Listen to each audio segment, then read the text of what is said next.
And good evening, chat. How are you doing today? And I see there is Maëlys in the chat, somebody we don't know. So hello, good evening, and welcome to follow this very first, I think, JHipster Code Day. I'm very excited to be there, to be honest. And Anthony, how are you feeling? Hello, Kona. I'm very happy to be here with you today. So you see the JHipster Code, and was the first time I think something like the live event on Twitch. So thanks to Ippon and thanks you, Conan, to be here with us today. First JHipster Code and first Twitch Live for you, I think. Yes. Oh, It's the day of the first. Everything is first. yeah. And it first the stream with mask and of course. Yeah. So take care. We will be. Yeah, we'll pay very much attention to that. So we are not alone because there are two other men in the shadows. The first one is Axel. He's the tech guy, and he looks quite sad right now because he came with a full pack of sound material, and we can't use it because of. Can you show me the adapter? That's yes, because this piece is not okay. So it's sad. We are gonna try to have a new one, but right now we are on a poor microphone. Just tell us if it's okay or not, if the sound is okay. We'll do our best. It's a first for us, so we'll see. And we have another man in the shadow, Berthiaux, who will handle the interview part because today you'll have codes, exchange with participants at JHipster Code, and interview of contributors, users, and the first interview is with Viard. Okay, so the project creator, Java champion, Microsoft employee, JHipster Code organizer, etc., etc. So it's in a few minutes, as soon as Julien is done with the keynote, I think. Yes, the keynote is still alive, I think, and when it will be available, he will join us for the first interview for the day, and then we will switch between code and interviews. So it's time for us to take breaks sometimes, and it will be a great chance for you and for people to interact, exchange, yes, and explain us what they expected from the day, what they do with JHipster, and of course what they want to learn or share things today. So I think it will be the really great experience. Axel is trying to tell us something, but I don't understand. Axel, yes? Oh, yeah, we can switch on our beautiful interview desk if you want to see what you will see. We have two wonderful wet seats empty right now, but they will be filled up with Arthur and guys is interviewing. And we have François live from the keynote who is telling us that yes, the keynote is still live. So we'll see later. And oh, somebody's coming this way. Yeah, you can enter. No, somebody's coming. Okay, I don't know. Arthur, perhaps you can check, and perhaps it's for you. So the plan for today for us will be to try and perhaps succeed to make a full application, a full JHipster application, almost from scratch. To be totally honest, we cheated a bit because we prepared some stuff, but not that much. And to be totally honest, we never done it well. I think it will be a total discovery for us. So it will look like a real application in the real world, using the way I'm used to code. I'm coding like this for a year now, I think, on all my projects, and I think it's kind of new for you now, Anthony. Yes, this is the first of all. Well, to be honest, I'm not very. I know I don't know very well what hexagonal architecture is, and yes, I heard and I read something about that, but of course I need to learn, and this is why I'm here today. You see, I'm here to learn some things and to improve myself in this kind of kind of architecture and yes, kind yes, of way of thinking. And Okay. especially with JHipster, because I speak in the past with a lot of people that tell me that, you know, JHipster is still use layer architecture and we can improve it. And also we have a ticket on the project that people argue a lot. I think that. you shouldn't hit on the table since we Okay. are on a microphone on the table. Sorry. And yes, people argue a lot about that, and the ticket is still here. I know Hippolyte from Ippon participate a lot of that. You know him. In fact, we created a ticket at the beginning of the year with Hippolyte, Pascal, and yes. we went to a room in our office in Ippon and said, okay, we have to create something. We don't want to. We said, okay, let's not create a ticket saying we want domain-driven design in JHipster that won't go anywhere. This is too far, the gap's too big. So let's create a ticket saying, okay, can somebody try to provide an example application using domain-driven design in JHipster? And the ticket is open since January. It have $500 bounty, I think. Yes, we have bug bounties on it, yes. Yeah, perhaps you can explain the bounty system. I don't know. We already have 15 viewers, and some of them don't know that. Well, in JHipster, sponsors give us money, and I think 1 year ago or something like that, maybe a little bit more, we decide to give the money back to the community by using bug bounties. So when we have tickets that are open for a moment, or we know that it's difficult or will take time, we put money on it. So you have 100, 200, 300, or 500 dollars on tickets, and when you resolve the tickets or do the code, and when the PR is merged, you just have to claim the bounty, and we give to you the money. So it's a way to improve, because well, we know that contribute need time and need a really important a lot of works, especially for complex features like that. That's not complex. You're gonna see it will be easy. Yeah, I'm sure. Everything's under control. What's the subject for today, please? Oh, sorry. No, we'll see. Okay, so that's a pretty decent way to make a couple of 15 on a sad evening, I think. So you take $100 bounty ticket, you just solve it, and bam. Yes, and you earn money, and it's a way for us to we have the first person. The first participants are rushing in, and I think Arthur can go grab Julien.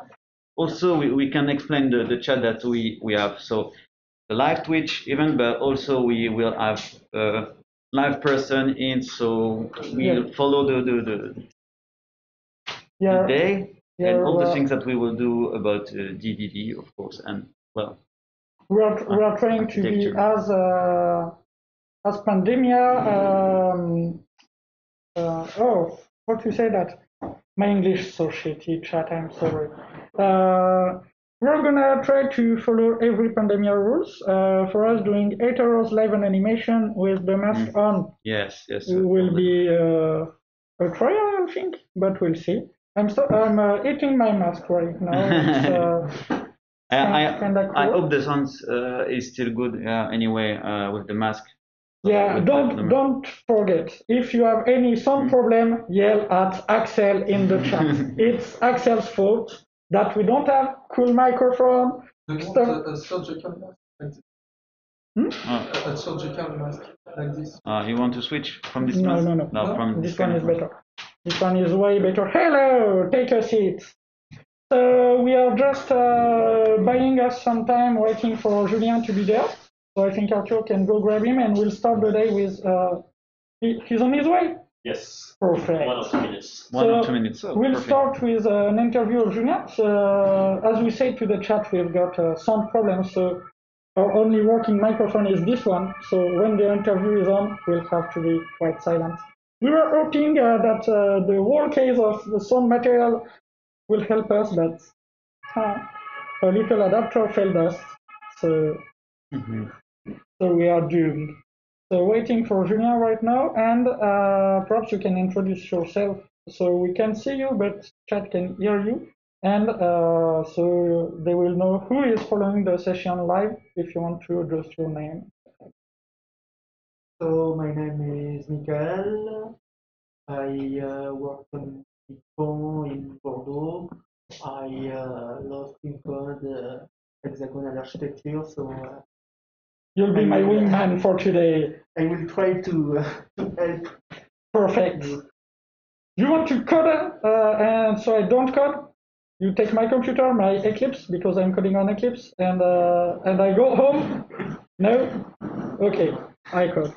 And you are? My name is Vincent. I'm a freelancer and I'm working on Pôle emploi, okay. French company for helping people to find a job, and I'm here to learn more stuff about the manual architecture. Okay, and I see Julien is trying to put every group together, starting the conference. Perhaps we can go grab him and somebody else can do that. So we can start. Okay, do you know if other people will join this track? Are there other madmen in this conference, or everybody else just want to contribute to JHipster because this track is kind of central? And Julien is on his way. No, yes, Julien is on his way. So we are gonna switch to the interview desk in a few seconds. So I'll let you switch. I just move our one and only microphone from there to the interview. Go. Okay, I need to tweet it for people to join also. Yeah, we already have some people on the chat, and I already explained that our sound system failed us due to a lazy adapter, so we just do like that. You can take a seat, and Berthiaux will lead the interview. Okay. And so you can switch. But don't you want me to tweet it on the official account? Tweet. Do you have a link somewhere? Oh, sorry. Twitch.tv/Ippon. Okay, hang on. Twitch. So chat, don't hesitate to say if you can hear the interview, if you can see Julien, how beautiful it is, while he is tweeting. And sorry. Oh, no problem, no problem. We are not in a hurry here. So you can see here, see him, hear me, since the microphone is far away. And don't hesitate to yell at Axel if there is any technical problem. Just say Axel sound, Axel image. That's the way to go. Just something like just Alexa, you know, from. Yeah. That sounds like Alexa. Yes. Just say please. How is this anything? Do I have message accept today?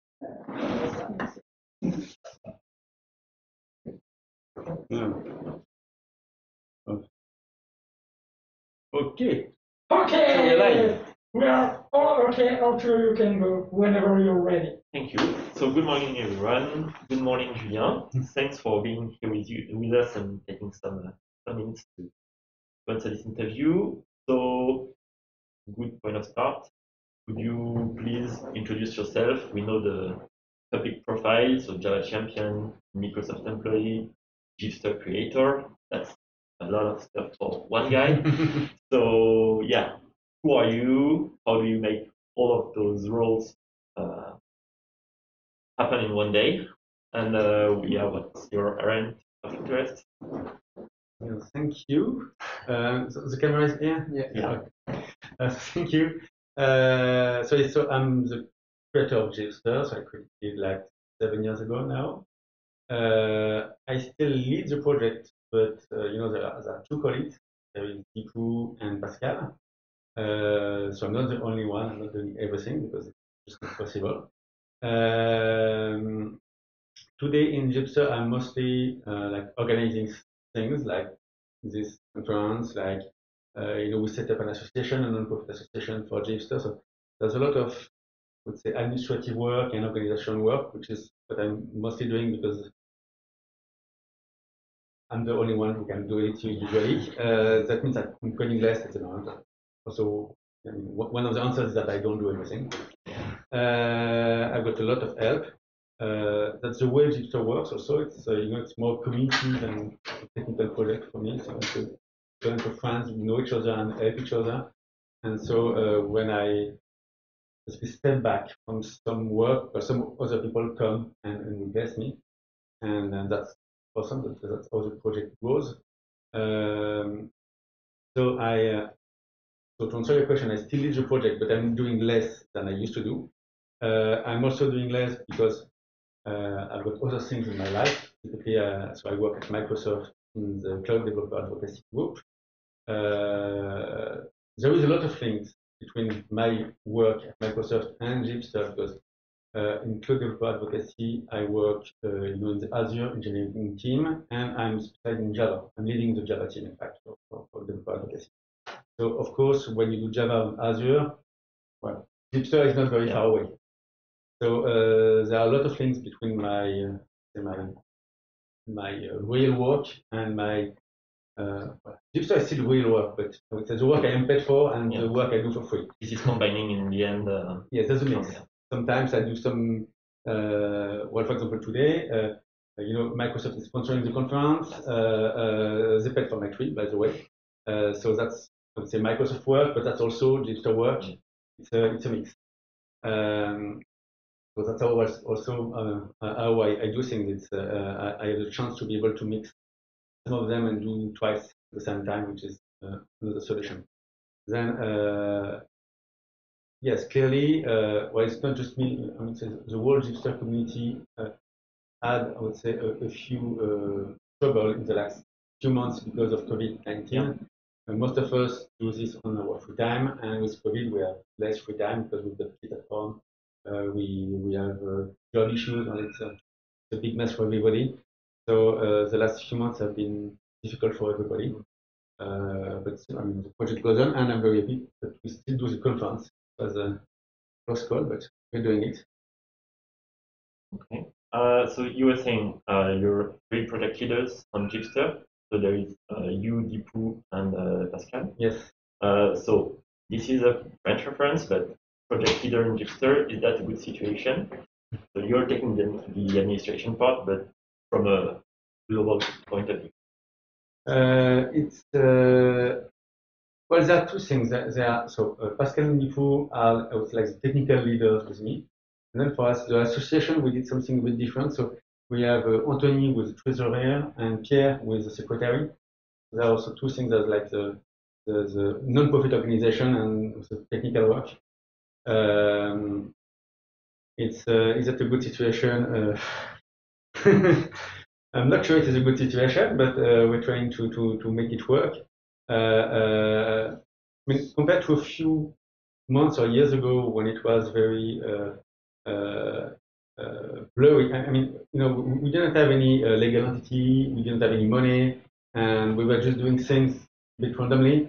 We have organized it a lot. It's a lot, first of all, easier for us. I mean, as soon as we got money, it's a lot easier. Yes. First thing, of course, obviously. And the second thing is that we now have a legal organization that protects us. For example, when we were doing meetups before, it was just, we were just doing a meetup. And imagine that, I stand up and I break the camera. Well, what happens? We don't really know. Now we've got a legal entity, we've got an insurance, we've got, everything is a lot more clear and probably easier now for us than it used to be, especially in case of trouble. So that's definitely getting better. Then that's a lot of work. I don't know if it's a good or bad situation. I just happened to be the person who was there, and I'm just doing it because I want the project to go forward, and that's the only way to make it continue. So talking about organization, so now from legal point of view, so it's more organized as a non-profit organization, but for organizing the work, time, developments, and evolutions, or are you organizing because it's more than 500 contributors, volunteers? So how do you manage all those people? If we can talk about management. So it's a weird thing. I would love to have like a management expert come and audit us and tell us what we should do, like we are a consulting company. So on the main project, we are nearly 600 now. and there are lots of other projects. So I don't know how many people there are in total, so it's more than 600. And there is, I would say, no business contract between us. It's like not like a company where, if, but from my job at Microsoft, like, I'm the manager and somebody works for me. Well, you basically need to work with each other and you have time to do it, and so it's very different. I'm not the boss of anybody. I don't pay people. Mm-hmm. So there is no, we cannot organize and say, okay, we're going to do this feature and I have 5 people work on it for 20 days, like a normal company would do. So it's very different. For us, it's like we're going to have this cool feature and we say it on Twitter and say, okay, this is cool, let's do it. And some people will come or not. So it's very different.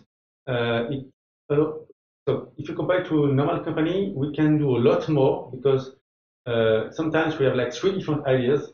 If we were a real company, we could only do one and we need to choose. Then we can do the 3 ideas because if it's cool, we can have 3 teams of people arriving. We can do more. But we also do less because we don't have the time and we don't pay people. And maybe sometimes people will, they enjoy it at the beginning and then they leave. Yes, and so there's a fine line between, what we can do and what we can't do. And we never know where we are because there's no real management. What is weird with that project is that sometimes we give ourselves deadlines. We will do JHipster 6 on that day. We will release that feature on that day. And usually, in the last 7 years, we have always delivered and on time and with the quality that we were expecting. So what is weird is that without having any real management, without having any, we don't do agile. We've got nothing. It's like just people just come and code, get tickets and go. Yeah, and still we deliver, which is no, sorry. There's just one thing that we can push. We put bug bounties in some tickets, but that doesn't help that much. It pushes some stuff, but most people don't do it for the money. We were speaking yesterday about we got a ticket that Matt Variable on security. So because Matt today will do some of the hackathon, and we were discussing about solving his ticket. So his ticket has got a $500 bug bounty, which is good money. It's been open for 1 year, and nobody does it. So I'm not sure why. Maybe it's very complicated. Maybe people are not interested. I'm not sure. But basically, people don't come and work on JHipster for the money. Okay. Even if you put $500, it's usually not enough. That's not the goal. And so I guess many of the community members are developers. Is there on other roles, except from the association, but maybe architects, UX designers, and what are the roles you need more on JHipster project? So developers, of course, we've got tons of developers, that's the core of the project. No, what we really lack, the real issue is web designers. People who can do beautiful CSS, beautiful logos. So we have some logos from a couple of years ago, but we paid a designer for it. We as we are an association, we can pay people and have contracts, and we paid her because that's just the only way. Nobody was interested into doing that. So it looks like open source is very strong amongst developers, but in other type of jobs, well, you don't have the same spirit. So well, if we need it, we pay because that's the good side of having money, but we would rather have people from the community help us on those, especially design, having a nice website, having a nice default template, having different templates. And that's a goal for people. Yes, clearly, that's one of the many issues we have. Okay. You just announced features for JHipster 7 during the keynote. What are maybe you told me it was more like day-to-day basis, but are there some big trends for the future, version 8 or new topic? So the real big topic now is that we go beyond. So traditionally, JHipster is Spring Boot and Angular. For the front, now we've got Angular, React, and Vue, which are at the same level, basically. And for the back, we're starting to have the same thing. So we've got 3 different Java backends. We've got Quarkus and Micronaut which are like also alternatives to Spring Boot. We've got also Kotlin, so it's not really an alternative, but it's Spring Boot with another language. Yeah. And then we've got totally different things like .NET and Node.js, which seem to work well. So clearly the big trend is using JHipster to generate the same kind of project, but in other languages. Those people benefit from our community, they benefit from the bug bounties. Well, if you take a lot of Quarkus, they benefit from the front end that we generate. They benefit from all the tooling, the GDL works the same, everything works the same. So for them, they have, I would say, they can have a big impact with, I would say, a minimum work. Well, there's still a lot of work to have Quarkus and microdot working, but definitely for those people, they can have a big impact with our help. And for us, it's also very interesting because we are not just stuck with one technology. So today, Spring is, of course, the major technology for doing microservices in Java. But some people might have different needs. Maybe they want to use the .NET because they work for Microsoft. For example. Yes, no, I'm joking with that, but it depends on the people. Some people just want to do Node.js, for example. Maybe the company has got a specific issue. Maybe they want to use a specific library. There are many good reasons why you would not use Spring Boot. And well, with JHipster, you were stuck with it, and now you can have, for example, you could create 5 microservices with 5 different languages. I'm not recommending that because to maintain it would be a nightmare. But I mean, you can do that now, and very big change compared to what we were doing a few years ago. For me, that's the biggest trend today. And getting more density and opening the possibilities for JHipster. Yeah. Okay, nice. And getting back to today, JHipster Code is the first of the name. Is that an evolution of the JHipster conference or other format that will run in parallel? So originally the idea was to have both of them. So we had JHipsterConf for 2 years. It was working very well. We had like 150 people coming. Everything was good with it, but it was a lot of work for myself. So first of all, I quitted Ippon to join Microsoft, and I knew I wouldn't have as much time for it. But also it was an issue. Well, from my point of view, it was an issue for the project because contributors from the project were spending like 2 months to prepare. And so when JHipsterConf was arriving, the project was going down because we were doing less for the project. So I wanted to do something which was lighter and easier, which we could organize very easily. So it was a huge failure because of COVID. Yeah. And so in the end, I probably had as much work as I had before. But the original idea was to do something lighter and have less work. And maybe do both in parallel. One of the discussions was with Ippon was that maybe we could have done both, but then it's even more work. Anyway, this year it's very specific because of COVID. Like everything is failing, so we couldn't have done a conference with 100 people anyway. So it's the only format that would work. So it's very specific for this year. I hope we will continue to do JHipster Code. If it's a success, we'll see at the end of the day. Then it's a different way to make the project go forward. When you do a conference, you give to people. The project doesn't receive a lot. And here the idea is that people come to give to the project. And the project all together. Yeah, and we improve the project. So it's we'll see at the end of the day, but I'm pretty confident about this. Otherwise, we test. Sometimes you succeed, sometimes you fail. And depending on that, we'll see next year what we do. So expectations for today is to have more links between community members. Yes, and produce. The issue with that is that most people never see each other, especially also with COVID now. It's the one day where people can meet and have fun together. We have also, I would say, like half of the people here are new totally new to JHipster, but beginning the project. So we want to have more people in the project afterwards to get them started. And we cannot do that with 100 people. We cannot train 100 people in one day. Yeah. So it's the only way we can. So for the core team, meet and work together, and then grab a few more people with us. So if at the end of the day, we have 5 more people contributing, success. If we have bug bounties and tickets that were closed, it's a success. And if we had done a conference, we would have none of those. So We'll see the numbers at the end of the day, but it's very easy. Everything is public. We'll see at the end of the day if we close tickets or not.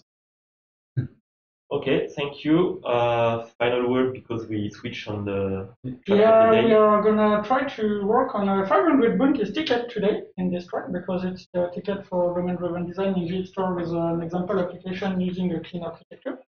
So that's the track we're gonna follow. Do you have any final word, Julien, before we switch? No, well, I'm very happy to see this track. All the tracks are interesting, but this one is live. And so that's really good that people from the outside can join. Yeah, it was, in fact, it was, we tried to thought of a way to have every track live, but it was too hard in the delay. So we just say, okay, let's try interviews and one track. It's easier for us, less camera, less microphone. In fact, one because all the other ones failed, fucking adapters. But the idea is to try that. Don't hesitate to put feedback on the chat, put feedback on Twitter for Julien or JHipster, and we'll see if this works, if this is easy to follow, if this is interesting. Don't hesitate. We are taking feedback. It's also an experiment, but and with COVID, we don't have any choice anyway. So. Yeah, we are doing what we can. So. Thank you Thanks a lot, and well, have fun, and well, we'll see each other. Yeah, and don't hesitate. You can come back, and if people want the door is closed, but it's for the sound, you can say, okay, it's a track. It's just a track, and we'll switch to our camera. Anthony, please. Switch to the full camera, and we'll start the track. Perfect. So let me do some parkour, I think, to try to reach my spot. How are you doing, chat? It's okay. So I see you're 31 on the chat, and you are very calm. I see Gnuk, you are trying to work. Gnuk, you are coding TypeScript. That's not real work, you know. See you, Gnuk. I love you. So okay, let's start. Let's start. Can you just check the feedback here? Everything's okay? Yes, everything is okay. Okay, you can see the slide. You can see Koro Sensei. You haven't seen Assassination Classroom? Watch Assassination Classroom. It's a really cool anime. Okay, perfect. So, there is TypeScript in JHipster. No way. Nobody's doing that. Yeah, I bet there are some TypeScript in JHipster, perhaps more than Java code, but okay, so our goal for today is to code an application that will name Fatball. So we love the name, but the idea is to make an application to play bowling. So I think you know bowling. And we'll try to make an hexagonal architecture. I just thought, Arthur, did you introduce yourself? Yeah, you said who you are and everything like that. No, introduce yourself so people on the chat know who you are. Sorry for that. No issue. So, Arthur Berthiaux, and I work at Ippon Technology as a solution architect. And I'm leading the interviews for today, as you just see with Julien. And we'll have a few other ones. And I'll also you'll follow this track? You're one of the free madmen? I'll follow it from far away, but yes. Oh, perfect. Perfect, let's go. So, without further ado, let's introduce ourselves, because I promised a further introduction. So, my name is Colin. You already seen me on this channel. I'm a passionate Java developer. I love things ending with DD, like test-driven development and domain-driven design. I wrote a blog post on Ippon blog. I just published my 20 blog posts. I speak a lot in Lyon community most often, and what I like is coming, having no idea what I'm gonna do, but do coding and live coding and I'm a part of the Lyon Software Crafter organizer. I'm a crew member. I wrote a white paper. I'm the animator of the channel, one of the animators of this channel. I handle the Ippon mentoring and formation. Hey, hello for code. How are you doing? Program, and I love beer and metal music, basically. And Anthony? Yes, thank you. So my name is Anthony Viard. As we said, I'm a JavaScript developer for about 10 years now. I'm a JHipster community member, and yes, I also write some blog posts, especially on Medium, on my Medium. So you can find it on AVDEV4G. Link it in the chat. Yeah. You are moderator now, so you can make your Yes. your publicity. You're right, also. So yes, just I need to find Yeah. Just find your Medium, so people can see it. I made a mistake. It's not just ends.yeah, but I think it was AVD. So on Twitter, it's AVD4G. Okay, so I'm a speaker, and well, maybe speaker, just especially for JHipster stuff. Okay. I'm the treasurer. Julian said I'm the treasurer of the JHipster Developer Association. So it's a French association, non-profit. And well, the next step is I'm proud father of three. So I have 3 boys, and so I'm so happy that maybe they will see me on the camera. So hi guys, I'm really proud of you. And yes, I'm a PhD fan, even if, yes, it's a really bad day today because we lost the match yesterday. So there was a match. Yeah, yesterday we lost the match. I'm sad today, but well, I'm happy to be here, so it compensates. It's really cool. And also, I'm the World of Warcraft player.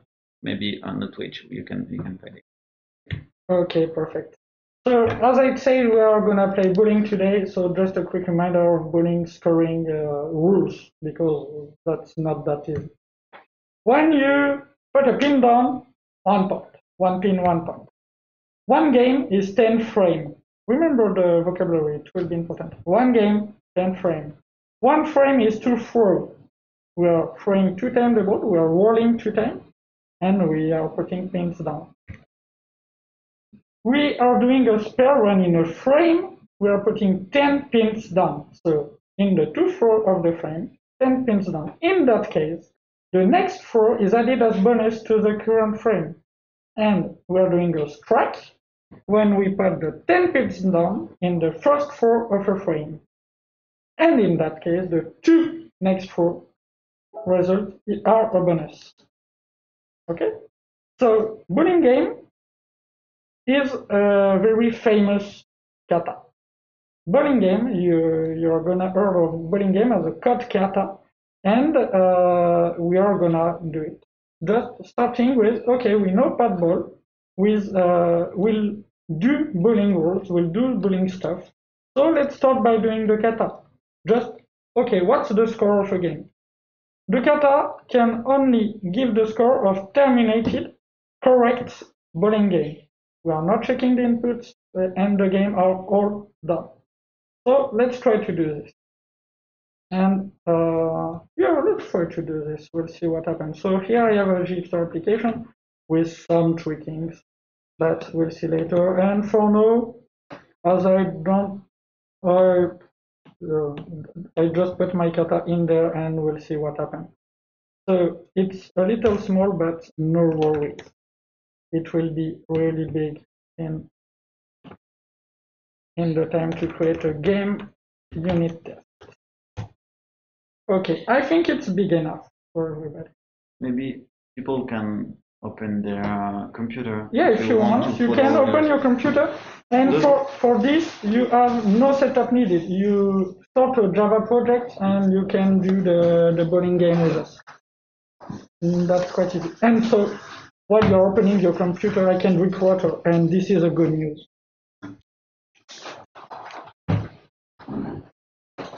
of course, chat, you can do the same. If you have time, you can just open the computer and try to follow what Colin will do.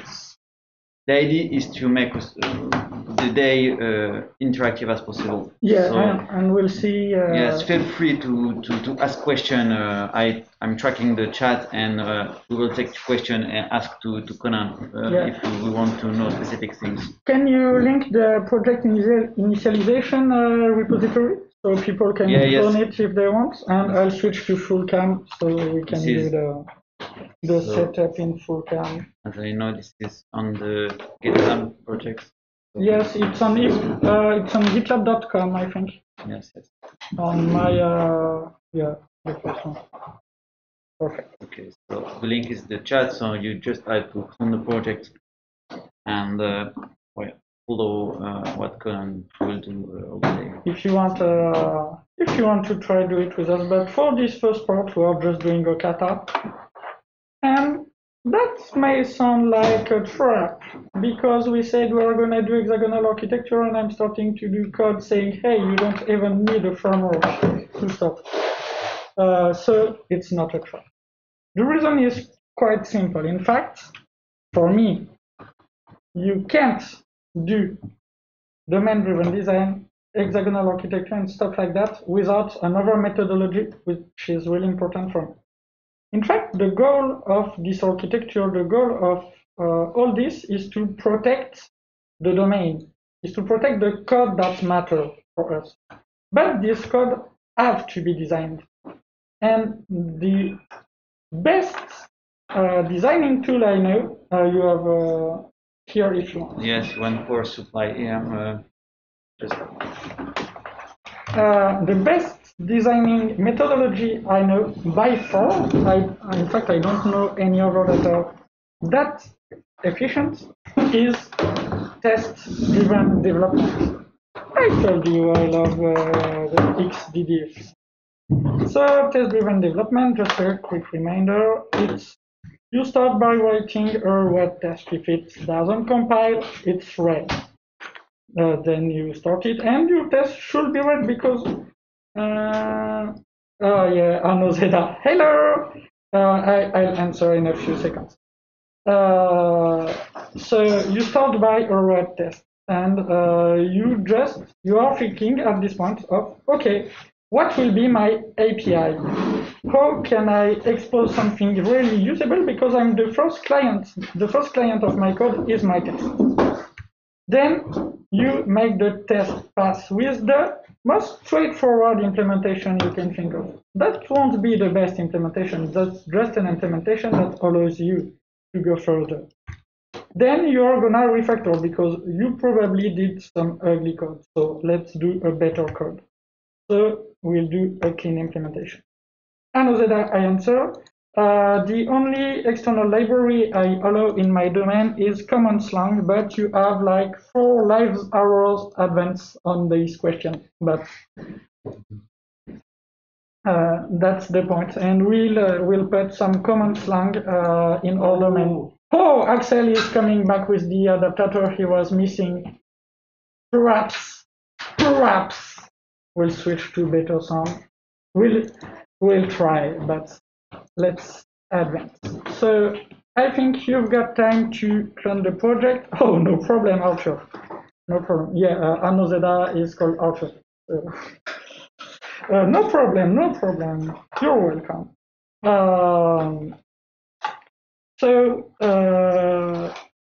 I think you have the project, or at least you have an empty Java project, and let's start our bowling game implementation. So, do you have any idea how to goddamn it, Colin, Bruce, out Eclipse again? Ah, yes! Thanks a lot, I forgot to say that. I'm using Eclipse. I'm perhaps the last one. Yes. Because for sure of this particular plugin in the bottom left of my screen, which is called Infinitest. Infinitest is launching the unit test, the tests of the code I'm modifying. And on Eclipse, I have a 50 milliseconds feedback. And on IntelliJ, it's 500. And for me, on a daily basis, this is enough to continue using Eclipse. And we'll see. Am I really slow with Eclipse or not? You have your IntelliJ set up, so we'll see. But thanks a lot, Hokuru, for reminding that. I forgot to remind. Yeah, Eclipse. I can handle Eclipse on a daily basis. It's okay. So I want to write my wide test for my bowling game. So I need a first use case, and I will start with the simplest use case I can think of to get the score of a correct terminated bowling game. So do you have any idea? Can be here, can be on the chat. What's the simplest possible bowling game? The Last of Us. Yes.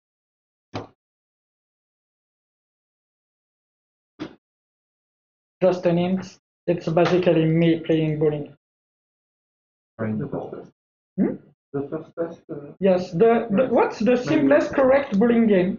Maybe just one crow and 0. The game have to be finished in the game have to be finished. So I have to. I can only get score of finished game. You forgot also are winner. Yeah, gutter. So okay, it's a gutter game. Every throw in the gutter. That's a 0-point game. Me playing bowling.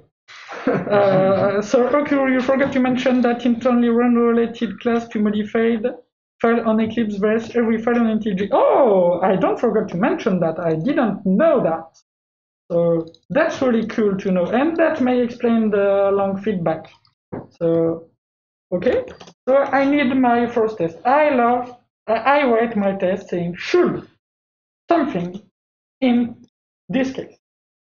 So here it can be should score gutter game. Okay, let's make a gutter game. That's why people don't use it on IntelliJ. Yeah, probably. So to make a gutter game, I need a game, of course. And here I'm red because this is not compiling. I need to create a, not at all. I need the first option, and I want my game class. Put it in my sources.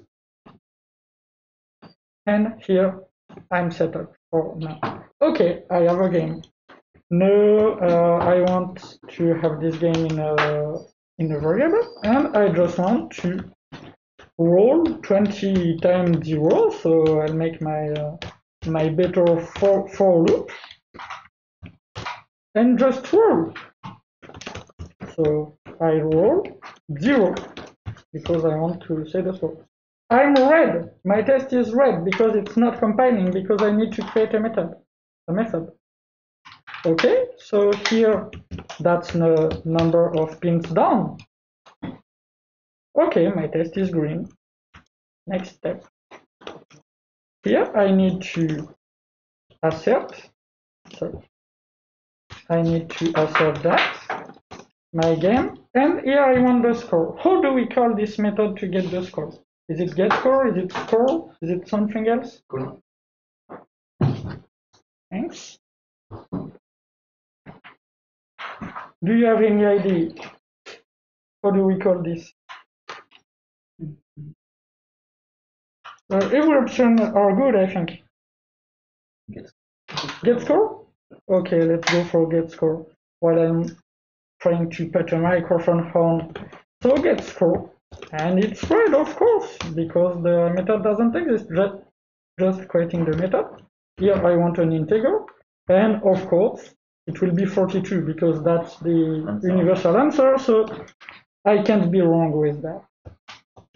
And here I want it, in fact, to be equal to 0. And my test is red. Hurrah, I'm testing something. So now I need to do the simplest implementation so that this test can pass. So what's the simplest implementation to make that pass? 0. Yeah, as simple as that. Okay, perfect. And now I'm refactoring, so this I don't need. There was an import I don't need. Here, that's not really cool. I want a static import for that. It will be easier to read. And here, I think I'm okay. My refactoring is okay. My test is passing and my code is okay. that's beautiful code because it's not doing much. So I think there is no bug in it, and that's a good news. Okay, so next. Oh, there's a typo, and you're not telling me. Okay, so next, I want to score, for example, game of ones. Just once, one pin at each roll. So I roll one pin each time, and this should get me a score of 20. And my test is red. So I'm happy, I can do code. So what code did I need to do so that can pass?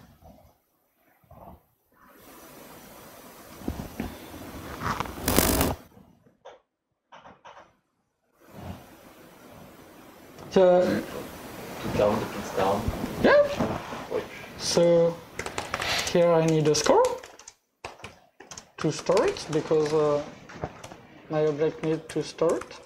And I'll just increment it by the number of pins down. And here I can get my score. And my test is green. Hooray! Do we have a refactoring to do? And yes, there's a refactoring to do, a big one, because I don't know if you remember, but I just duplicated my test case. That's a lot of duplicated code, and I don't like duplicated code. Refactoring is not only about the class, it can be about the test. The test must remain as readable as possible, even on a 24-point police like that, font like that. So, first thing I can do, I can create a game here. Because JUnit will create a new instance of the class for each test. So if I create a game as an attribute, I know every test will need a new game because you know I'm testing games. So it's okay. And this, I think I'll have to do it many times. So I'll just extract a method. For that, I'll say, okay, here that's my number of roll. Here that's the number of pins down. So I can extract a method, let's call it roles, and here I can inline this. The advantage of doing this is that my IDE don't do mistakes when doing this kind of operation. So that's some steps, but I know there won't be mistakes, and that's easy to redo if needed. And here I can have my 20-0. Okay, it's clearer to read. My test is better. I refactored my test. And for me, it's okay. Do you have something else? You can use a separate method before each event. To do what in the before each? To initialize the game. Yes, but that will finish to the same thing, and here my game can be final. So when I came here, I say, okay, nobody is changing the game reference, nobody is doing something funny. Yeah, we can do it before each, but that's okay. So we are starting to switch sound systems. So don't hesitate. If it's better or worse, just tell us. And we are switching live because Axel can do it. He's the best. Okay. So now. Next test. What's our next step? What do we want to do now?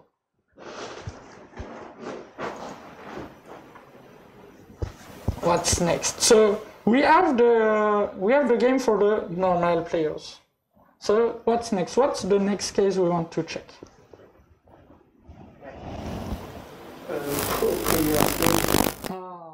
We'll start by what?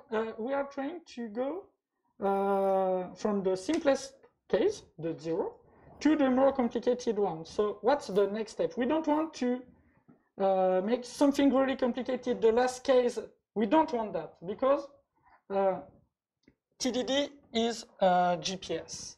TDD drive you from one point to another point. When you ask your GPS to go somewhere, it don't tell you go there, and when you'll be there, I'll tell you you're there. Your GPS say, okay, go there, turn left, turn right. Okay, you missed the turn right, no problem. I'll give you another pass. TDD is like that. Don't do the last edge case covering everything. step by step. We have to build our GPS. Okay? Maybe we can begin by a player with a good luck for the first two throws. Yeah, a spur. And, maybe do a spur on the first, what is the name? Frame. First frame. And after this frame, he just do one. So for 6, he's starting well, he's good, and then a 4, perfect. And next? And next, all one. All one will be hard to predict. Here I need one roll to be my bonus. I need one roll to be, okay, that's the bonus of your spare. And then the easiest game is that his mojo is gone and he's going gutter game. Okay. No, you do all 0, so for me it's easy to have the score. I can do the math quite easy, even with my math level. So here I can end my game with 17 times 0. I think that's okay. And I think we have switched. Currently the sound is lower than before. Yeah, Axel is switching stuff. Don't hesitate to yell at Axel if there is some problem like Nick did. The end microphone. Yeah, Okay. It's okay. the end Axel is on it. He just brought the adapter he was missing and stuff like that. He looks happy even with the mask, saying how happy he must be. Yes, we can see his face, his happy face under the mask. He's relieved. Yes. He jumped all around the room. And that was, we got it, guys. That was awkward, to say the least. But yeah, he's got his adapter, and now we are good. So, what's the score of this game? The guy was lucky at the start. He made a 10. Then he got his bonus, and then he got his next frame, because the frames still count. So this should be the score of my game, and I will work it like that because my test is showing what I'm expecting. Oh yes, if Axel can do the climatization and the sound, he will really be the man because we are dying here, like really. So perfect. And that's not working. So sad. Our code was so cool. And yet, I don't have the bonus. So now, I need to find a way to implement this bonus. Do you have any idea? How can I have this bonus? And I'm gonna drink water.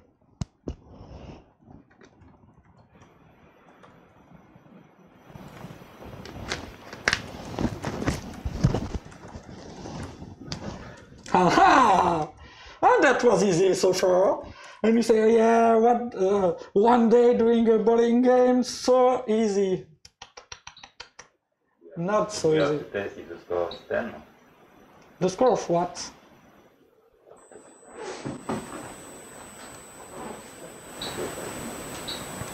Yes. We have to test if the score is 10 after the 2-4. Yeah, but this will be evil test-driven development. This is an exercise, but here I'm coding. I'm not really doing an evil TDD. So here I want to know if I'm in a good frame, because if the guy is doing 0, 6, 4, 2, you don't have the bonus, because that's not a spare, because he's not in his frame. You know what I mean? Okay. So I need to have the history to know if I'm in a frame or out of a frame. Yes? We need to introduce the frame. Yeah, we need to introduce the frame. And for that, we'll need the history of our rules. Here, I don't know what rule was done in what frame. So I need to change that. And for that, I'll just store my pins down, my roles in a list, because why not? That look like a list. It needs an order that can have duplicated values. I can make 20 times zeros, so list looks good. and that's my rolls. Okay? I just pick an array list, the first one, and my rolls is just adding over here. And here I don't want my score in my class, I want to calculate the score right there. Okay? And here the idea is to introduce the frame. So I won't read the rolls, I will read the frames.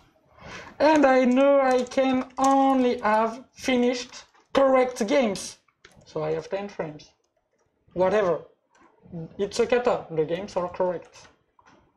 Okay? And next, I want to, in the first time, repair what I broke. So here I'll just, whoa, miss my shortcuts, that happens. And here I want to get, okay, my roll at my frame index. What's a frame index? No, I don't want a parameter. I want what I want. I just want a local variable, and we'll see. Let's start at 0. We'll see, and we'll advance through frame with that. And I want my rolls at my frame index plus 1, because I want the 2 rolls of my frame. Okay, so that means my frame index must be incremented by 2, because I'm running full frames and not full rolls. Okay, I repaired my 2 first tests. All this to have no new test passing. Annoying. But here, I know if that is 10, then it's a spare. So I can do things. If this is 10, that's my spare. Otherwise, that's my normal frame. And here I can calculate my spare score. So it will be 10 plus my bonus. My frame index plus 2. Because I go find the bonus. And that's green. Okay, we implemented the spare. And I'm quite confident that will work, because that's very close to the business of Boolean games. I have my rolls, and I just win my rolls by frames. So, I think it's okay, but my code is ugly. Do you remember I just did a copy-paste? Copy-paste, not good. I just extract a method. So, that's a normal frame score. Okay? Okay? Good. This is a spare bonus. Okay, so a spare is 10 plus a spare bonus. Easy to read. And this is a spare. And my code is easy to read. And I see a lot, I understand what's happening. I understand how I can have my bowling score game. So for me, it's okay. Okay? It's okay for you too? Perfect. Next test. What's the next test?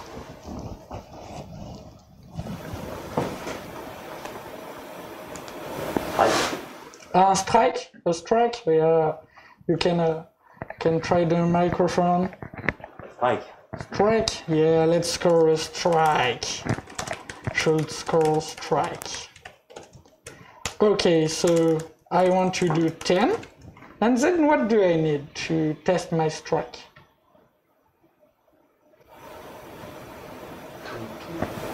2, yeah, for example. 2, and then 3. Okay, yeah, all the mojo is gone. And then I need to finish my game. How many rolls do I have left to end the game? 10, 2, 3. How many rolls remain? 16? Yeah, that's a trap. I don't know if it's okay for everybody, but a frame, a strike and the frame. So I just have 16 rolls remaining, and this will be a problem probably. But we'll see. I won't think about the problem. I just think about what I want as a result here.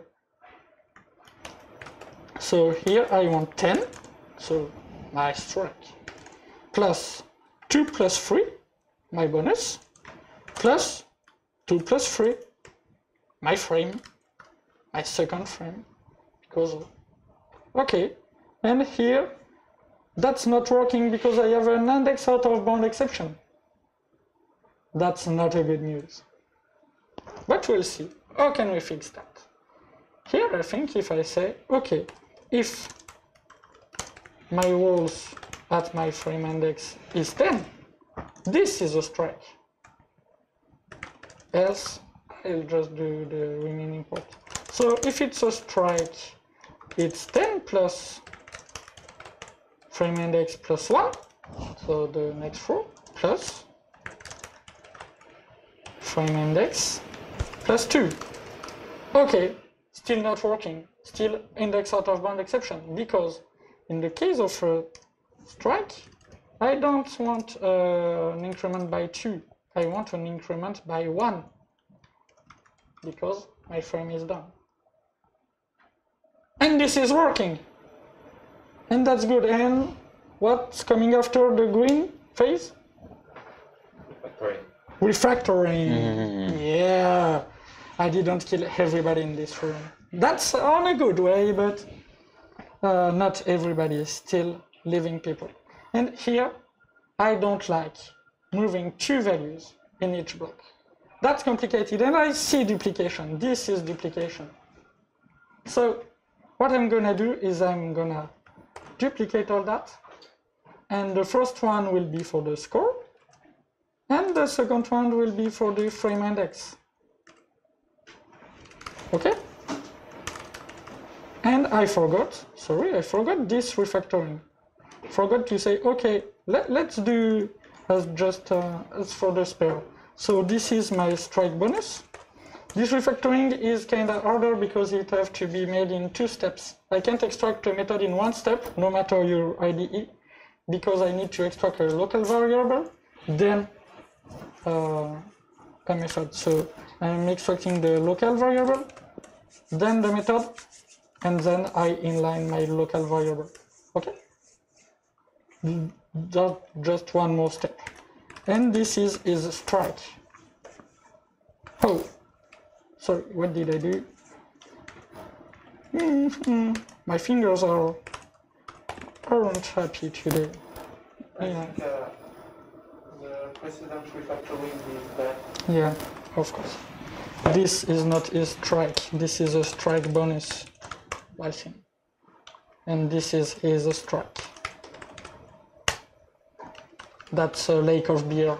You know, it's starting to be late. No beer so far, not so good. Okay, so now I can extract this to a method and say, okay, this is my next frame index. Okay, next frame index. Oh, ugly. In fact, if it's a strike, it's frame index plus 1. And all the other case, it's just frame index plus 2. And I didn't break anything, and this is really easier to read. Okay, I'll do the same thing for the score. I want the score of my frame. So this is the frame score. Oh, so much typo, so much mistake. That was expected, to be honest. No, don't want. Why the... Why didn't you want to just extract this? That's not kind. Okay, so no problem. Yeah. Yes, I don't want to tell that because you know. Yes, it's not very cool, but maybe you're right. Yeah, that's probably true, in fact. But I'll do it manually. It's not a problem. So here my score is score plus the frame score. Okay? And here I just want to return that.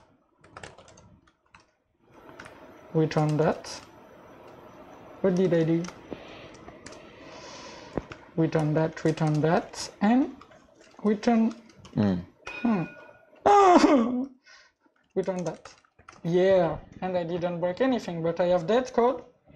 Right now, this is dead code. DLC is not needed because I'm returning things, and this is dead code. That's easier to read. I'm doing words. When my condition is fulfilled, I just go next. Okay, so my code is working. Do we cover all possible bowling games? Possible correct terminated bowling games. Is the kata can be considered over?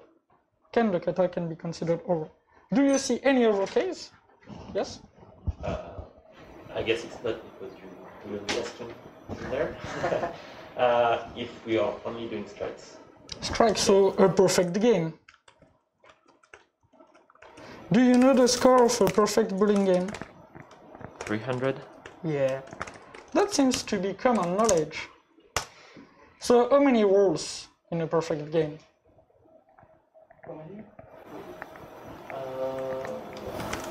21? And no. 12. 12.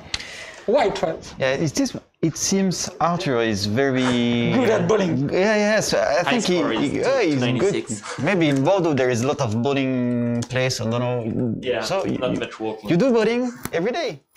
I used to. Oh. It's been quite a time. Oh, so. So yeah, 12 because it's 10 frames at 10 frames of strikes. So 10 throws, 10 balls. And 2 more rolls to calculate the last. To get your last bonus. To get your last bonuses. And it's 300 points because you throw 10. Then you throw 10, so your first frame is 20. Then you throw 10, so your first frame is 30. And you do that 10 times. This is 300, and this is working. We have the most strange edge case of our business. This is the perfect game. We say, okay, how can the perfect game work? And the code we did, because he's quite close to the business, it's just working. We didn't have anything else to do. So we have covered all correct finished game score.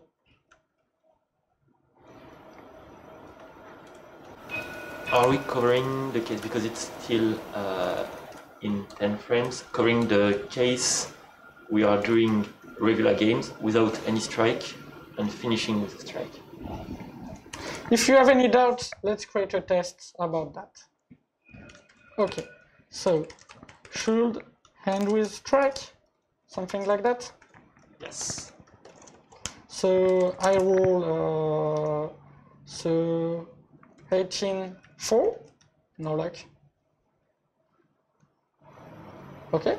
Yeah. I'm at my last frame, so here I roll, sorry, I just want to roll a strike. So game roll 10, and then I need 2 bonus. So let's say 2 and 3, for example. So game score. So it's 4 times 18 plus 10 plus 2 plus 3 plus 2 plus 3. Something like that? Not working. Is the test wrong? Yeah, because you shouldn't be added it twice. Yeah. The test is wrong, but the code is right. Because I don't have the score of the bonus, that's not frames, just bonus. So I don't get the score for the last throws. So that's working. We've covered all cases.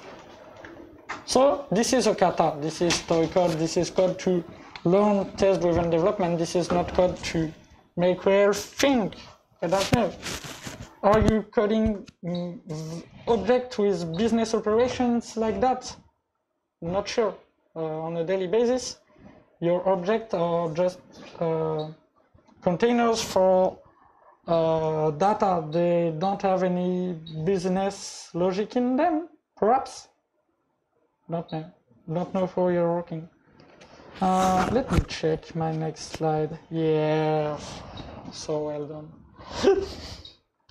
So, we've done a kata, calculating the bowling score game. Now let's introduce our startup, Padball. Do you want to introduce it, Anthony? Or I'm still speaking?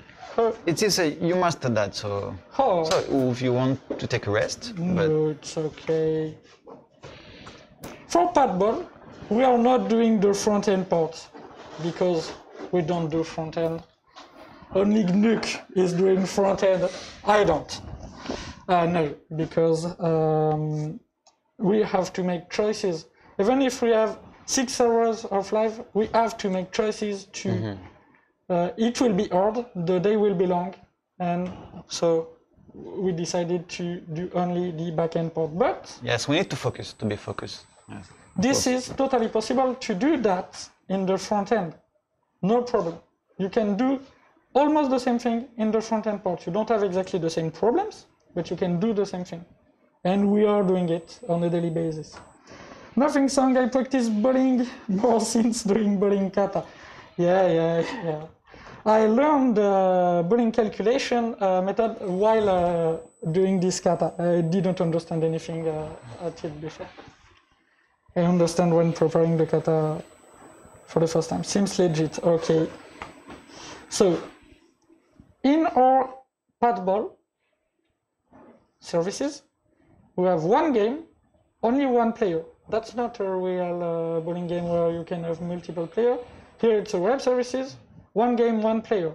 But a player can only roll on his own game. You can't roll on the game of your neighbor. That seems pretty logical, but we have to do something for that. Okay? First problem.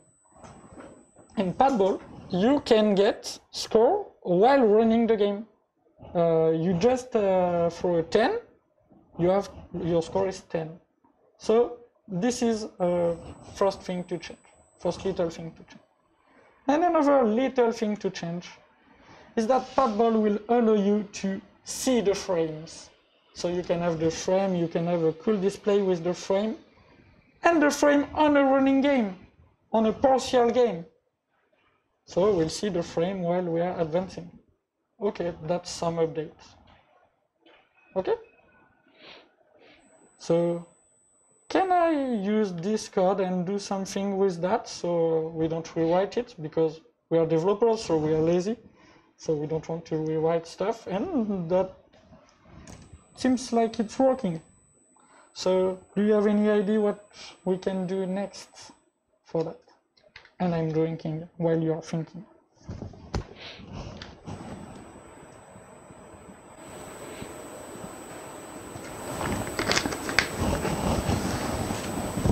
Aha! That's strange. When we learn how to do object-oriented development, we learn how to do this kind of object. Our teachers tell, okay, an object represents something in the real world and it can do stuff. They don't tell us it's just a wrapper of a bunch of values, and then you'll get those values and expose them at the REST services and persist them in a database. They say, okay, you have an object, it can do operation. My teachers were saying there's a table, it has 4 foot, etc. There's a car, it can accelerate. You get the player of the game. Yeah. So the starting by we can get the player of the game. Yeah, we can add the player, but the first thing bothering me is that I have a piece of plain old Java code, and I want to use it in a JHipster application, because you see, this is a full JHipster application. I have everything. I have, what did I pick? Postgre persistency, auth authentication, and all the JHipster stuff. I think I didn't remove that much. So I need to use this code doing business, this code that's kind of fork of what we see in our application nowadays, don't know. And I want to use it in this application. So how can I do it? Do I have to change something, or can I just implement the missing thing here and we'll find a way? What do you think? Yeah, maybe we can switch the code to specific package or just organize the existing package. Yeah, we can try. So I created a game package. And I say I just threw my code here. I was lying. That's not just a random package. This is a very important level of package that we call a bounded context package. All the code around a game will be in that bounded context. I can go out of that bound because it's bound, you know. If I want to go out, I will use something especially to go out and to enter. So I am in a bounded context. This is really important. This package is really important. This level of package is really important. I don't have repository, security, services, web REST package. This is packaging by layers. This is organizing the package by technical responsibilities. I will try to organize my package by functional responsibilities in a bounded context. Autonomous. A bounded context can be big. It just has to be autonomous. As small as possible and autonomous. That's the main point. So game, okay, and in game I will have many things, but in the center of it, the really important part is the domain. So I create a domain package and I put my game in it. I do the same thing for the test, so I don't forget. And I put my game in it.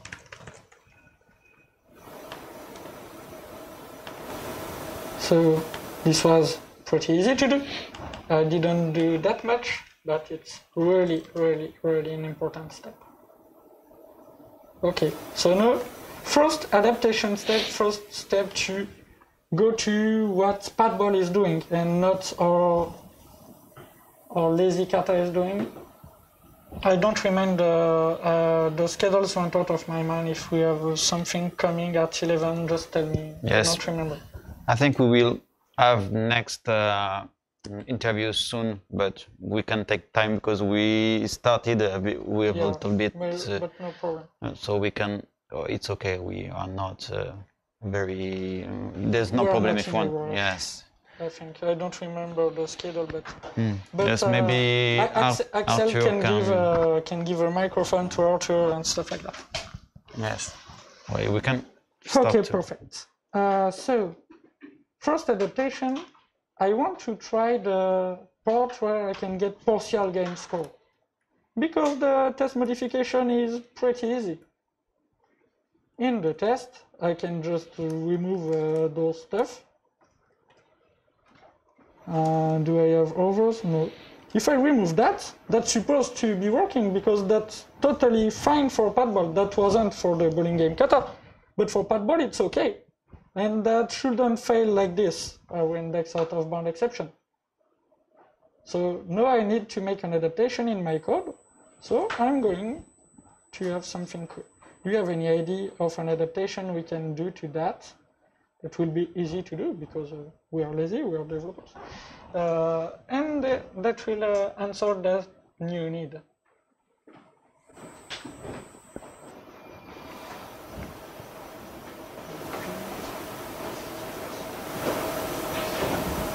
And chat if you have ideas, don't hesitate.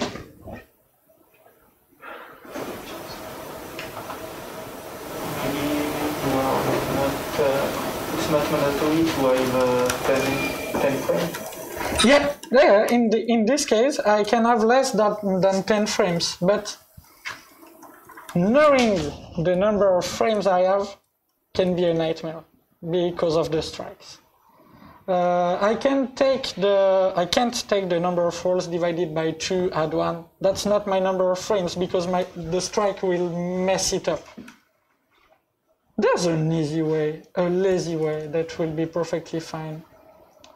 If every time I'm trying to get the score of a frame, of a roll, I just call a method and check if the index I'm asking is not over the number of rolls. If it's over, I just get 0, and my score will be perfectly fine. And that's pretty easy to do refactoring it. I have to replace this, and I'm done. Okay? Let's try this. So this is a roll score at an index. Okay, what's the score for this index? And in fact, I want to replace all this by roll score if I replace.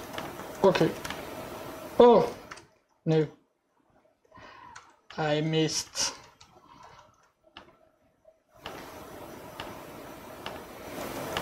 Perfect.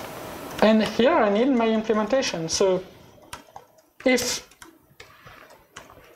index, so I have the one offset to check, and we are gonna set up the next interview. I just finished that, and we'll switch to the interview so we can have a pause and get out of this even if we want. Oven. What's the English for four? We are dying of the heat, chat. So here, if my index plus 1 is over the size of my rows, I just return 0. Otherwise, I return the normal score. So if I did the math correctly, which is probably not the case, oh, that luck. I have all my old case working. I know it. I didn't get any regression, and no, I can have partial game score. That was pretty easy to do as a refactoring, and this is a cool feature. So I went from simple kata, simple code, to something closer to my solution. And this is perfect. We are going to be able to switch to the next interview. They are just setting up. Chat, don't hesitate if you have questions. It can be for me about this track, or for anybody about this track. I'm talking too much, but you know me already. Yes. Or for the next person we're going to interview, and that Arthur will introduce in a few seconds. As soon as they are set up, they need to find the hand microphone. That's right there. And will be good. Perfect. So as soon as you are ready, 2 minutes, 2 seconds, 2 hours. What's the unit? 2 weeks? What's the unit between these two? Don't know, no idea. And we can do a little bit. Oh, I didn't see I have a useless import here. I can remove it. And then we're gonna start hot stuff. Oh, it's already switched. I see it switched. On OBS, not on the... Okay. And chat, you will see our next interview. Hello. Hello, Sonia. So thanks for taking some minutes to come discuss with us. So first of all, can you present yourself? Where you're coming from? What's your background? Are you developer, Java developer? Or few words about you. Okay. Hi everyone. My name is Sonia Lassen. I'm from Paris. I've been doing some web development for 5 years, about. And I'm currently working at Ippon. Okay. It's been 1.5 years now.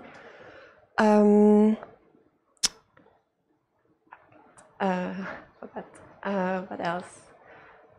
What are you I'm doing at some Ippon? Java programming and on the front end, React or Angular. Okay. And some words about me. What I do like,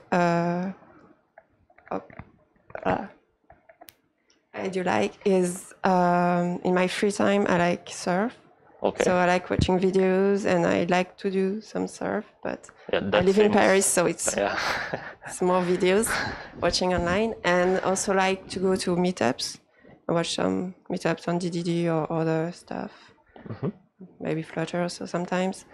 And what else? I like to cook some.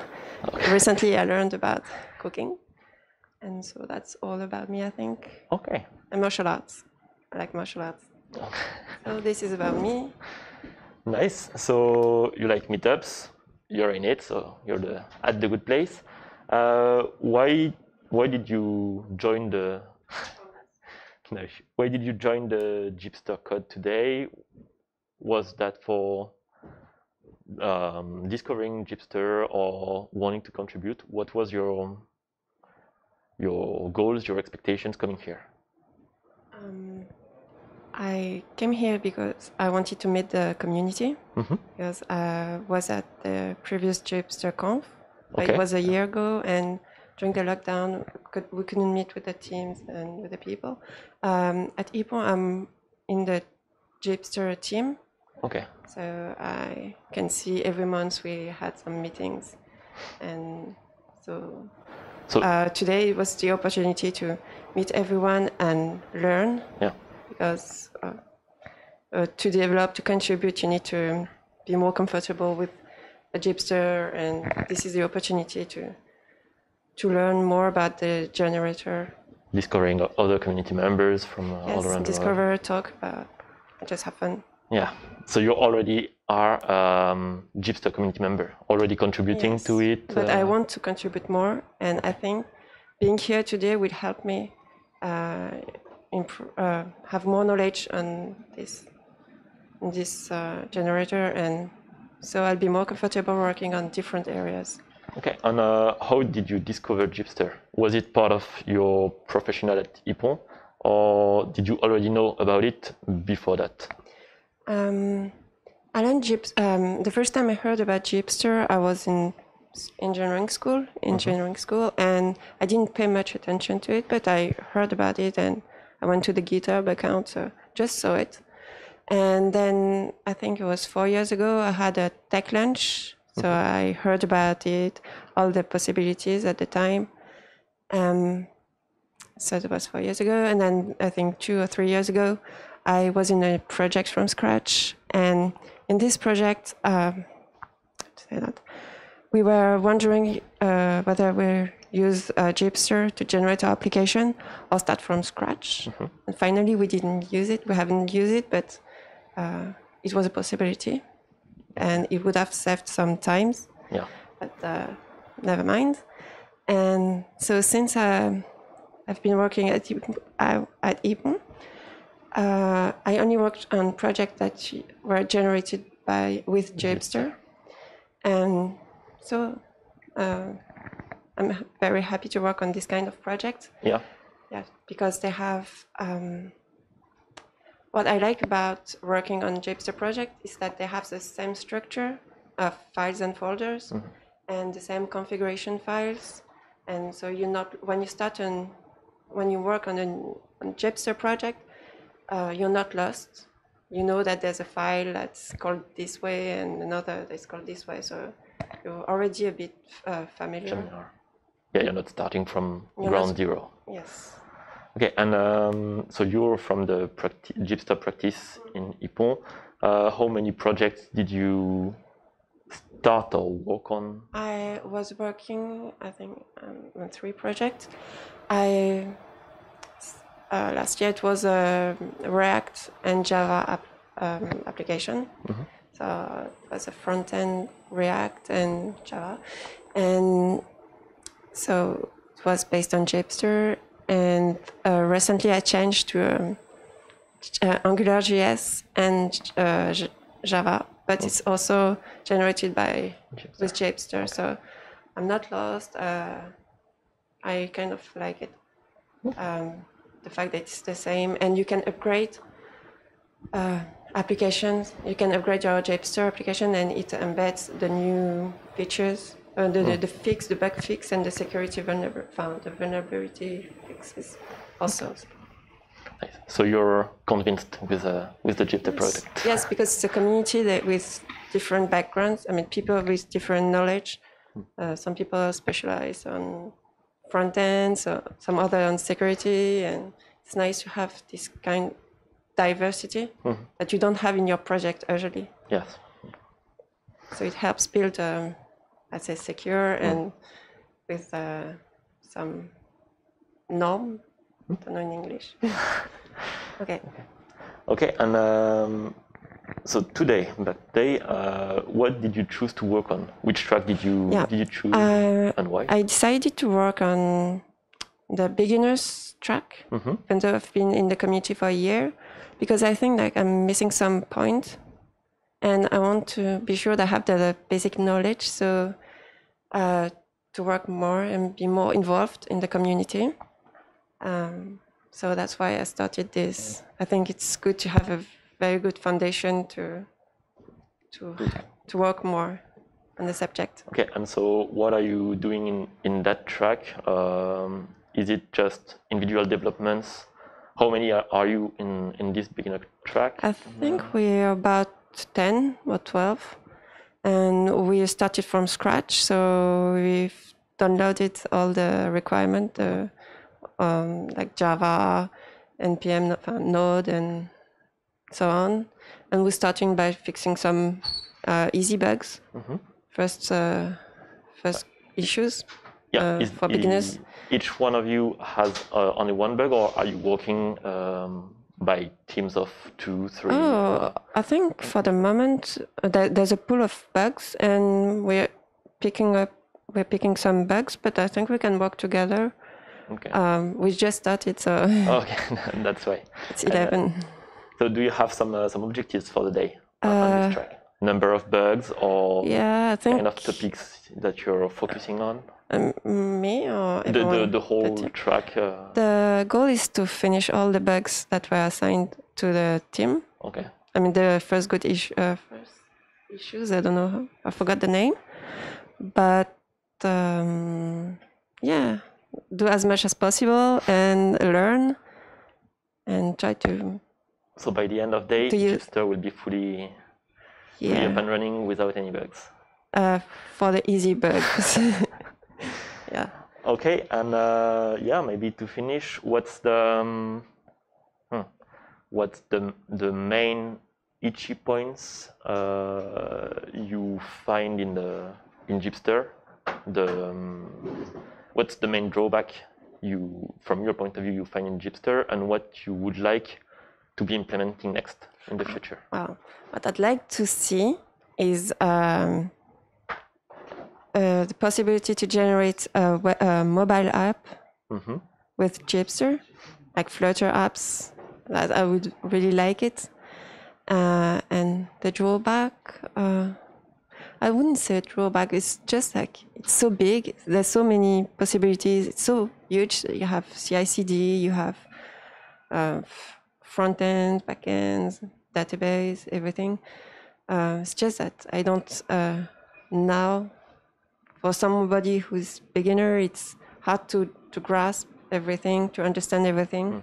You need some time, I think. Yeah, you need some time to take it in hand. Yes, I think it's, especially if you contribute. If you just don't generate your application, it helps. It can hide some difficulty, I don't know, some complicated stuff. Yeah.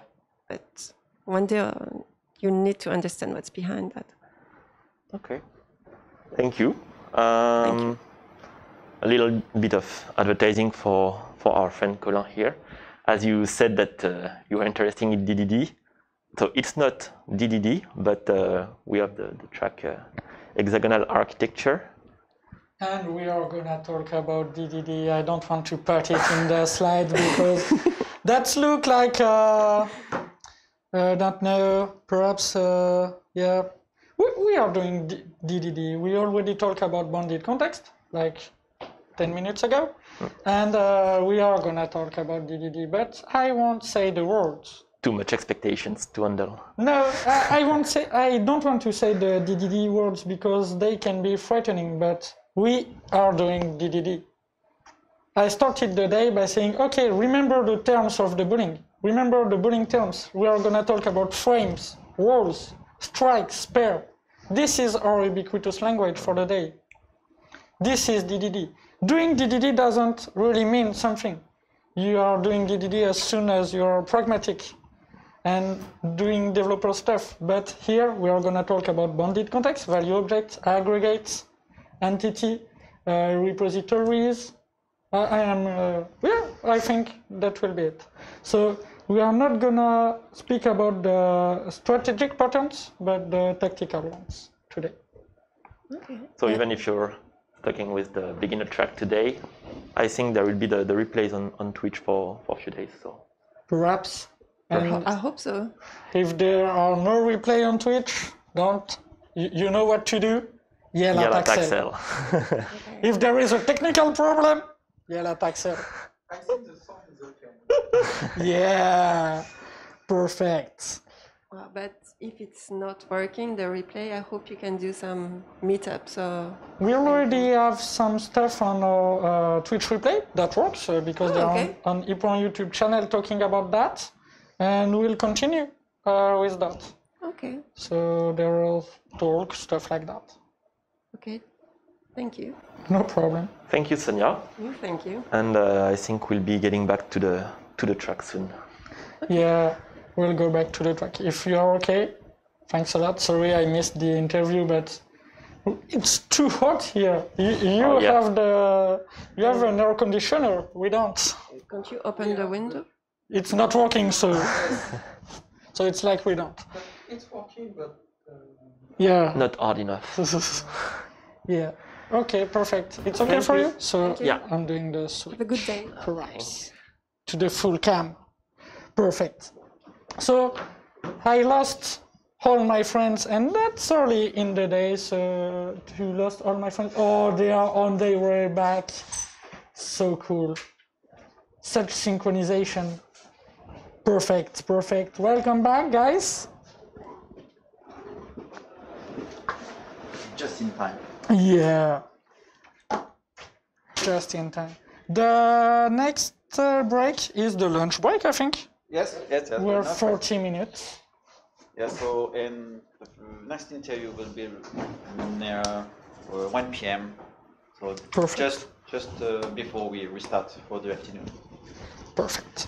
Okay, so where are we?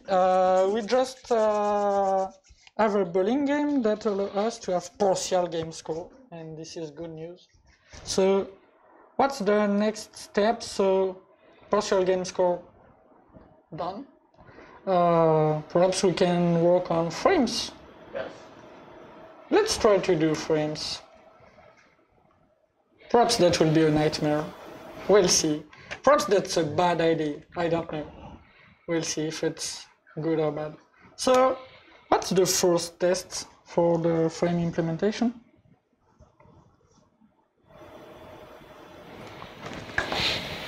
Still, we are looking at the easiest test case. Frame with 2-4. A frame with 2-4. Ah. And 0 on each. There's easier. We can do just 1-4. 1-4. It's easier. I don't have to modelize the frame with 2-4. If I just have 1-4, it's easier. So let's just do should get frames for one roll game, something like that. So I do my roll, and here I want the get frames because we have get score. So let's just say we have a get frames. Seems legit. And here I want a collection of frame that would be awesome. So I need to create a frame class. Perfect. I just put a to-do here so I don't forget it. And I can come back here. Okay, so here I will use some AssertG tricks using recursive field-by-field element comparator because it's a collection, so it detects that. And I want it to contain exactly here a new frame, evening, with just one throw at 2. I can't create a frame without throw, I need the first row. I need the first row in a frame, so that's perfectly logic to have that. Okay, and this is the first row, for example. Sounds good. Okay, this is failing, of course, but here I will go back in an inner TDD loop. I have my outer TDD loop, which is this one, saying, okay, I want my game to have frames. But here I have some implementation to do in frame. So I will go in an inner loop. There are two schools of TDD, inside out, and outside in. They're also called London and Chicago school. And here I'm switching from one to another.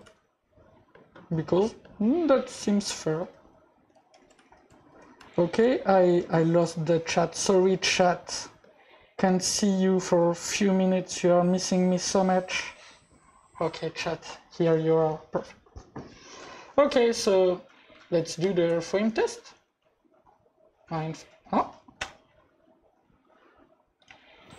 The frame unit test, to be exact. And of course, it's not working thanks Infinitest. So what's the easiest case for now is to get a frame with one wall. Should get one wall frame information. Ooh, yeah. Hello. So Julian is supporting us. Maybe you want to sing something, Julian? Let's go, something like that. No. Julian don't want to sing? So sad. So I have my frame, and here I want to check that, let's say my first row. Frame get first row. So this is an integer, I think. Seems fair enough. That's mandatory and stuff like that. Is equal to 2. Okay, that's the first thing to check. Okay, not working. Oh, not compiling. Not working. Okay, not working. The test is failing. I'm losing my touchpad. No problem. So let's do a simple implementation. That's pretty straightforward, to be honest. And this is working. The other test is still not working, but that's normal. And here I have a choice. Do I add the design and the stuff I need to manage frames with true walls? Do I add it right now? Or do I go back to my upper level test, make it pass, and make an upper level test to have frame with true walls? Both strategies are okay. Which one will you pick? Which one seems more natural? Nobody?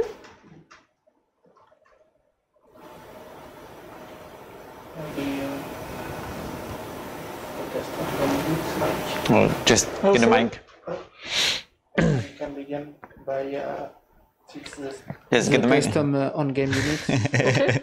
Okay, because so we are not all green. we make that pass. So okay, let's make that pass.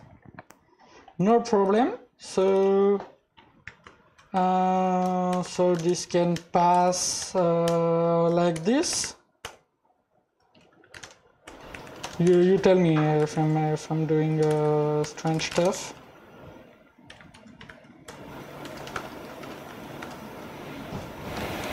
That pass.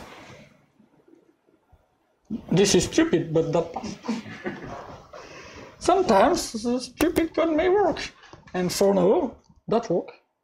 Okay, so let's do a test with two free rolls for free roll, perhaps. Free rolls game, so 1, 2, 3. So here I want a 4 and here I want a 3.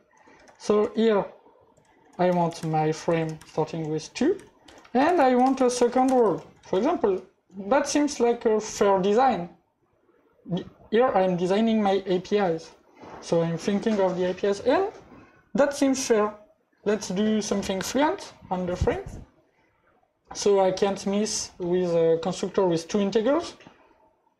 As soon as I have 2 parameters of the same type in a method, I don't like it because I can miss the order, it will be hard to understand.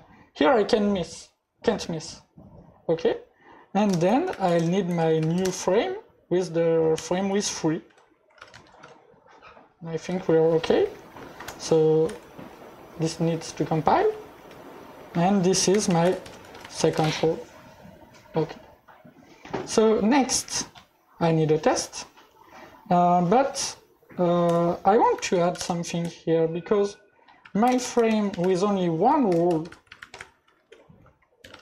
also have a second row, but this second row, as we've seen, it's not mandatory, it's an optional. So this should be empty. And this is really important.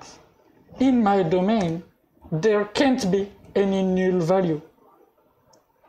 I'm checking all that. If something can be null, I'll use an optional. If it's a collection, I'll just return an empty collection. I don't want to have null values. That's not possible. That's not a good idea. If you have an optional, you know you have to handle the case. And optional will give you method to handle it easily. So this is really important. Don't put nullable values in your domain, please. Just use optional, they are good at it. And you won't have null pointer exception. Never. And that's a good news. Okay? In TypeScript, you can block null values, if I'm saying right, because at compilation time, you can, when you define, you can say, okay, this can be undefined. And so you don't have this problem in TypeScript, you don't have this problem in Scala, which also can block null values. This is only for languages that allows null values. So I don't know, Gnuc, if you're still there and still listening. Can you confirm that for the TypeScript part? And I don't know if I have some PHP developer here used to this channel. If you can confirm that for PHP, because I have no fucking clue what's happening in PHP at this point. Don't know Nolwenn if you're there or somebody else. Okay. So far, so good. Not so good. Not so good. Let's do an implementation. So, as always, really hard implementation, but my test is okay. So, as long as my test is okay, I'm okay. And now, null and undefined exist in TypeScript, but you can add constraint when you compile using types. So that's for the TypeScript part. Think that answers your question? Does that answer your question? Is it okay or no? Yes. Okay, perfect. So should get 2 roles, frame information.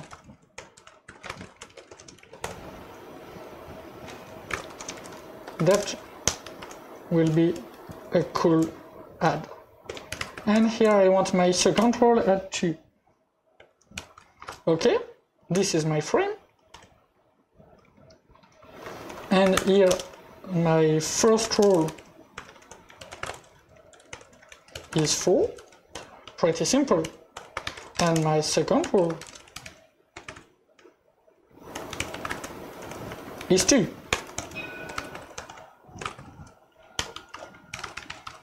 And this is not working. Not my day. Okay, so let's make it work. Here I want an optional integer. Oh, sorry. And here I have a big design choice to do. Do I make immutable frames? So control will result in a new frame with the two rows. Or do I make mutable frames? So control is updating my frame. I'll let you choose. Both design can be defended here. And I just read the GNU answer. For example, type my type can be null undefined optional field can be okay.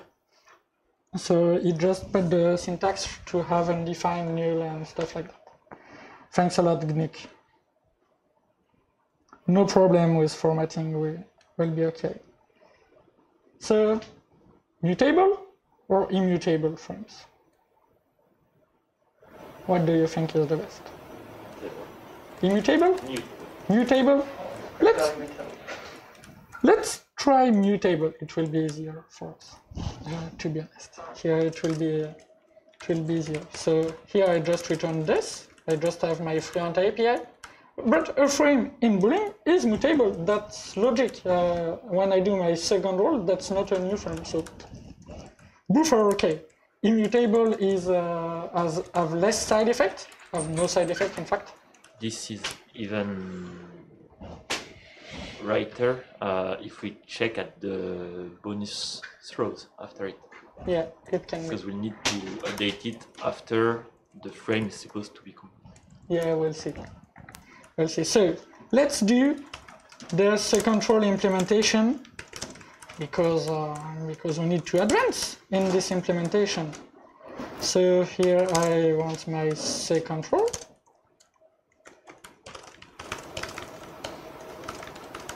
Okay. So what did I do wrong? Thanks a lot.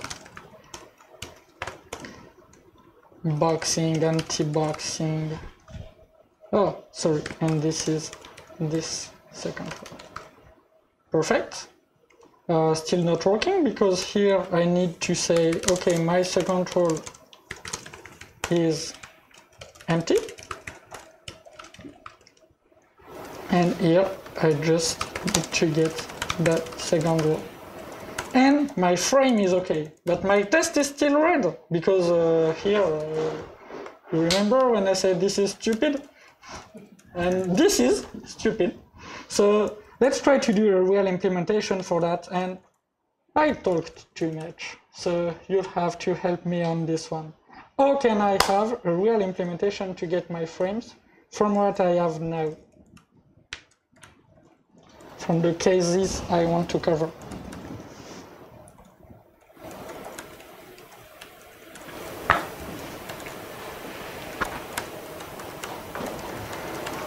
Haha!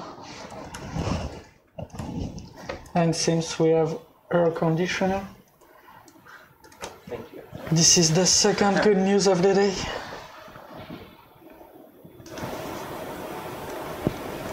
And beers are 20 minutes away. Hopefully there will be beers. Haha, beers.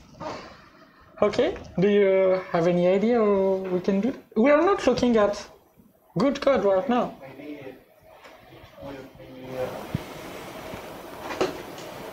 Maybe it will be a little like the ball score with frame indexed.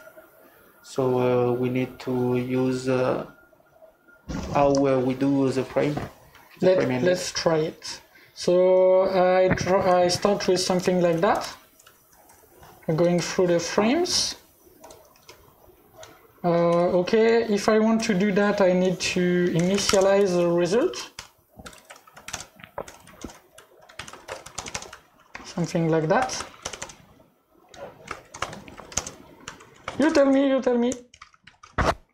And here, of course, I just get my friends. Okay, that's not working. Okay, so here, what can I do?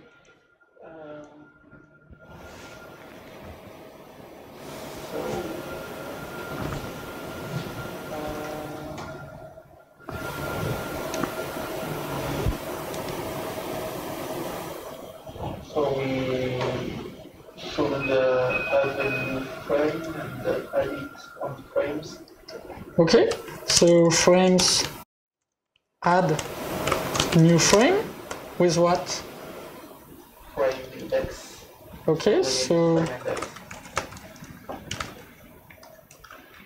create my frame index like that.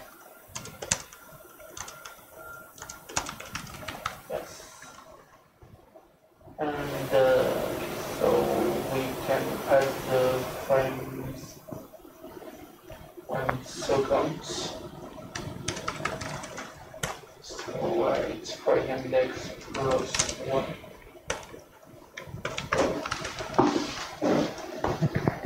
Plus 1. So I think you don't want to tell frame index, but roll score at frame index. Yes, roll score frame index. Okay.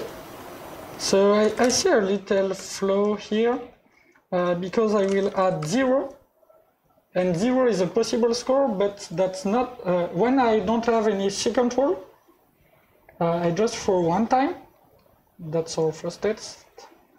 I don't want to have 10 frames. And here I have 10 frames with first and with second roll to 0, which is different to no second roll. Yes. So that's a little flow. We can try something else, perhaps. Perhaps we can say the old way. The old way is, okay, I have my roll. Let's just go through the rules. And I have a first case. If this is the first roll, in fact. In that case, I need to initiate a new frame. No choice. And I can just continue. I have my first frame, first row. And here I have another case to check.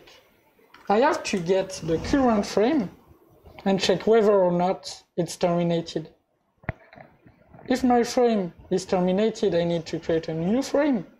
And if it's not, I need to put a second roll. That's tricky, but I can terminate frames on many ways. So I need the current frame. So I need the last frame from my frames. So to do that, I will change my collection implementation to a dequeue. No, I just want a dequeue. Here I want an array dequeue. It will be easier for me to have first, last, and stuff like that. So here I can say, okay, frames get last. And that's my current frame. Current will be enough. And if current is terminated, not sure of that name.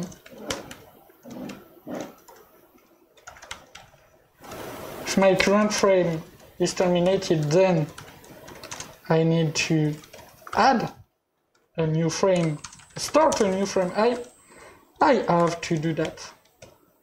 Otherwise,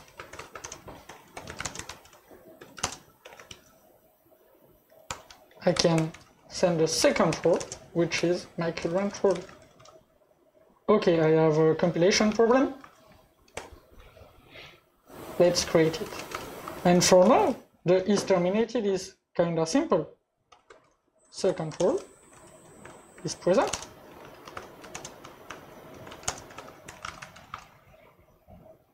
And this is working.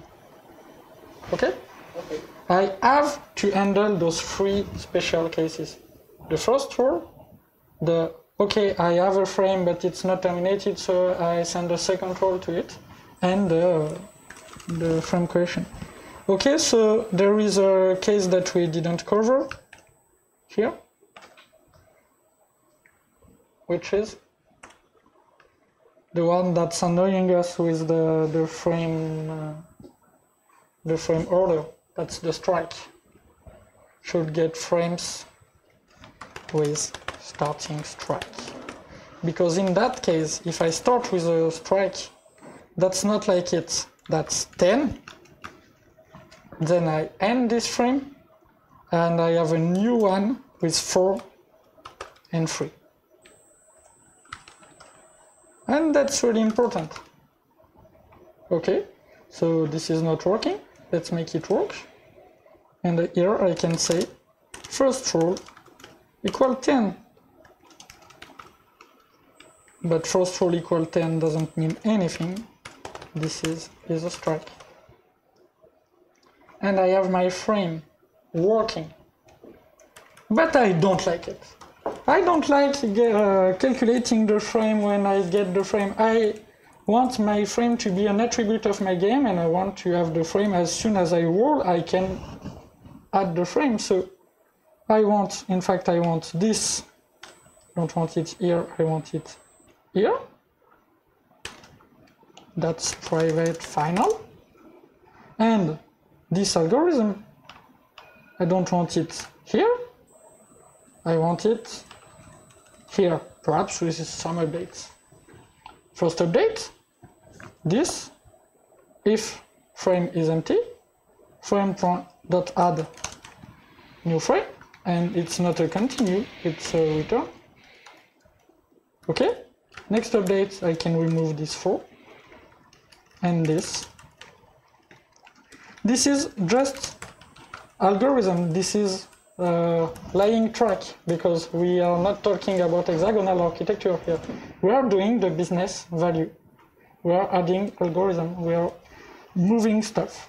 So here it's working, I didn't break anything, but there's something that's bothering me. I have a way to get directly an attribute of my class, which is not the case for all. And this attribute is a collection. So I want to ensure that it's not modifiable. Because I don't want somebody to do getFrame.clear. Because I don't want to break my class. So I just add a test for that. And do you know what principle of solid code do we have to break to allow that in Java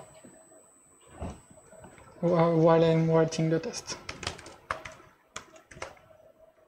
Unmodifiable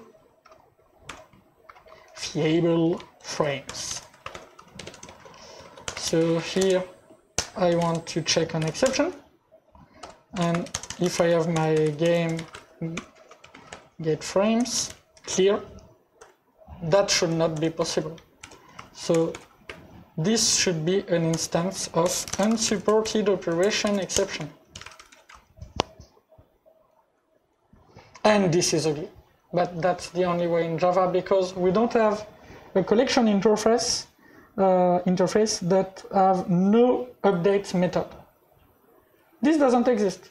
It will be pretty simple to do, because we just need a new collection interface, a new iterable interface, with a new iterator without the remove, a new collection without clear or remove, stuff like that. And we are done. We can have a collection that we can only read, which is the most basic use case of a collection. But that doesn't exist, so we have to break the Liskov substitution principle and break the implementation. We are gonna make an implementation of a collection where the contract is not okay, because all operation updating the collection will result in an exception, which is not the contract. But that's the only way to do that in Java. So let's go. That's pretty simple to do, because everybody needs that, so they put it like basically, but this is a real problem in Java, because I don't know if my collection is modifiable or not. I'll see it at runtime, but I can see it at compile time, and it will be really better. But we do it with what we have. Okay? Do we have something else to do for that frames? And I think.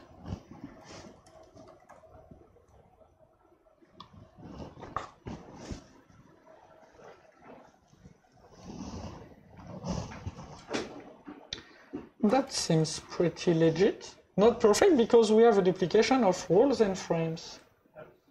But if we want to remove the roles, getting the score will become a nightmare.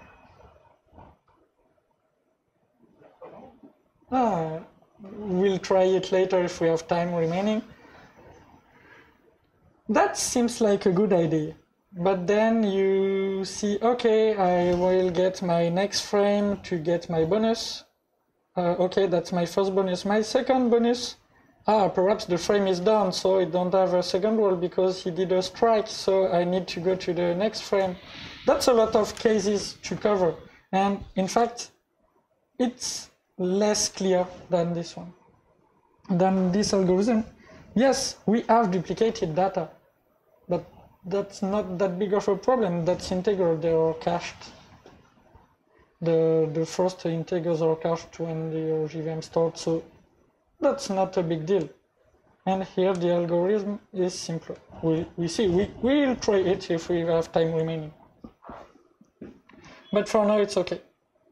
What do we have to do to have a real padball domain?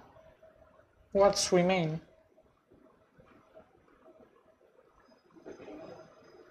The player. The game can only be built for a player. That's really important. So we'll do that after the lunch break. And there's another really important thing that's not written here, but that's real for every application. Every time you want to follow the life cycle of an object, here, my game, the player will create a game and then roll on the game. On what game will he roll? I need to give a unique identifier for the game because the game is gonna change in time. The game is not defined by its values. It's totally possible to have two games for the same player. You can have two games with exactly the same values. I can define a game by its values. I need to define a game by a unique ID. So we'll need to manage that, to add a player and an ID to our game. That's classic. We always have an owner of the data and a way to follow the data. But with what is less classic, I think, is that we don't have to follow the frame. We don't need a unique ID for the frame because the frame will only exist for a game and their value is enough.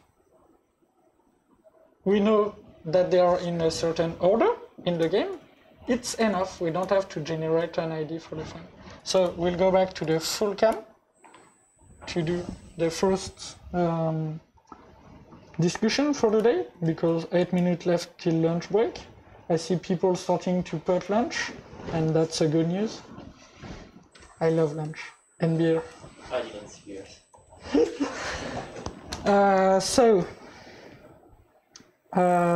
Let's sum up this first morning. We started with a slide saying, hey, we are in the hexagonal architecture track of JHipster Code. Where is JHipster? Where is hexagonal architecture? That's so sad. And in fact, what we are doing is the goal of those architecture. Doing an hexagonal architecture to do an hexagonal architecture have no use, have no meaning. We are building something we'll want to protect, something which is important, which is our business, which is our value. If you don't have a domain to protect, if you have something like an anemic domain model, which is a domain model without logic, which is just data, don't do an hexagonal architecture that will be an overhead. You don't need that. We are lazy, we don't do overhead. We do code if it's useful, if it's useless, we just don't do it. So here, we are building something to protect, something that is important, something that we can rely on, that will be the center of our business. And so, when we'll have something to protect, we'll be able to put it in an architecture protecting it. But you have to do it that way. The domain is important. Everything else is an implementation detail. That don't mean you don't have to spend time on it, to reflect, to handle technical problems.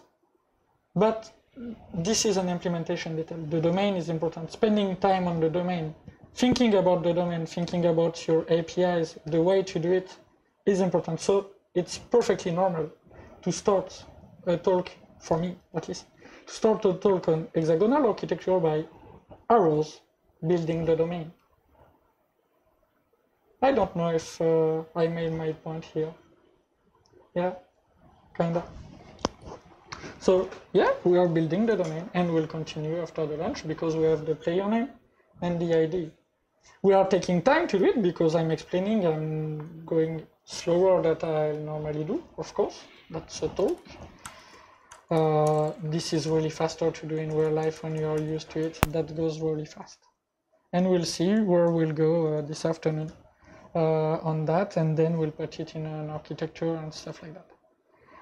Can we make a quick table round of your first thoughts? Anthony, can you start with this first morning, these first 2 hours, in fact? Less than 2 hours, I think.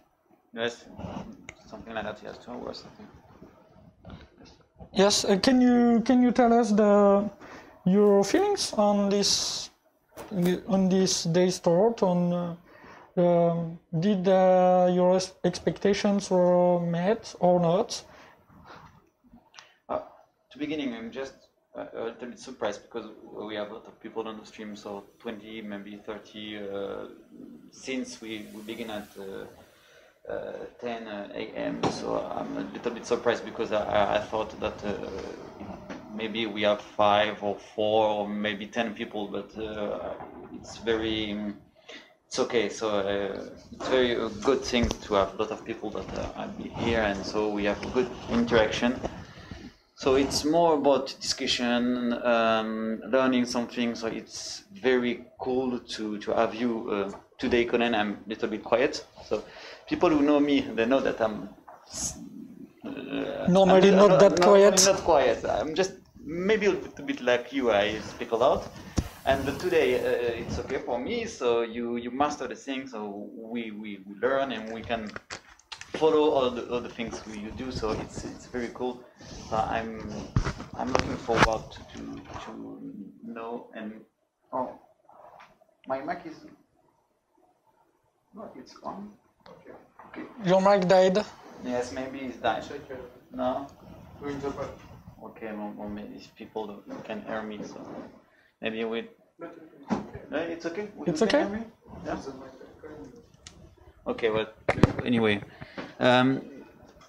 yes, it's. I don't remember what I was saying. Yeah, you are being quite quiet. Yes, I'm a little bit. Well, yes, I'm quiet because, as I said, you really mastered that, and it's impressive to see. And I'm looking forward to what is the goal, what we can do. From generated project and the bundle, the project in the final, well, maybe it's not final because we have maybe a lot of things to remain. But yes, I want to know what we gonna to have at the end of the day. What we're gonna do with this domain? Yes, also. But I think I have 5 hours of code this afternoon, so of course we are not halfway because the afternoon have way more code. Yes. Okay? So we'll have to wash our hands after that. Yeah, for me, I'm waiting for this afternoon because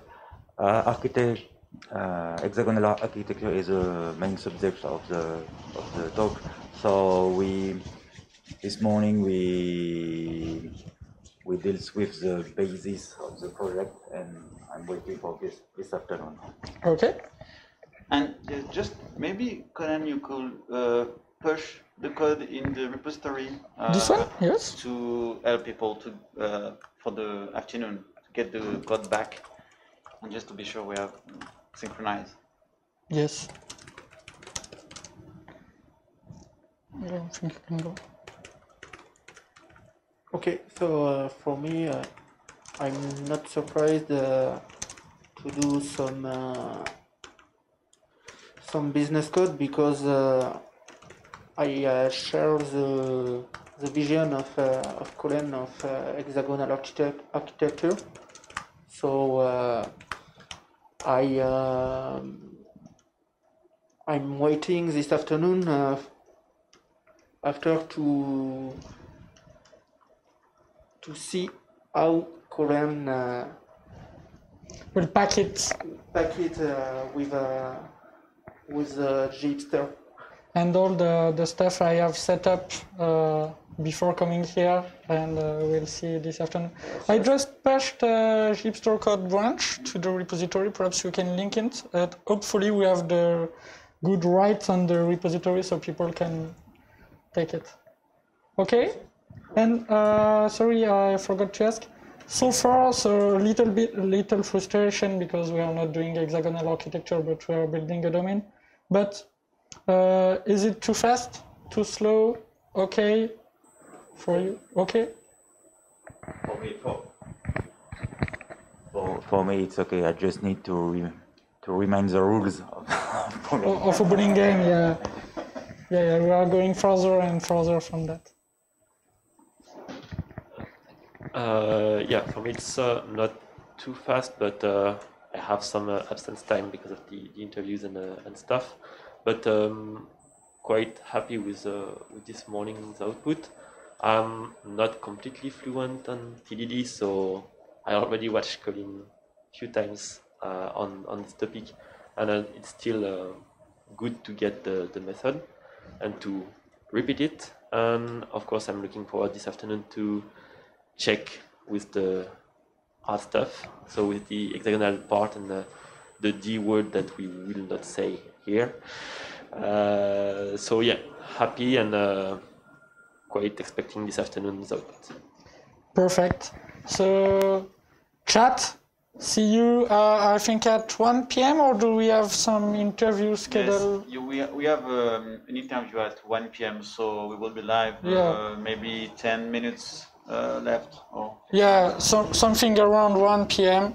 Chat, see you. We are gonna grab some lunch. See you. And back, chat. We've got a dessert. Some of us got a coffee. Some of us are still waiting for a coffee, but they will be back really soon. But we have to go. We have to implement things. Even if we have no idea what's left, because that's a total discovery. But there's one surfing. I have a plane to take today, and I'll have it. So we'll just start the implementation of the player name. We were left with that before lunch.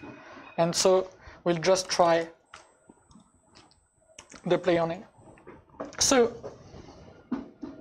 same rule as this morning. When you are starting a new method, a new something in TDD, you start by the simplest case you can think of.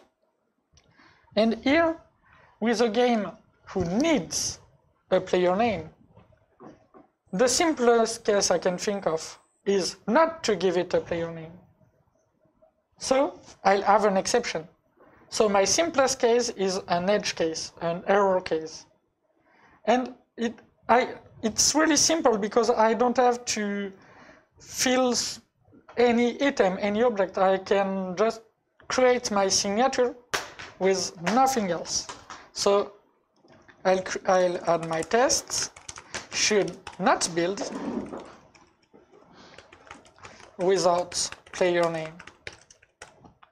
And here I'll use the assert that thrown by from Assertg, which is a really cool tool. Use it. And I'll say, okay, I want a new game with null, which will be my player name. And this should be exactly instance of missing mandatory value exception. And this is the first trick. The first thing I've set up before coming there is a full stack to handle exceptions, and also this exception, which we'll look at later. And I also want my message to contain player name, because I want the stack to tell me, okay, you forgot player name, and not you forgot something. I want to say what's breaking. Okay, and here I need to create the constructor with my player name, which is a string. Okay, I broke the over test. Of course, I removed the default constructor, but we can't have a game without players. So I made a modification that resulted in regressions, but that's a needed business modification. My business wasn't good, so I accept to break the signature, to break the APIs, and I make the correction. The correction here is quite simple. I have only one game, so I give it a player and I'm done. Okay, so now I want to ensure that my player name is not null, and this is another trick. Because this assert class is mine. It's a class I've done for this project, and I have a class similar to this one in all my projects. I will enrich it depending on the needs of the project, but I will have a not null, not blank, and here field is for fluent assertions. Assert that field string, and then I can have fluent assertion, not null, max length, stuff like that. I can add a length for an exact length, a regex or whatever. And in bigger project, I will have a field with integer, doubles, everything that will give me an asserter dedicated to this type. So for integer, I will have min, max, stuff like that, because anytime I get a primitive in my domain, I want to check it. I want to ensure that it's following some rules. Okay, so here my test is passing. I'll just do another one. Oh, it's not a payer name, it's a player name. And here is with blank player name, because blank player name isn't that good. Okay, not passing, no problem. I'll use the not blank. Okay. And player name should have a max length. I don't want player name with a whole dictionary. I don't want a full Klingon dictionary as a player name. I want to block the size. And I decide to block to 50 characters. Because why not? I want my player name to be less than 50 characters. Should not build with 51 characters player name. And what happens if the name is empty? Empty is blank. Blank? Ah. Same. I can test it, but I'm confident on my not blank method. So here, I want my new game. And I need a 51 character player name, so I'll build it. 51 is exactly instance of, and I think it's string value too long, something like that. No. What is it? Don't remember my own exceptions. I'm getting old. String too long exception. Okay, wasn't that far. I want a string too long exception, and I want my message to contain player name. Okay. So it's not working, and here I can say, okay, assert field, player name, not blank, because I want to keep the not blank, and max length 50. And that's pretty easy to read. This kind of fluent assertion is easy. I can have assertion for all my parameters, and I can check everything, and I don't build my object if all the fields aren't correct. If something is mandatory, I don't build if I don't have it. Something is not mandatory, remember this morning, it's an optional, etc., etc. Okay, so now I want to get new game information. So for me it's really interesting to check the information on a new game. So the score should be 0 the frame is empty, are empty, and the player, sorry,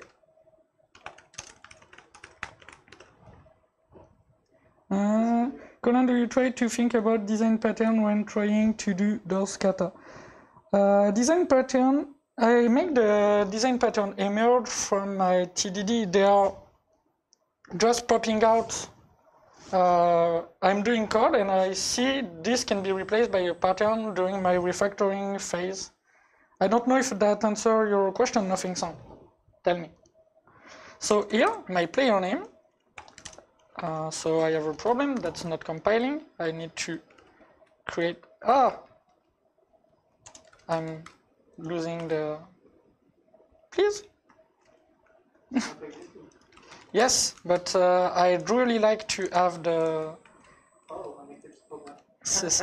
yes, that's it.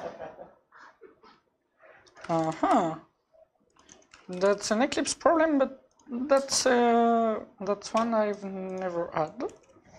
Strange, no problem. So I want a player name. I don't want a string because I don't want to manipulate primitive in my domain. I want objects. I want something with meanings. So I want a player name. But here, still not working, so I think I really have another problem. Nothing Sound, yes, because I really have a hard time to make the code works, win then the refactor more elegantly, and figure out some design patterns. That's one of the TDD difficulty. Of course, there are others, but one of the difficulty is this one. Finding patterns during the refactoring steps. So here I want it to be equals to a player name with the same name. Here I have my name. And you remember this morning the double loop thing will do just the same thing. Here I want to create a unit test for my player name. And it will be pretty straightforward since I can copy paste the free test here, because in fact that's control over my player name. And here it's not a game, it's a player name.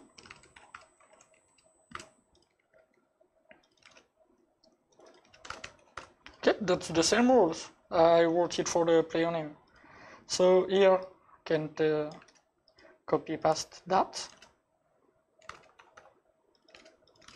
And done. Okay? So now I want to get the name of my player name, so it can be interesting. So I want a new player name player. Okay, that's annoying. I think I'll have to do that many times. To do the new player name player, I'll use that in more than one test. So I'm just gonna create a utility class, which I'll call GameFixture, and I'll use this in my test to get data for my games. So that's an utility class, it's final, it has a private constructor, and I just want a method to get my player name. Oh, sorry. Okay. Nothing special. Here I ask my game fixture to, if I put it static it will be way better, to get my player name. And here I want to assert that player name get. Let's just call it get. There's only one value in the player name.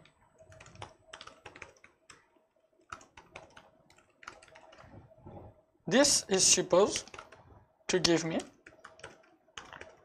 my name. So, not working, of course. So here I can just add a parameter, put it final, since it's a value object and it's immutable, because it's only defined by its name. A player name with another name, it's just not the same player name. I don't need IDs, I don't need stuff like that, it's a value object. the value makes it all. And it's not working because of two things. First thing is that I'm getting I'm getting null here, so should get my player name. So let's add this. So this is my player, in fact, in a game. It's a player name, but for the game it's the player. This player name, this value object, is the unique ID of a player, but the ID is a value object. Don't know if it's really clear. It's kind of complicated to understand. But this will allow me to identify a player if I want to make a scoring context or stuff like that. With a player name, I can know who is who. It's unique. But the object in itself, it's a value object. Okay, so let's just put something in it. So player equal new player name. Oh, can somebody count how many times I'm gonna do this typo of player name instead of player name, please? I think it will be a cool metric. And this is not working. What happens if there is two players with the same name on the same game? There can only be one player for a game. Okay. In this first version, I have only one player. That's the simple rule where. Yeah, I made it easy. But of course, that's a thing to check. And I can remove that. I didn't break any of those tests. And in fact, those tests are useless. The test checking the player name format in the game, I don't need them because I know my game is gonna get me a player name. So that's dead code. I remove it. Okay? And still not working. Somebody knows why? Tell me, expecting to be equal to equals and hash code on player name. So I'm gonna generate equals and hash code based on the name. And this is ugly. I don't like this implementation. I don't like it. I found it really ugly. So I want to refactor it. But I can't refactor it if I don't have any tests, because I might break it. I can decide to do safe refactoring and stuff like that, but here I want to show how you can refactor existing code. That's more this than anything else. So it will be simple, but it will take some time. We can start perhaps a chronometer to see how long I'm taking, because that's lots of developers think it takes really long time to test that kind of stuff before refactoring it. So I have no idea how long I take writing it from scratch, and we'll see. So I'm gonna write test. I know that this code works. Eclipse is right. The code is ugly, but functionally it's okay. That's the way you are supposed to implement an equals and an hash code. So I'm just gonna write test for each case and see what happens. So var should donc this equal object should be equals to self if it's the same reference.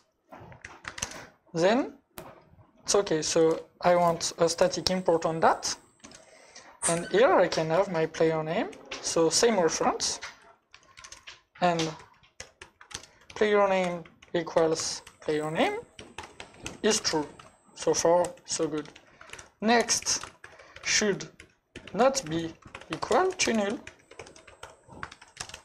Player name equal null is false. Okay, next. Should not be equal to another class. Oh, another class. That's just the next case. Player name equals the string player is false. And my IDE is even gonna tell me, aren't you drunk? No, not enough. So I'll just add a suppress warning. That's what I want to do. No problem. So next case, should not be equal to player name with another name. Another I don't like this word. So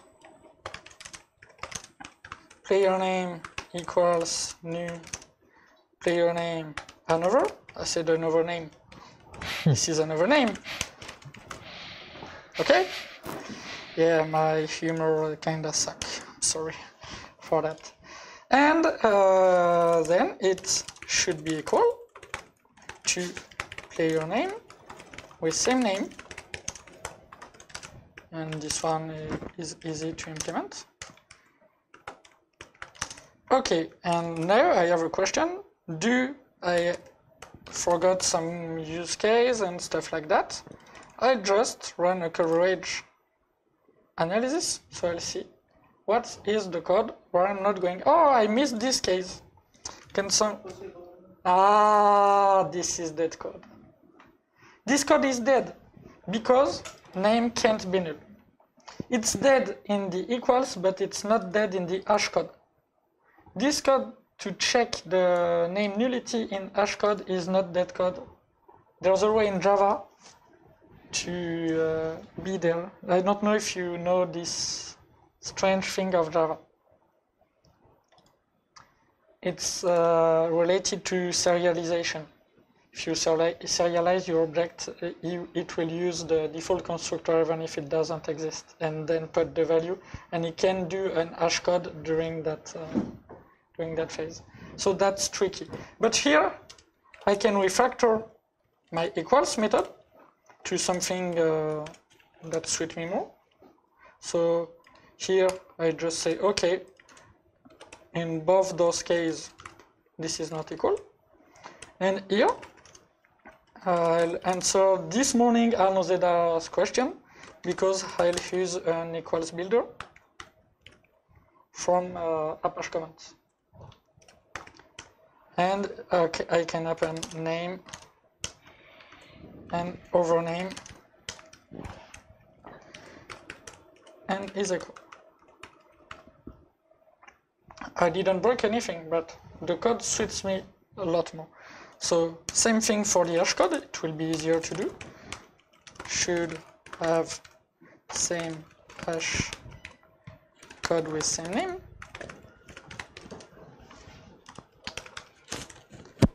Oh.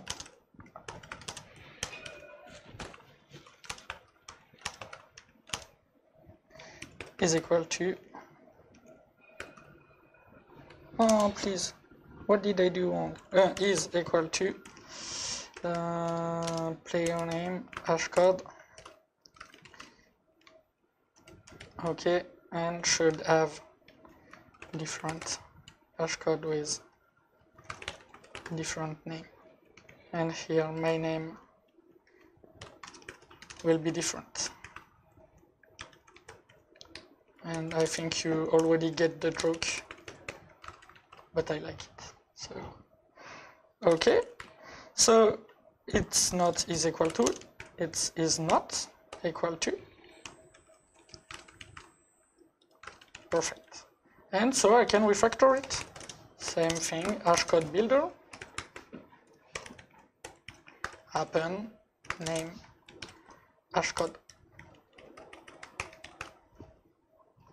Clearer, easier, easy to read. And doesn't take that long in the end.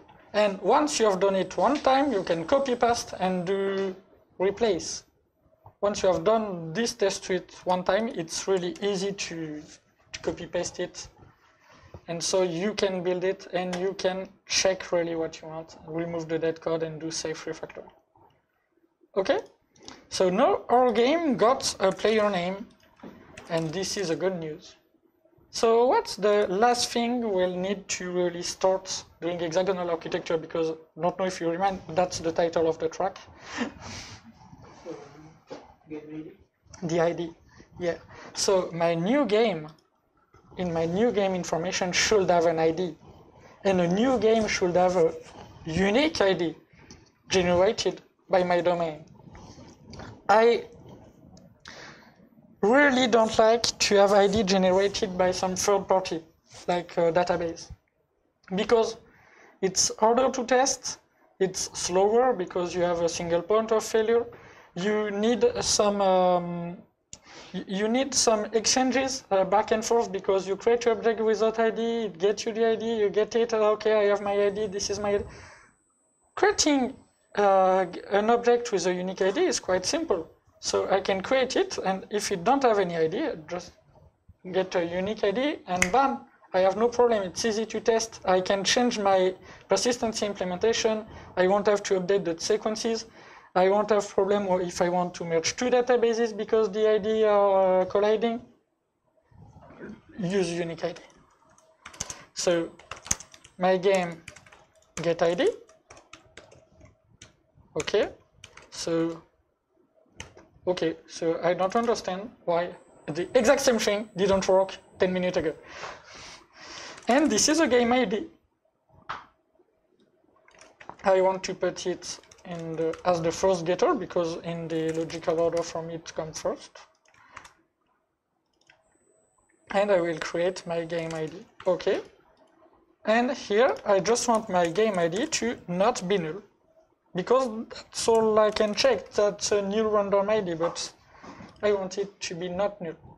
So here I can left a to-do for the me of in 5 minutes, so I don't forget it. And I will do the implementation here.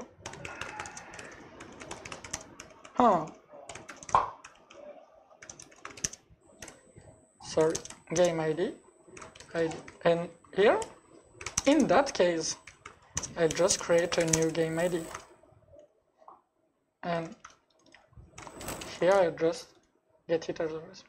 So now I need to do the game ID implementation, and do you have any ID, or I can do that easily?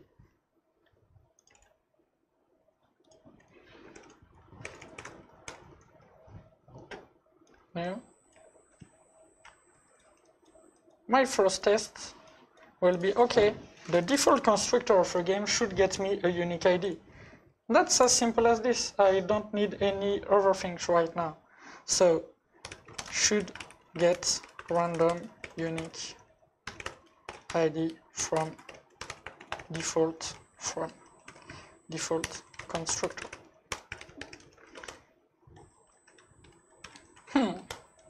So I need AssertG, and I want my new game ID get, because that's enough. That's a game ID. I don't need to say get ID. Okay, and here I want a universal unique ID because that's cool, and I want it to be not null. So if I do that, this is a mistake. But my test is green. But this is no, don't do that. What I can do is just extract this and check that ID get is equal to ID get. Easy to do. And I have a problem, of course, because my design is just broken. Here I want to make a random ID and store it in a field. And I want to get this ID. And this is working. Of course, this is final, because the game ID is an ID, but the object in itself is a value object, not moving, immutable. And I'm manipulating game ID, not UID, because I have a lot of UID in a real application. And if I have a method taking 3 UID, good luck. To call it, you'll need to go see the implementation to see which one is used in what. You can rely on parameters name. If you're lucky enough, they will be okay. Here I can fail. If I ask a game ID, that's a game ID, not a user ID, not something else. I know it's a game ID. And it takes 5 minutes, not even 5 minutes to do, and it will save you headaches. So try it. And I said I won't talk about domain-driven design, but in fact I am talking a lot about domain-driven design. just a little part of domain-driven design, which is the pattern to build application, but that's what we are doing. Game is an aggregate. Frame is a value object. Game ID is a value object. Player name is a value object. This is my aggregate. I can follow its life cycle. Okay, so it's almost 2 p.m. Let's switch back to the full cam. Here we have two possible paths. We consider that the first version of our domain is okay. I see a major flow here, but I remove it. I removed it from the specification to allow us to have the two paths. My major flaw is that our domain can be built with stupid data. I can have role at minus pins down. I can have role at 15 pins down, etc. This is stupid. In a domain, I should control that. I shouldn't be able to roll on terminated game. I shouldn't be able to roll stupid data, etc. So in a real code, in a real application, I'll do that. Right now, I'll add the check to my frame, to my game, to ensure the business value. We call that the invariant. So we can do that, but I don't think that's the best call right now, considering time, interviews, and etc. Or we can start doing a real application out of this domain, because we have a domain floating out of nowhere. So we can start wiring it to a JHipster application. And it's up to you. I give you my advice. For this pick, I won't do it in a real application. I'll add the invariant control. In fact, that's the first thing I'm doing. But now, today for this live, what do you prefer?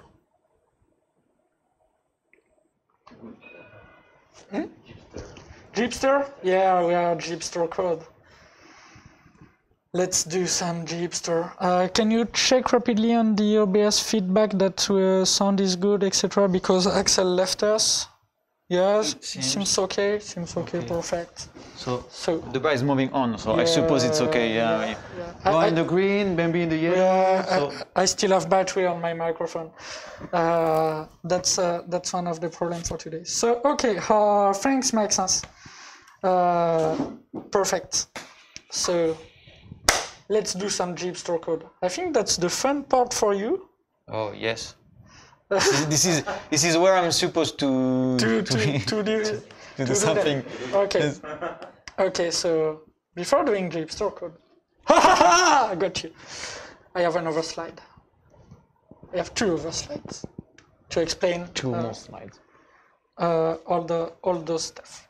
So right now we built our domain with unit and social test. A unit test is a test.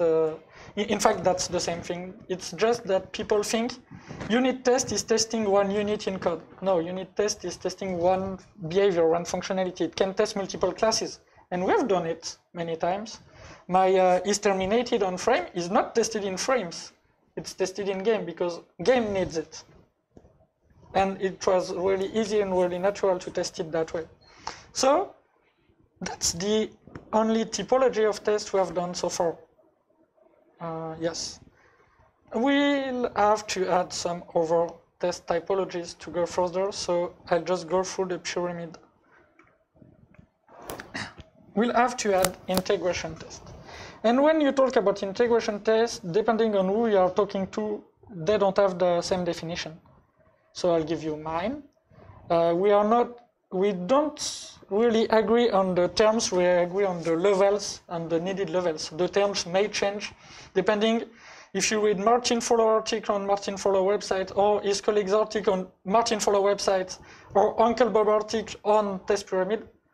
They have the same levels, they are not called the same. This is my notation, so we are speaking the same language, that's all.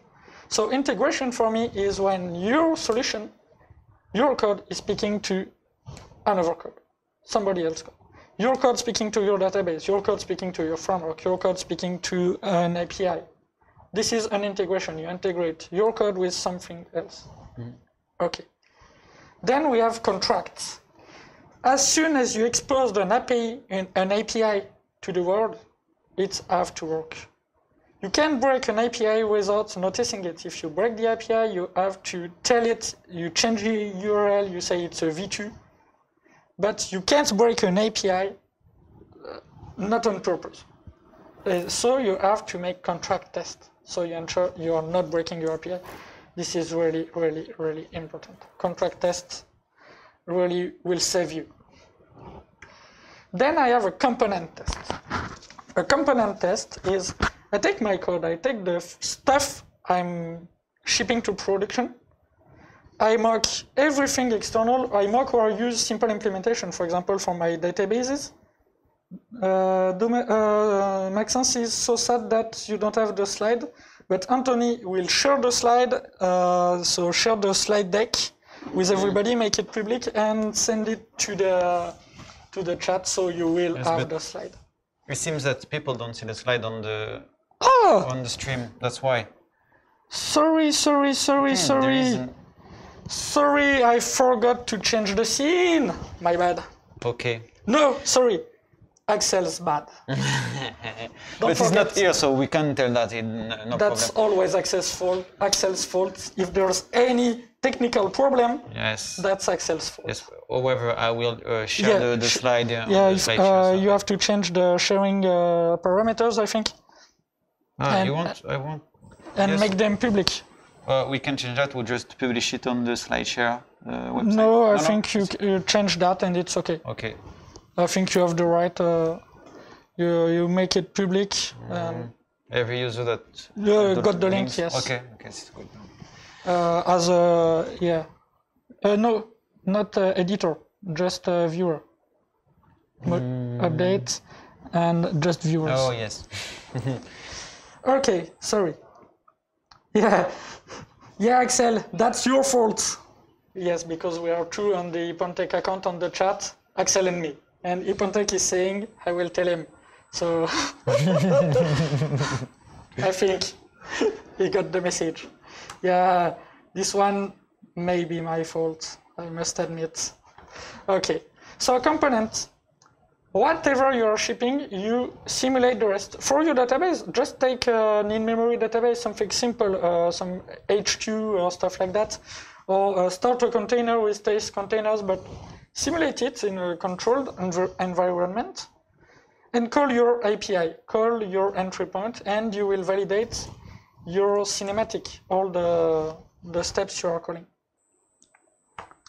Then, that's the end of the test we can do without deploying any solution, and this will be the end of the test we'll do today, because we are not going to do deployment and stuff like that.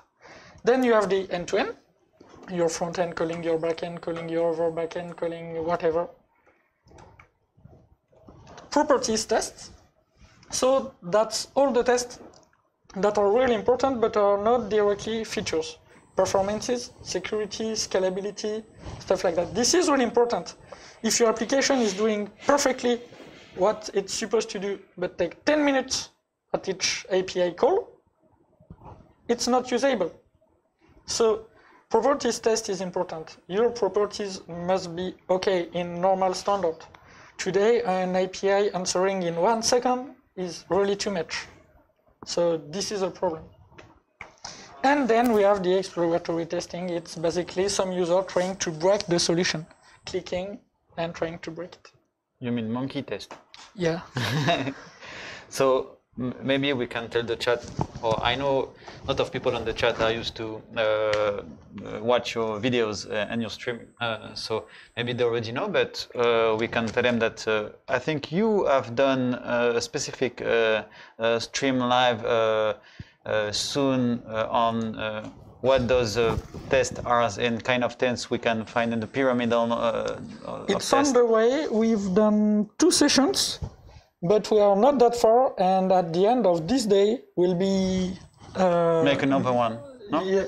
No, at the end of today, we'll have some steps in advance comparing to those lives. Oh, okay. So this live will go further. Will go further away than the old one. Yeah. Okay, so you don't have to check that. You just follow the. Yeah, I think it's okay. I have an echo. I don't know. No, it's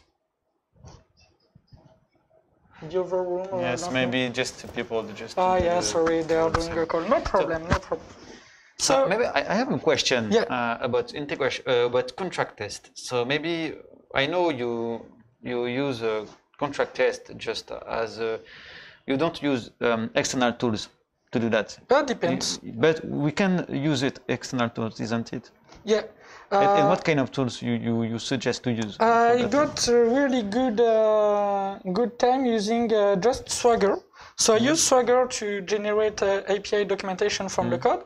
And in fact, you can generate your Swagger documentation at build time. You can take your Spring Fork Swagger and generate your Swagger file at build time. And there is a cool tool in the Swagger suite that allows you to check breaking changes between two versions of an API. So you generate your Swagger file on your branch. Once it's done, you call your Swagger file on your master. You use this tool, and if there is a breaking change, you send a mail. You break the build if you want. This is kind of easy to do, and It's good for this because if you add some fields or some others, the test is down and you can have the contract.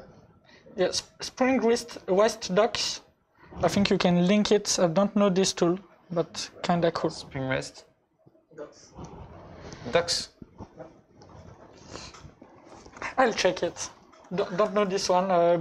Perhaps I built something kind of manual that maybe easy to do.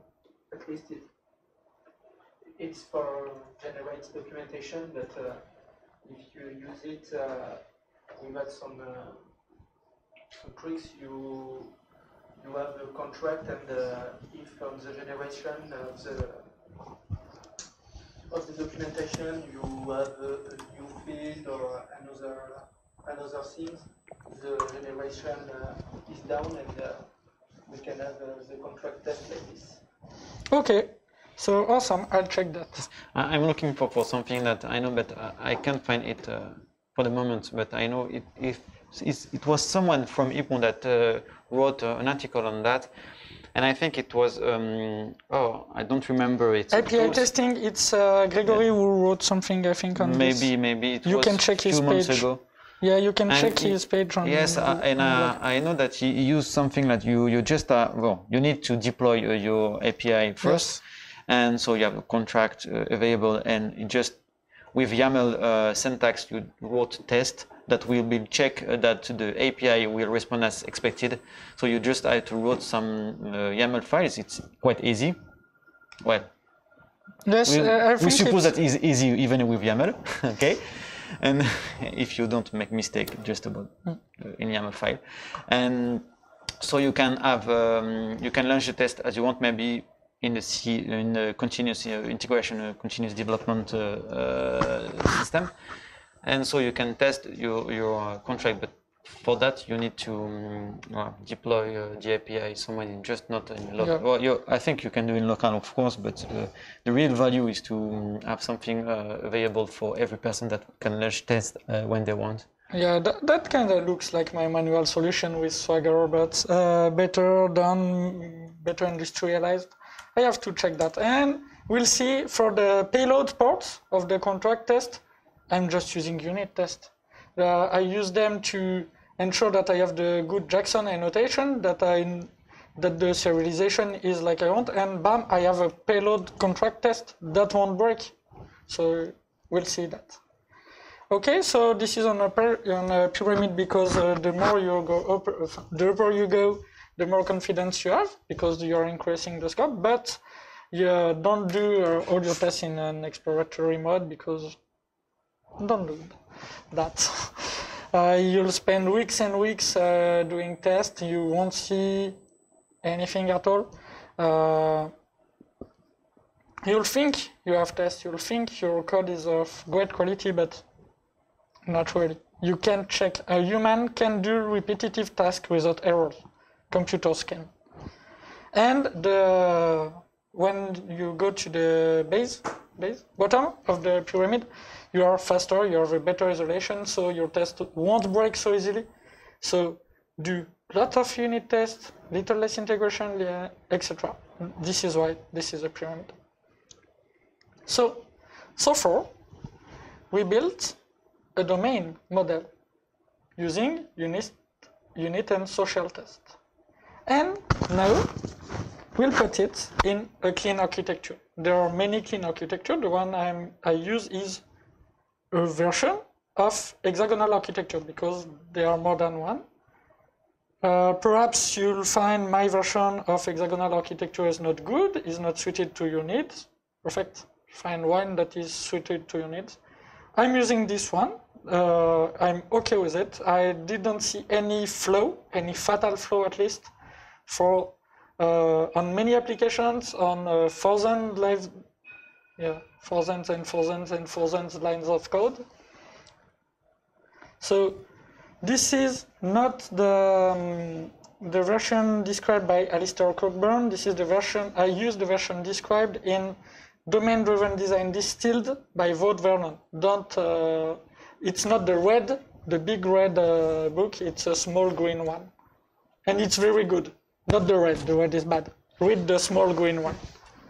No, not bad. I don't know. I don't like it, but the green one is really, really, really awesome. And if you want to start domain-driven design, start with this one. I think that's the best shot. So my domain model is I have an application layer. I have a domain model, and I have an application layer that I use to do orchestration. No business logic. I just use it for orchestration. Call something, make an operation, call something. That's all. 3 lines method, not more. And I put transaction in it. I have this technical need from Spring, etc. I need transactions. And I decide to put transaction at this level in most cases. Sometimes the transaction will be too wide, so I'll put it in something thinner. But most of the time, that's perfectly okay. And I also put... well, it's good. Go. Maybe we can give an example. So we can imagine that the application part will call, I don't know, repository first, right? And user one, or user repository to get a user, and maybe. For example, my repository will get me a game. Yes. I will roll on a game. Yes. And save my game with the new role. Because I'm not doing event sourcing, it's totally possible. But here I'm not going for event sourcing. Get my game, roll, save the game. Okay. And return the game with the new role, the new score, etc. So I have the updated payload. Okay? Okay. That's what we're gonna code. And for this, I use component test and unit test. So I'm going a bit high in the level of the pyramid. So this architecture is really, really different from JHipster architecture, which is a Spring classical layered architecture, where you have your REST controller calling your service. Spring services are not application services. Please. It's really important. Your add service in Spring, it's doing everything. It has some business rule, it's doing mapping, it's doing transaction, security management, and it's verifying the entity coming from the GPA and Hibernate and stuff like that, because you didn't check the nullity, you don't have your object can build in a stupid state. My object don't build if they are in a stupid state. If somebody play a script in the database and put stupid data, my object just won't build, and I'll have a little error, not thousands of lines of database to make some magic onto so it reaches a state where I can do something with it. My object just won't build, because that's not supposed to exist. A game should have a player. If you create a game without player name, it's not good. If you create a game with a player name that is 200 characters long, not good. Okay?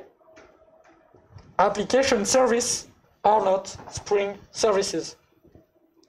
But we'll put add services application on that, but annotation on that.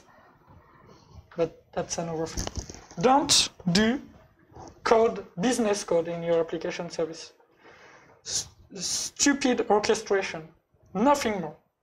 I call operation, I call done. Okay? Really, really, really important. And that's really the hard point when you are switching to this kind of architecture. At the beginning, you'll want to put business in application. Don't do it. Really don't do it. Okay. Next, I have the right part of my port and adapter architecture. Yeah, I didn't tell you. It's called hexagonal, but it's also called port and adapter because we use ports and adapters. In my domain, I'll have ports. This is interface. What do I need to speak to something else? And on the secondary part, on the right side, right secondary, I call it secondary, I have adapters which are implementation of my ports. So I'll have a port, for example, games repository, and I can have an adapter in memory game repository. That's a perfectly valid repository. I save my game in my memory. To start, to discover what I really need as a repository implementation, that's totally okay. So I have my adapter in memory game repository. Secondary is for what my application drive. I put in secondary port and adapter what my application drive. Cache, persistences, messaging, file system, over web services, what do I drive? Okay. And on the left side, the primary side, I have what drives me. Interfaces can be API, REST APIs or stuff like that. Can be listeners of events. It's drive me. Can be some console clients. I can have a console client if I want to. Primary, left, drive me. Secondary, right, I drive them. As you can see, in the former representation, there are port and adapters on the left side. I don't use them. Perhaps it's a mistake, perhaps I'll change in some years. For now, my adapters directly calls my application service. Because that was a level I don't need, it have no use for me. You can remove the application layer and use the use your port to do that, but I don't like it. With Spring behaviors, with the constraint we have on backend side, really I prefer this approach. That's not the classical one. If you are doing hexagonal architecture on the front-end port, you won't do like that on the left port. You'll do ports and adapters because you don't have transaction in your view application. You don't. Please. So adapt it. That's an architecture. It must suit your needs. If it don't, that's not normal. If your architecture is going in your way, that's not normal. The architecture is there to help you. It's really important. But not anybody thinks so, I think. So let's start. Now that we talked a lot, we have 10 minutes left before the next interview. And that's perfect, because 10 minutes is more than we need to build a Gherkin file. Because remember, I want to start with a component test. And component test is a test level where I can speak with my business experts. They can understand. They will make mistakes and try to describe me end-to-end test, of course. But if I help them, we can write Gherkin files that are really relevant for this. So let's try to write a Gherkin file. So if I'm lucky enough, I have a folder with test features. I just create a folder for my context. So I put all the tests for this context in this folder. And I'll create a game feature. I have no plugin at all for Gherkin, just a text editor, and I'm okay with it. Okay, so feature. What do we want to test? What's the feature for the here? Can be as simple as playing games. Don't know. Playing bowling games. That's a feature. So, what can be my first scenario?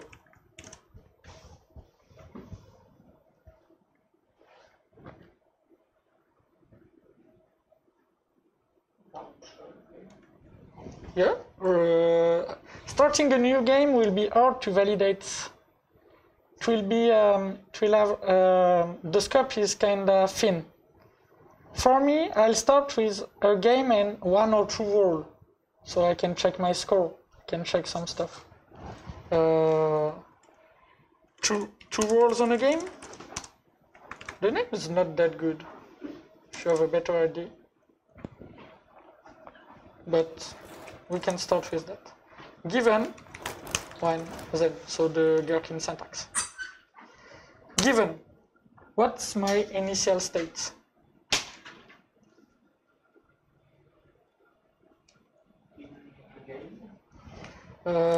I create a game, so we say I or we say the user. We have to pick one. User? User create a game. Maybe you can name him. Player 1, for example. Player 1 create a game. Creator creates.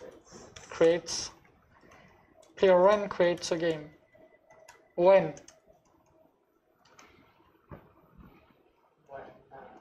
When player 1 plays 2 roles. Yeah, we can do that, but I'd like to describe the roles in my Gherkin file.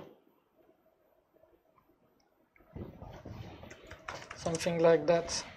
Player role, and we can do that now. Something like that.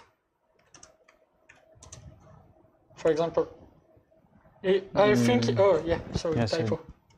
I think it's readable enough, and okay, he plays 4-3. Then, score or the score? The score is 7. Do we want to check something else?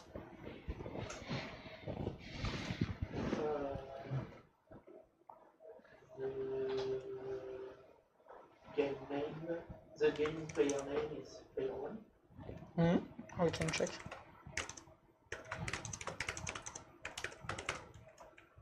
Okay, something else to check? The game has an ID. Well, yeah, of course he'll have one because I created and then roll on it. I can do it, so I think it must have an ID. But we can check the frames.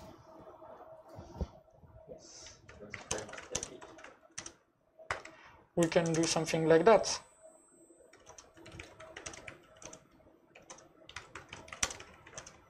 No? I think it's okay. I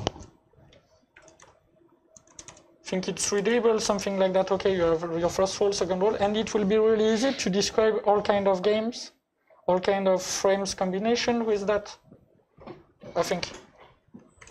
Okay. Our first scenario looks good. So I think the next interview is quite soon. I don't want to start implementing the steps and doing this implementation and work in 5 minutes. I think that's not a good idea. Perhaps you can try to catch your next interview. Yes, and you could maybe have some questions. Yes. We can check questioning. So chat, if you have questions, it's still the moment. Since Deep will come with us. And I'm starting to lose my voice. That's this moment of the day. We know it will happen. Yes, maybe you drink too much water. I mean, I need more beer. Oh, of course, yes. I need more beer. This is that we can call that beer driven development, some BDD, a new BDD, you know? Yeah. Or perhaps the air conditioner is killing me. That's also possible. The air conditioning. That's also very possible. Did he find DPU? Hey, do you find the guy? Yes, coming. Perfect. Perfect. Also, the chat is very quiet, so I suppose they all understand all the things you've done. I think it's it's really clear. So it's cool. Or they are sleeping.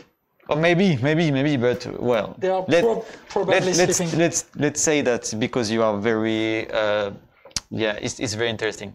Yeah, they don't have questions. That's like Maxence says. I think they are sleeping. We don't have questions. Okay, Maxence. Okay, Deepro is entering. We are just setting up the next interview, and we'll be up for Deepro's interview.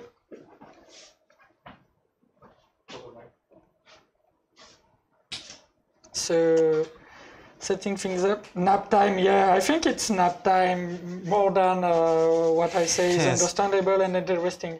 I think nap time is a way better call. So maybe they eat too much. Yeah. Or they drank too much. Oh, maybe, well. Well.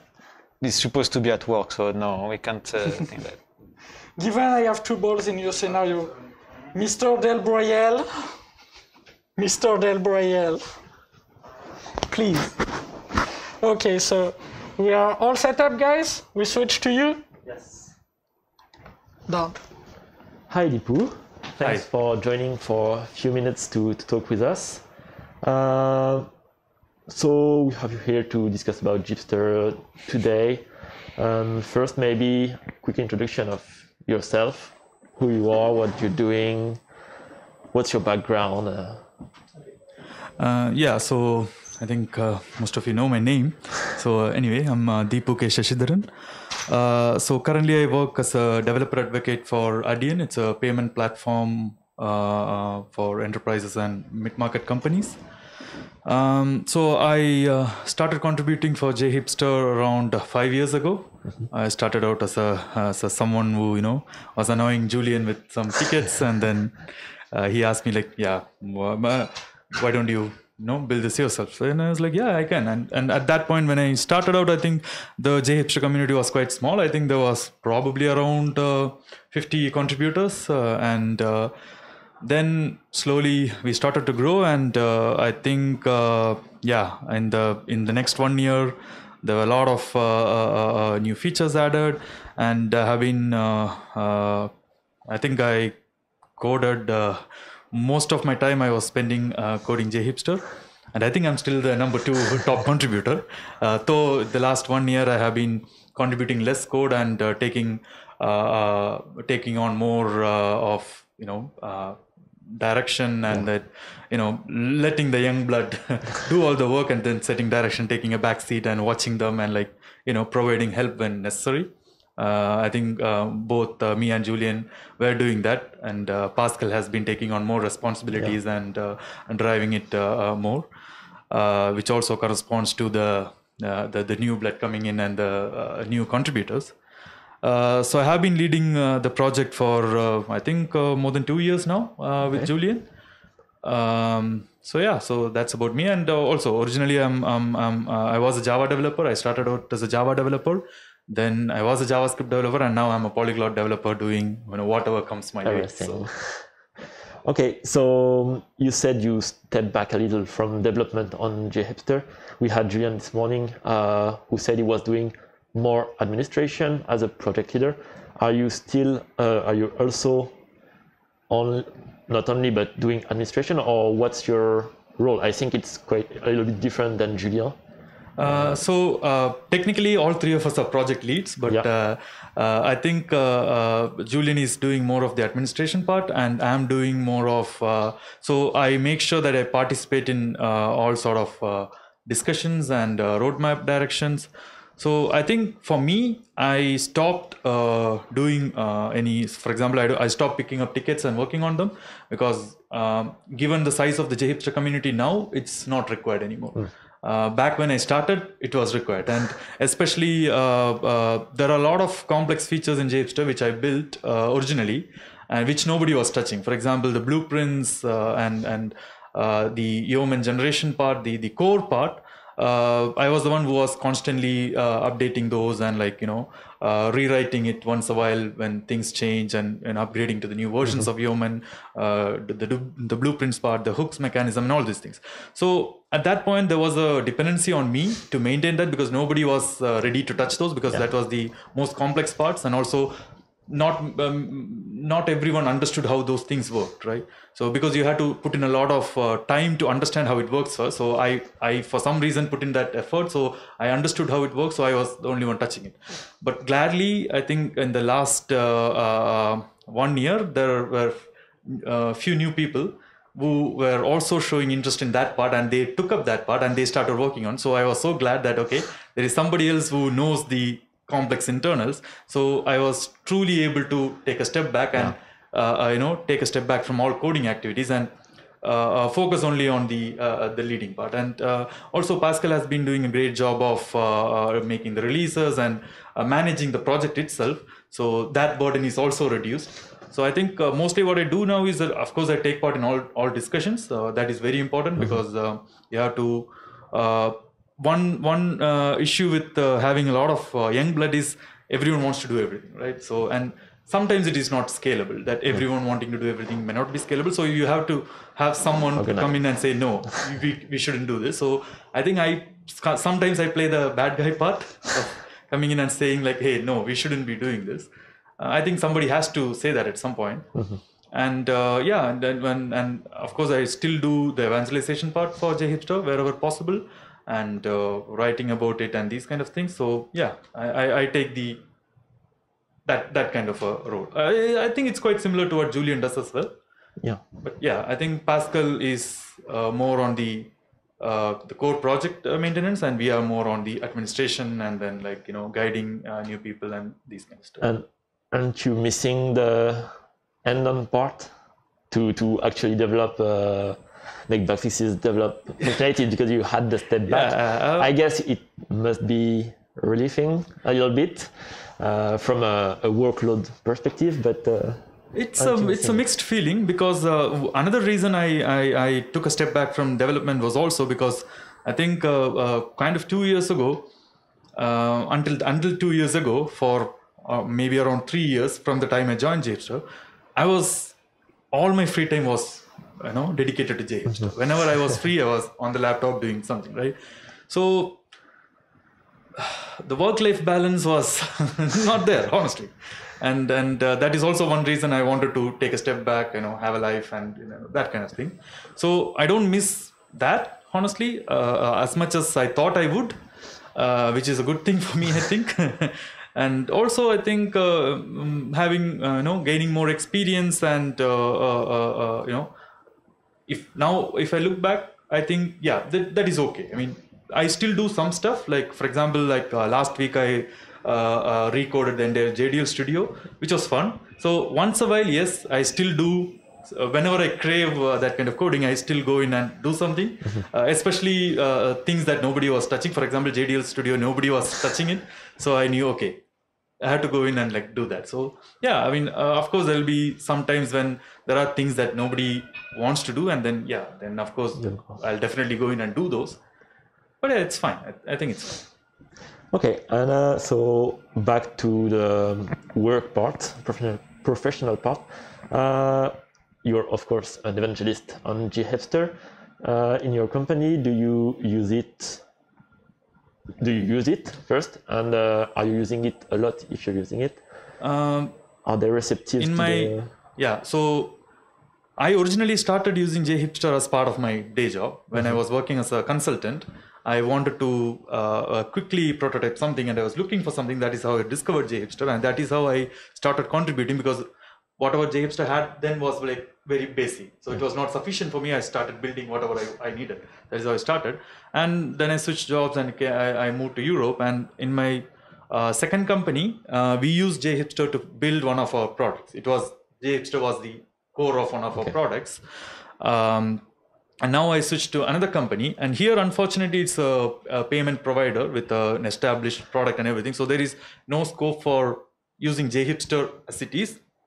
But I did use JHipster for building some demo applications and stuff like that. So I still see that was a great fit, right? To build some quick demos and stuff. JHipster is still the great fit. So whenever I want to do a quick Java demo or something like that, I still use it. For example, I think I recently published a blog as well,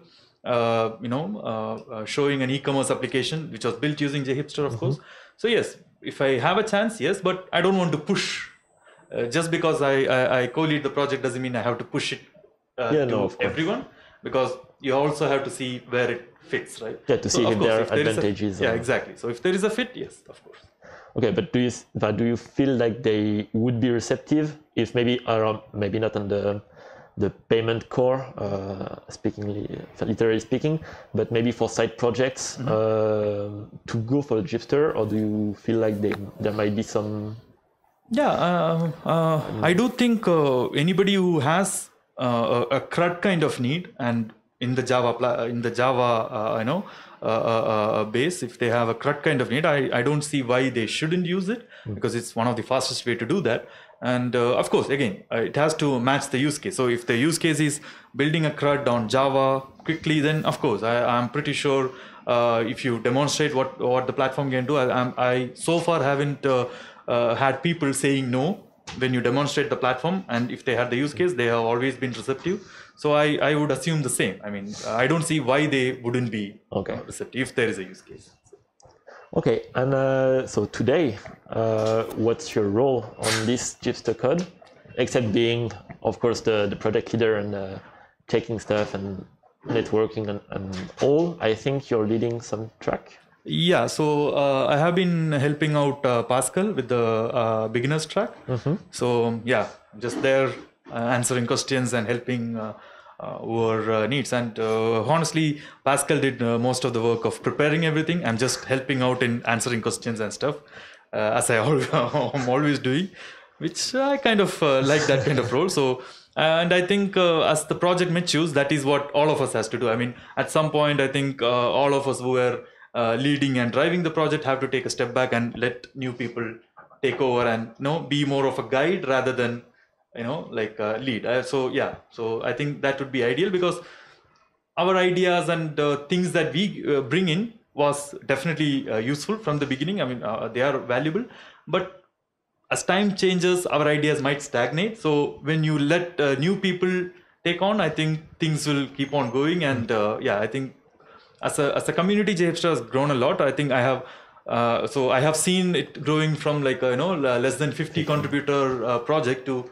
500 plus contributor project, and from a single project to like 15-20 project organization, and the growth in popularity and everything. I've seen all that. So, and it would be unfair to say that is all because only few of us. It was the community effort. It was because of the great community that we had, and all those people who worked in the past, who are working now, and who will work in the future, right? So I think as leads of the project, I think our main responsibility should be to guide them and let them do their work and get out of their way. We shouldn't be in their way to when they try to innovate, and just be a support, just be a support when they need it. So I think that is what I want to do. So like be more like a guide. Okay. And you're talking about innovation. So I won't say trends because we discussed it with John this morning, but what's for you what would you like to have in JHipster next breaking feature? And yeah, one good thing about being in an open source community, especially a community like JHipster, where things are very asynchronous. I mean, I don't think any of us communicate in real time. Yeah. We have never communicated in real time. Everything is asynchronous, decisions are made asynchronous, and most of the things are community driven, features are community driven. So a community like this, I think that is the strength of a community like this, and that is why I can say that Julian might have a vision for the future. I might have a different vision for the future. Pascal might have a different vision. So it really doesn't matter. In the end, what matters is, regardless of all our vision, in the end, what goes in is what the community wants. We can propose our vision. We can propose, hey, this is what we want to do. And if others agree, of course, it will get done. And if others don't agree, then yeah, I mean, it's fine. Of course. Then that's how things go. And that's why JHipster is a success, because we were building what the community wanted, and we were building what everyone wanted, not just one person wanted, right? That will not scale. So for me personally, I think something that I have been wanting to do for a long time is to move away from Yeoman and to make JHipster completely a standalone platform, because currently, so we started with Yeoman. Yeoman is really good, but it has its limitation, and I don't think Yeoman was ever intended to be used on such scale. So I think even before JHipster 6, I think even when we started building modules for JHipster, we already started feeling the limitations. And when I was building blueprints, I reached out to some of the Yeoman contributors, and I was asking them, have you guys ever done any of this, or has anyone done something like this? And they was like, yeah, no. The only thing we do is like the composability and the module kind of stuff. So I was like, that is when we knew, okay, Yeoman cannot give anything more for us. So the entire blueprint system was built around Yeoman by bypassing some of this stuff, working around stuff. You know, it's a bit hacky in some places. It was very tricky to get working, and it's still the most complex part of the generator. And that is because of the limitations that Yeoman poses at this point. So for me, it would be really nice to migrate out of that and make it completely independent, so that we can do more stuff without having those limitations. And of course, there are some parts of Yeoman which is extremely useful for us, but those parts of Yeoman fortunately are modular. They are separate, so we can directly use them without having to use the entire Yeoman platform. So I have been discussing about that with a few others as well, and yeah, it seems like a lot of people in the community are open to that. It's just about the effort, because that's not something small. Yeah, that kind of migration is a huge effort. So probably, yeah, we have to discuss further, and if we can find out a solution for a partial migration or like a incremental migration, then that would be something really great to do. And if we do that, then the platform will be even more powerful. Then there will be a lot more that we can do. That's personally something I probably would try. We'll check for JHipster 8. Yeah, probably, or 7 or 8. Yeah, 7 a little too late, but 8, yeah. Thank you. I guess we'll go back to the track. Maybe you have a final word to give to the community. Yeah, I mean, one of the greatest things about the JHipster community is that I mean, I can proudly say that in so far we didn't have a lot of issues that many communities normally would face. Of course, we still have issues that open source in generally face. Like, for example, diversity is a huge issue. We don't have a lot of, for example, we don't have a lot of women or LGBT kind of contributors. It would be nice to have those kind of contributions, and we have been trying to push for these kind of things. We have been trying to mentor people who wanted to come into that world, because it might also be intimidating to come into a huge open source project with majority of contributors being male. So we have been trying, and so far, unfortunately, we didn't have too much success. Maybe we don't know how to do that properly. I don't know, but it would be nice if we can improve that situation. But other than that, I don't think we never had a huge drama in the community or huge issues, people fighting or these kind of things. So in a way, I'm glad that we have a really nice community of people who are really reasonable and understanding, and who can really work together even if they don't see each other. They can really work together, and they can be really cordial and show respect to each other. So yeah, I'm glad to be in such a community actually. So I thank all of them again, and I would like to invite more people into the community to be in this awesome space. Perfect. Thank you very much. Yeah, thank you very much for having me. Yeah. And see you around. Yeah, see you. And thanks a lot, Deepview. Do I have some? Because I have to announce something really important that happened during the interview.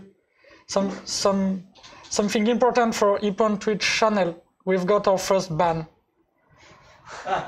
We ban our first user. Somebody's selling some service to have bots for false viewer on Twitch. And I moved. It's our first ban, you know. It's too cool. Thanks a lot for the interview, Deepview. Thank you. Okay, thanks, Matthew. Okay. Sorry. Yeah. Sorry, what was that? First, what did you say? First banned? Yeah, we ban our first user from the Twitch channel during your interview. Okay, you mean ban, not Yeah. Nice. Yeah, the first ban. That means it's doing good. Yeah, it's a good sign. It's a French accent. Yeah, sorry. That's a good sign. That means more people are watching. Yeah. Okay, so we've got a question. I hope I answered. Don't hesitate, French Gadro, if I didn't really answer your question when we were on the interview. Very interesting interview. Okay. So, where were we? We were at the point where we wrote a Gherkin file. Know what's coming next. We have to write the steps to use this file, of course. So, one cool advantage of being in this kind of architecture is that I can write the steps in the same context. So I'll be able to use package visibility and stuff like that. And my steps, I want to test the primary port. Because I send my component test, I come from the primary all the way. So I'll put them in an infrastructure primary package in my context. Okay, and so now I can write my game's steps. So, first step to create, player creates a game. So, given, and here I want to change that by string. So that's classical Cucumber. I don't know if everybody's used to it.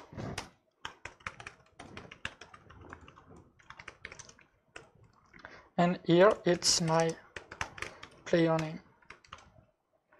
So this is another trick on this application. I used a custom Cucumber integration that I have done, and in this integration, I have a special way, let's say, to mock users. In fact, I need to auto-wired a mocked security context, and then I'll be able to inject authentication to my security Say hi to the live. Oh. Hello. So let's call it context, and then I can set the authentication for the context. Okay, that's a trick. You'll find the commits using it and stuff like that. And I wrote an article on Ippon blog explaining why I'm doing it that way and not using Spring mock MVC. I prefer using the real stuff, and you'll see how that works, if that works, if I'm lucky. So here I want to authenticate my player, and in fact what I can do is I don't know. No, I'll do it that way. I'll create my players here. Oh, sorry. So I have my players, and I need a player 1. And this player 1 will have a test authentication token for player 1 and a simple player authority, player role. So that's cheating things I've done before. You can see it in the commit on the application. And here I can authenticate players get from my player name. Okay, so my player is authenticated. This is important. And now I want to create a game. So to create a game, I'll need to do a REST call. So I need to auto-wire a test REST template. And I'll do my call. So probably a post. Here we are designing our APIs. So probably a post for entity on /API, because this is JHipster, so /API is the authenticated endpoint and stuff like that. And games seems fair enough. If I post something on games, do I need a payload to create a game? I'm not sure of that. The guy is authenticated, you want to create a new game, I think it's okay.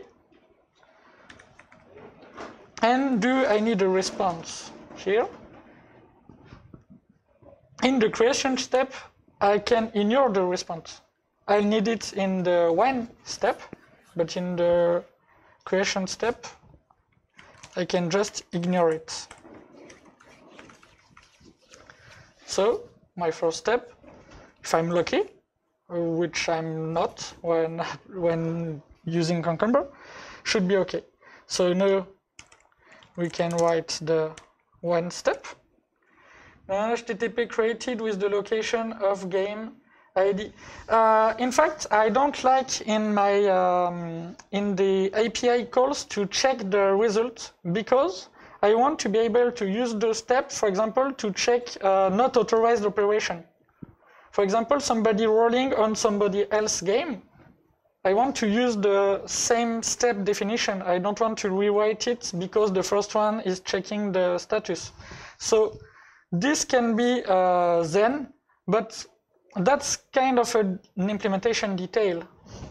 So I don't know. I'm still not sure of myself on this one. I'm not using this tooling for very long, so I don't know. For now, I'll say no, but I don't know. Perhaps we can try.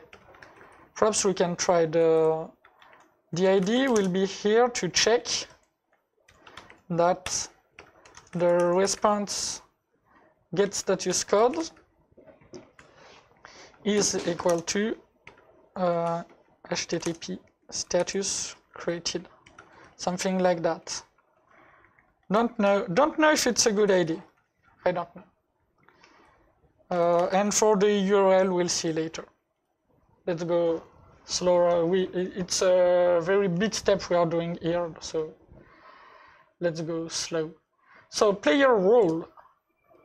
Okay, my player role. Public. So I always forget the public when doing Cucumber steps.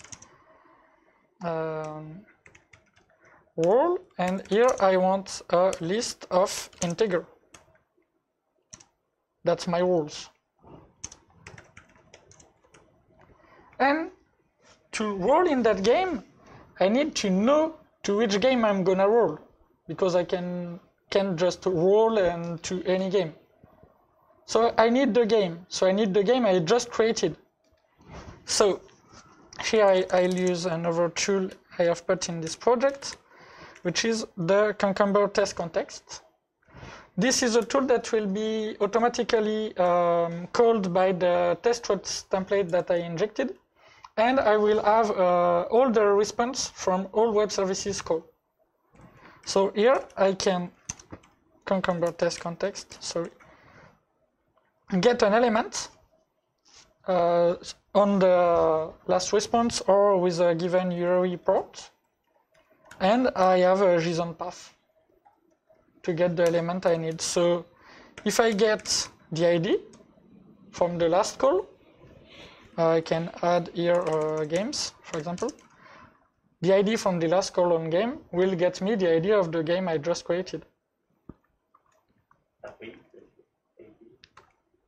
Doesn't matter, it's a contains. I'm lazy. Okay, so that's my game ID, and in fact it's a string in the API response. And so here that means I can roll, so I can do rolls for each.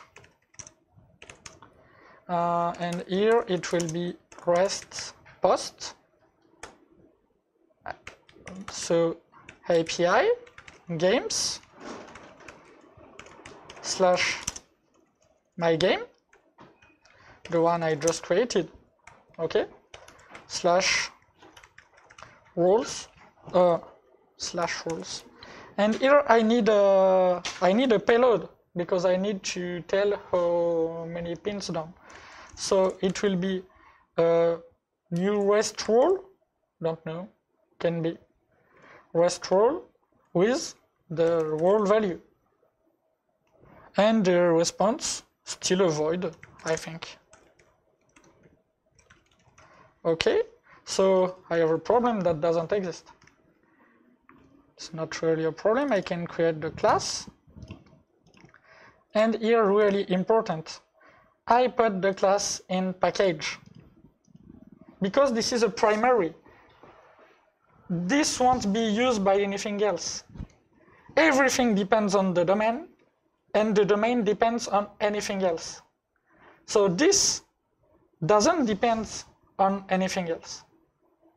Okay. So this is not compiling and I don't know why. Post for entity, and he doesn't want it because that's not the good order for the parameters. What's the signature for post for entity? Request response type.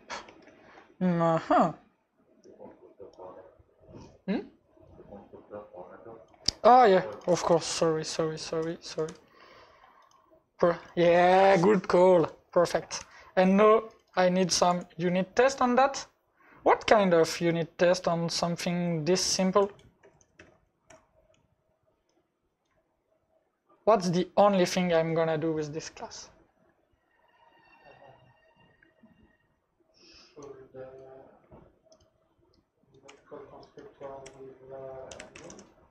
No, because the domain is doing this check. I don't want to do the same check on all steps. The responsibility of this class is to be able to be deserialized from JSON. I want to build it from JSON, but I'm lazy. I'm lazy enough to not write the JSON for that. So I will do a should serialize to JSON because I'm lazy. So my code is gonna doing it. I'm just gonna check that it look like I want. It look like I want. So assertions, assert that new REST role. Okay, so I need something. I need to serialize it to JSON, and this is another trick. I have a static utility class to write and read from JSON, and this class is pretty simple. This is just a configured JSON mapper. I have my JSON mapper. I have the same configuration as I have in my application, in the application YAML, and I have a write a string and read from JSON. That's all. Okay, but this is useful for test. And so here I can say is equal to, and I expect an empty string. I know this is false, but Infinitest start my test and tell me something's wrong. And I'm cool with that. You say, I can't serialize. I have nothing to serialize. And I say, okay, you're okay. I'll give you something to serialize. Okay, so now you have something to serialize, and oh, sorry, my bad. It's not an empty string. I've got a call JSON string. Perfect. And done. Okay. Now I can say this is my JSON. This is my role. So here should deserialize from JSON, test JSON, read from JSON from my JSON. Of course, I want a REST role using recursive comparison is equal to role. Even for somebody as lazy as me, it's okay. It's easy to write that kind of test, and this is not working because Jackson can't manage to deserialize that. So this test shows me something really cool. It shows me that if I expose this API if I don't do this kind of test, that just won't work, and the error will can be a nightmare to troubleshoot. The correction is pretty simple once you know it.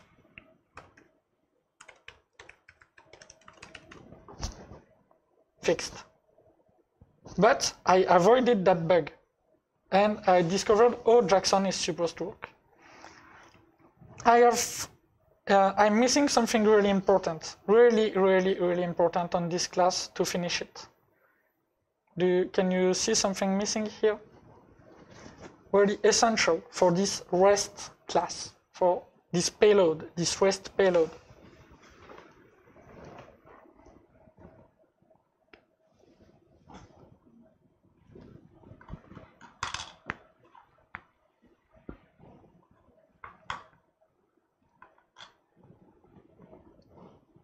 Documentation. This will be used to create my Swagger documentation. I have to document it. I have to use the Swagger annotation and add some stuff. Not that much. I just say, okay, this is not called REST role, which will be the default name. This is just a role in my API. This is a role in a game. And here the role, in fact, this is the number of pins down. You're not required to add JSON creator. No, not since 4 or 5 years. Jackson added the fact that if you add JSON property in a constructor, it will detect that it's a JSON creator. So this annotation is not needed anymore.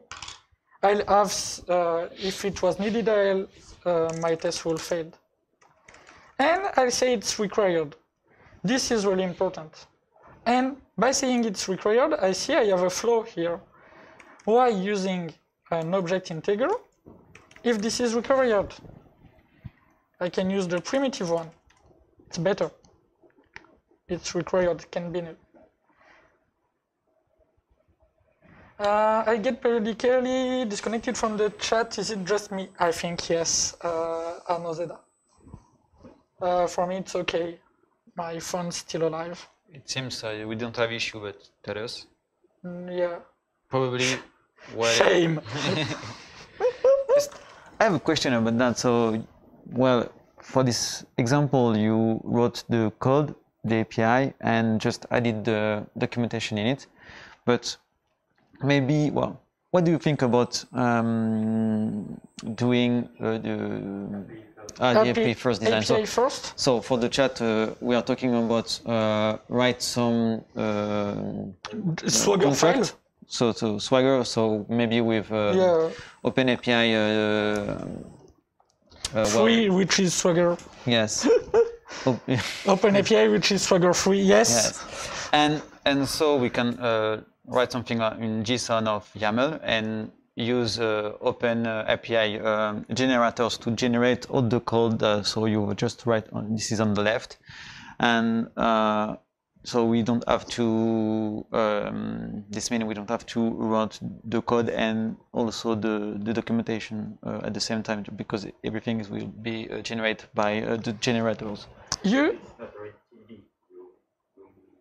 generate your content code from Swagger, and you have to modelize from your test.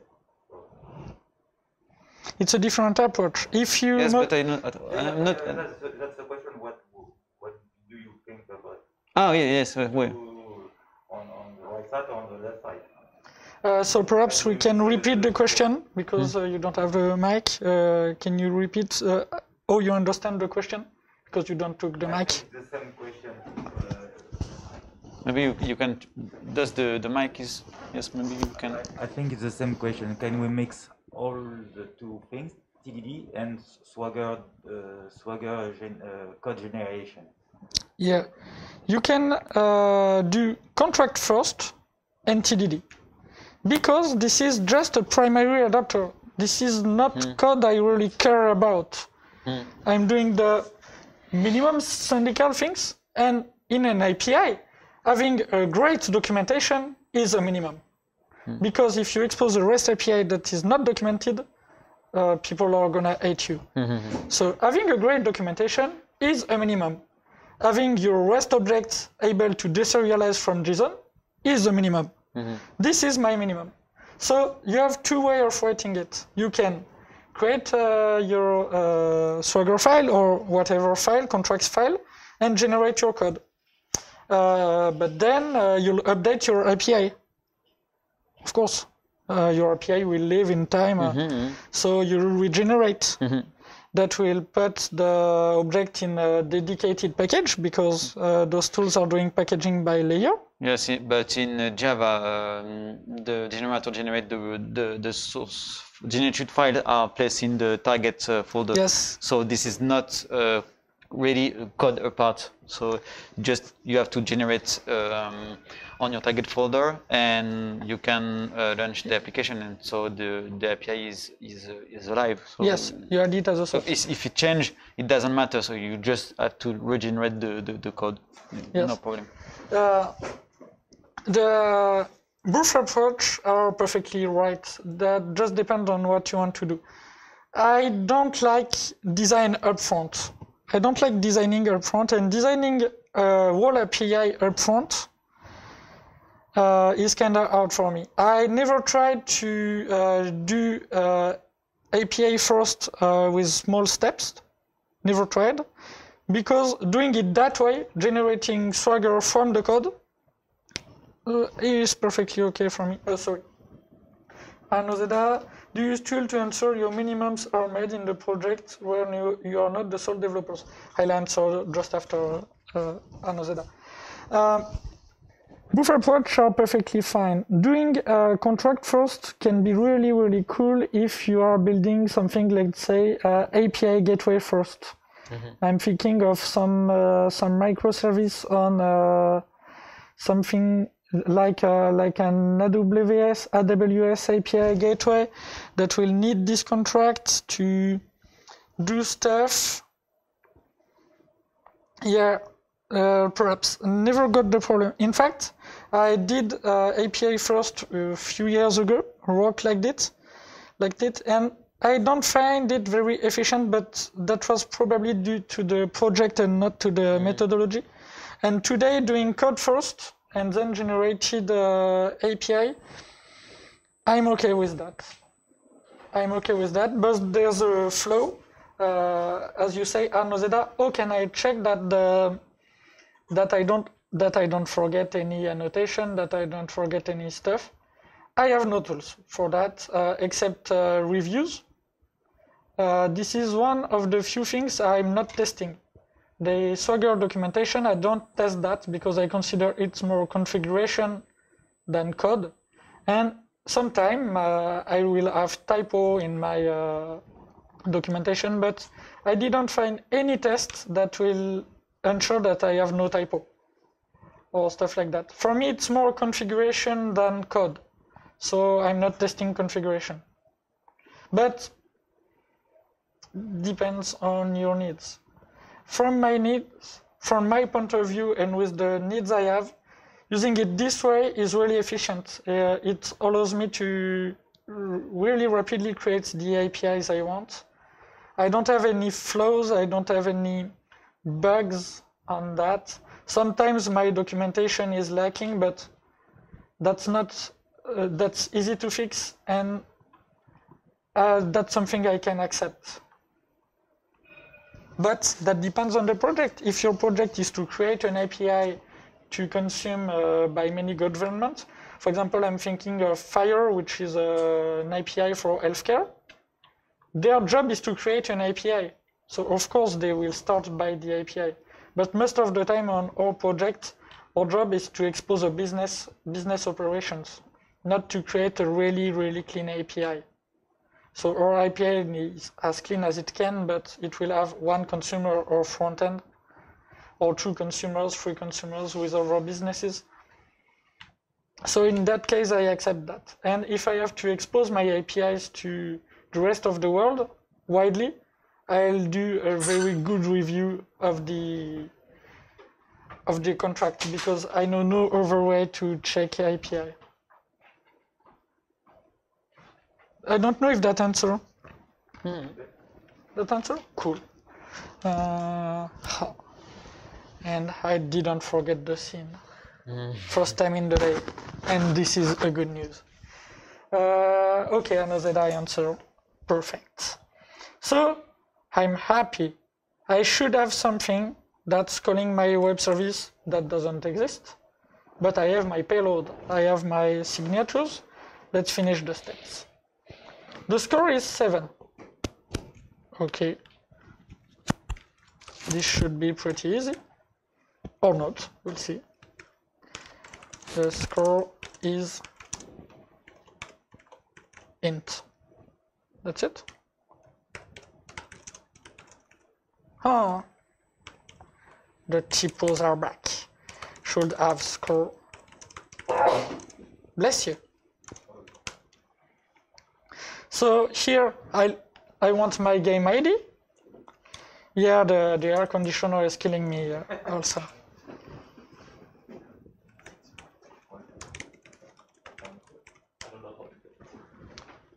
Axel, the air conditioner is too low. And 26. You want to turn it up? Yeah, we can, I think. I'm dying. My voice is dying. So this can be really cool.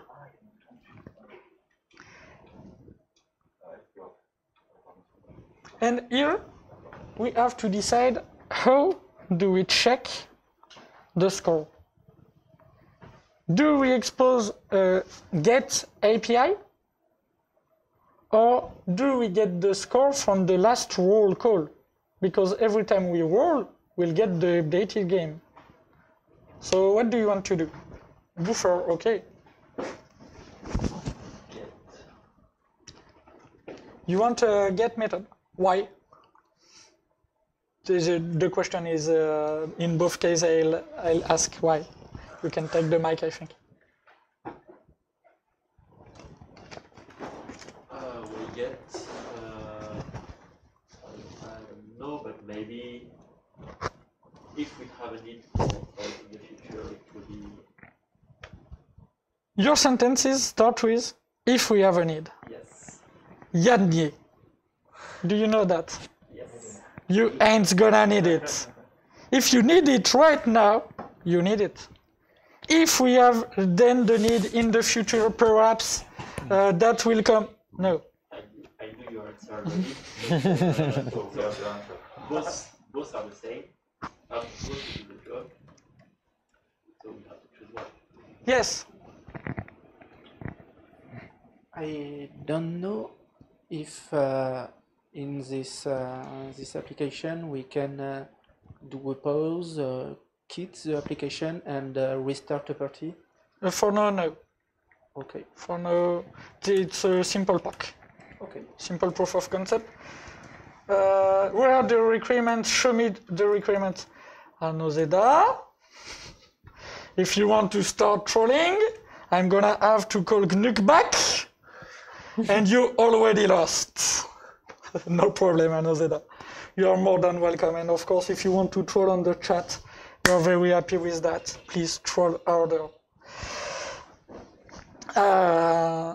So for now, for the first thing I need, I know that every time I roll, I will have my updated game.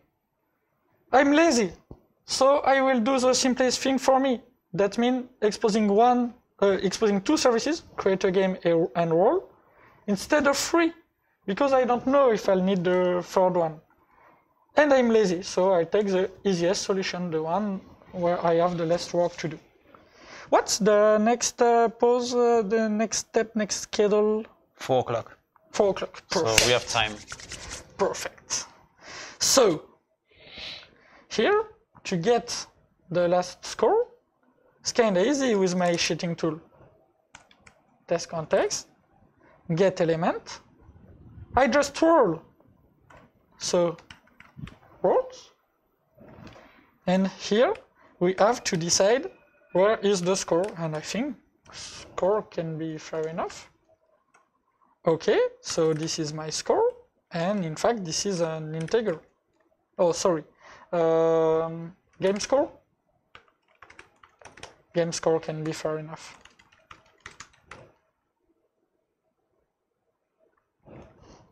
I just roll, so I have the score, okay, for everybody. And here I want to check that game score is equal to score. Okay. Now, do we cut this one or do we remove it? What do you prefer? We cut it? So, let's cut that. So here I want a string, and same, it will be quite easy, but you'll have to dictate it to me.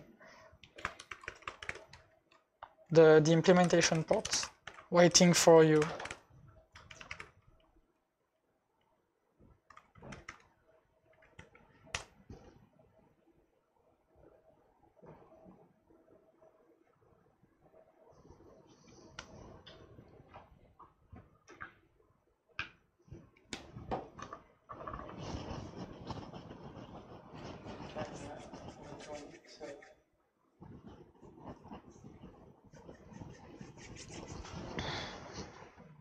Maybe like the score, we can return it when player over.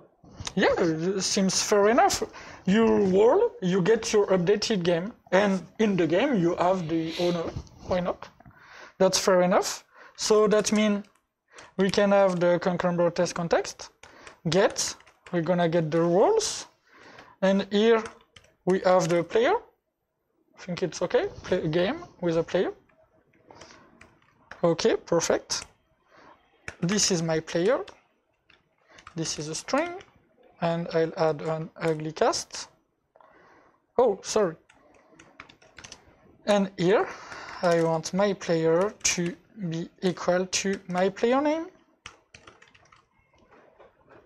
Simple to write. This glue code doesn't cost much when you're used to it. It's really easy to write. Ah, the next one is interesting. This is interesting. How do you read this kind of tables?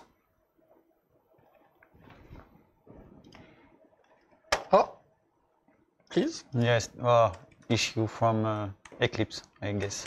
From my OS, I think. When the mouse isn't moving, I don't know. So,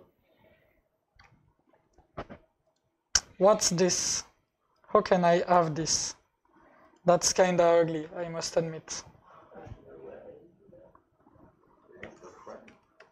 This is a list of map. Map, string. So this is Concumber. I can do anything about it, but I have a list of map, and every line I will have first roll, second roll. It's not string, sorry, it's string int. Okay, so now that I have that, how can I check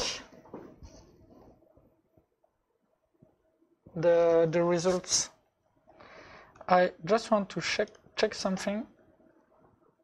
Did I put the... No, okay, I didn't put the count element method in my concurrent test context. So let's just keep it. It will be annoying. It's just documentation readings from JSON pathway. So let's say we don't check the number of frames because that's annoying. We can do it, but that won't be really interesting for the talk. And here So I have my frames. I can just, sorry, frames is a list. So what can I do? How can I check? Okay, I have a list of string integers, string being the column name, integer being the value. And I want to ensure that in my game, that I have those frames. So it will be ugly, you'll see.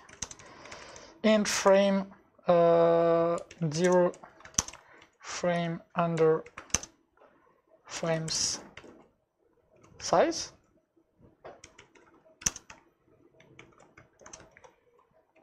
Here I want to get, so this is in my frames. Okay, you see the ugly part?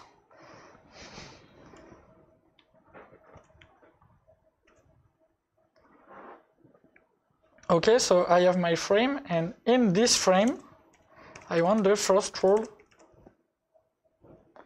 So this should be equal to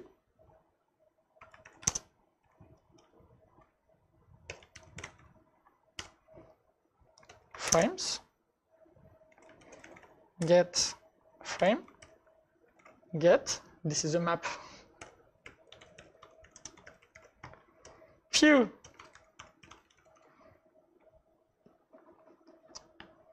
Not really cool, but we'll be able to refactor that. So this, no,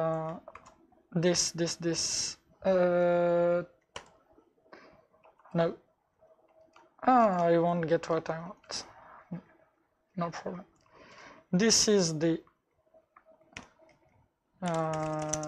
frame path.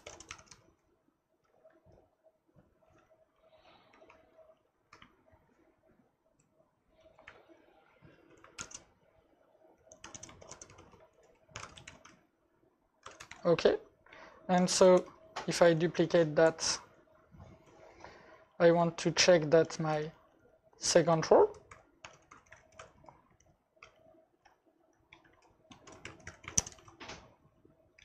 is equal to the second port. This code is not beautiful, but it's okay. It's just glue code to map Gherkin to my application. So now, if we are lucky, we have defined steps for our whole scenario.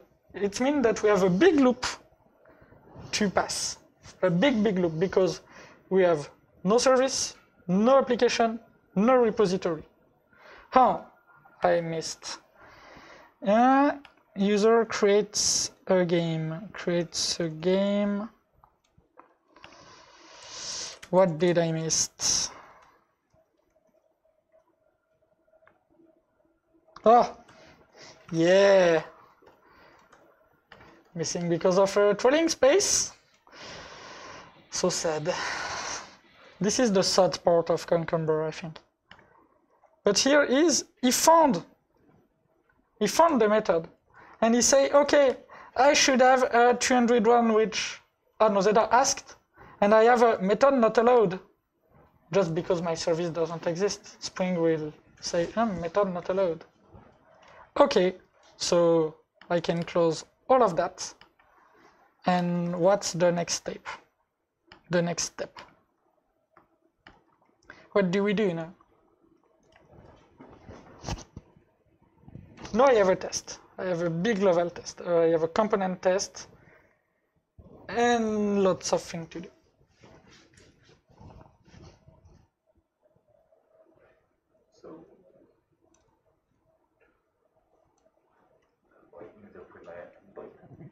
We create the endpoint, that's a way. Create the endpoint, okay. I ask because depending on your logic, you may want to start with one part or another. Everything is fine, it just depends on your logic, on the way you are thinking. So the endpoint, I create it in the, where is the endpoint? Primary, perfect. So here I will create in a package view nobody else needs to see it. Games resource, because it's JHipster, so I take the resource naming from JHipster. Okay, so it's annotation time. It's a REST controller. It's have a request mapping on /API/games. It's API, I don't remember, API I think. I need tags for Swagger, so it will be in the good stuff. So do I have no, I don't have the constants, so I'll create it. Paintball APIs dot games tag. Okay. So this API, this stuff, I'll put it in common. So that's a shared package, a shared kernel between many contexts. And so here in common, I have primary, but I don't have. I have primary errors, but I don't have just primary. No problem. I'll create it. So in primary, I'll just create paintball APIs. This is just a beautiful anti-pattern with a constant class, a class with just constant. Okay, and now I want my game tags. What do I want? Yes, I want that.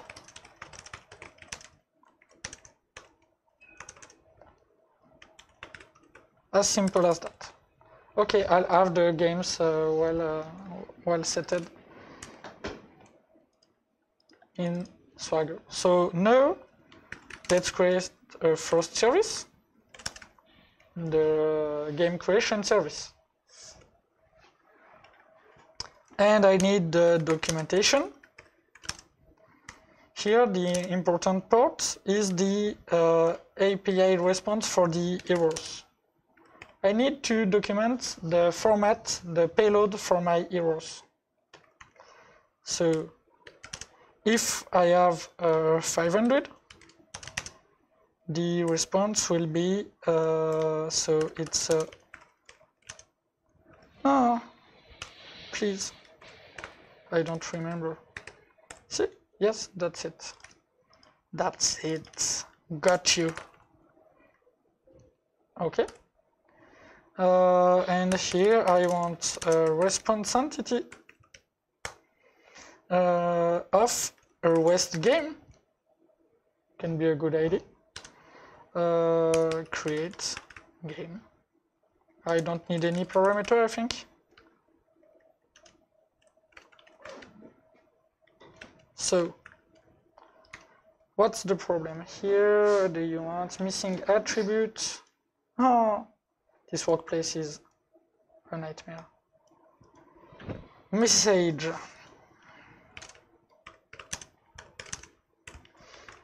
An error occurred while creating the game. You want a message? I give him a message. So I need to create my REST game. I put it in package. It is really important. For class in this package, third time I say put it in package. It's really important. Okay, so I have my REST game. This is a to-do. And the create game. So what part do? We fill this method or we fill this REST game? What do you want? What do you prefer?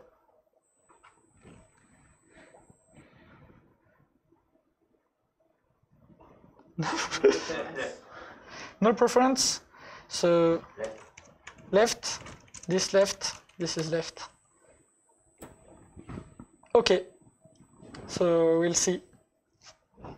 Is it a good call? So here I want a response entity. Okay. No, created. So, but created ask a location, and I don't want it for now. So I'll just set a new response entity so I can have a body. So my body is a REST game. How do I create my REST game? I have a problem. I'll set null for the moment. But what's my REST game?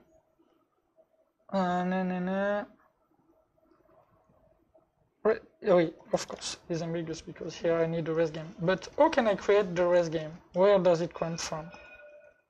In fact, my REST game comes from a game creation, but the game creation will be done by the application service. So here I need games. Oh, no. Please? My PC is dying. How is that possible?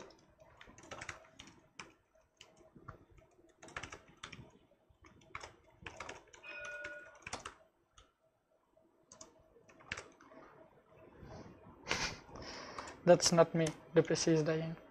Okay, so here I have a problem. I need a new package because I need my application layer. So here I have my application service.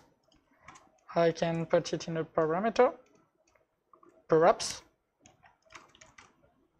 Why is my PC dying like that? That's new. In fact, we tried a lot of new things today, so yes, die in silence, please.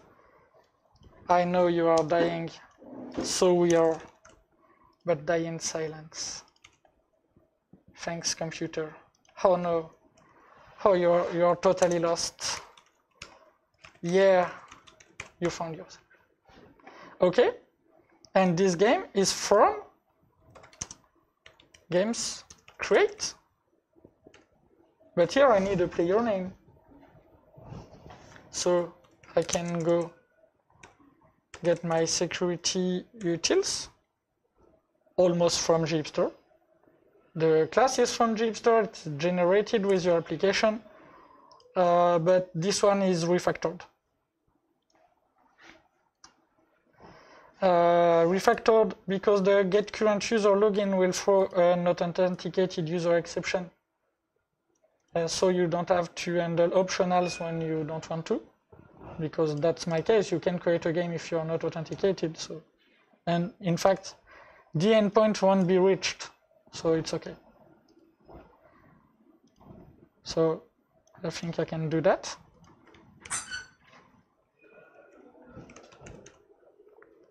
Okay, perfect. Nothing's compiled. I'm happy. Not at all. Games create. I want a game. And here it's my player name. So far, so good. Sorry. Okay, and here I need my from method. So I can convert a domain object to a REST object. Okay? So what do we do next? Because we have a lot of tasks. We can do the REST game, we can do the application service. This is okay. And the resource, if we are lucky, it's okay. We can refactor it a little bit. Something like that may be easier to read. So maybe we can do the application service. Application service, let's go. I still have a high-level test. I don't want to do unit test on that because, do you remember why I don't do unit test on that kind of stuff?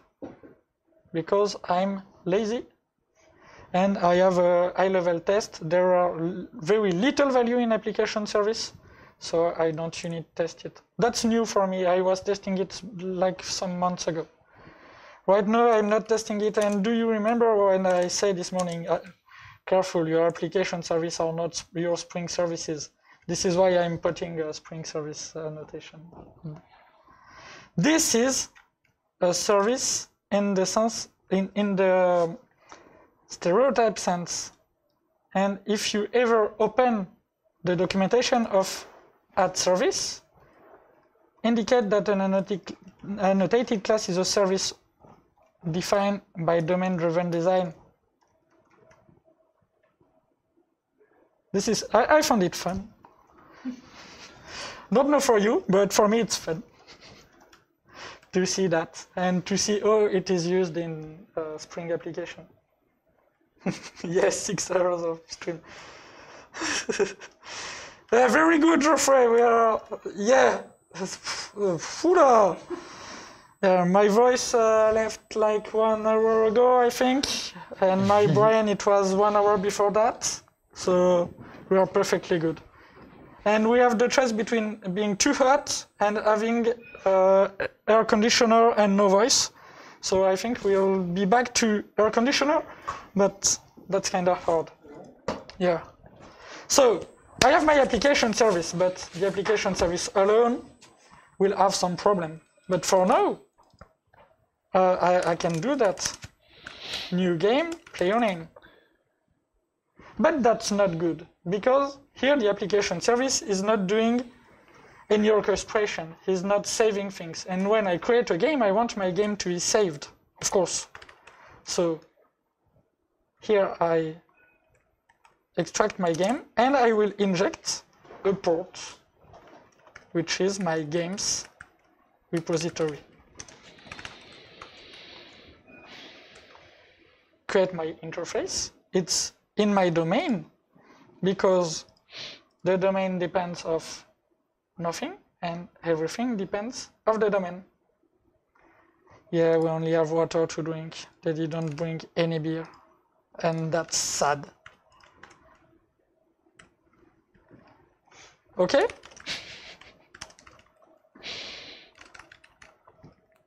So now, that means when I'm doing that, I can save the game I just created. For now, I have no idea what is this save, what's gonna happen when I'm saving a game. But I know I need to save a game at this point. So I create my method. So now I have my method, I know my port, I know what's needed, I know what needs to be implemented. So perfect. I have this, it's compiling, and next to do is that. We do that? Let's go. I have one living man in that room, and this is a good news. And this is awesome. So what's the first test for that? I'm losing my mouse again. Yes. Thanks.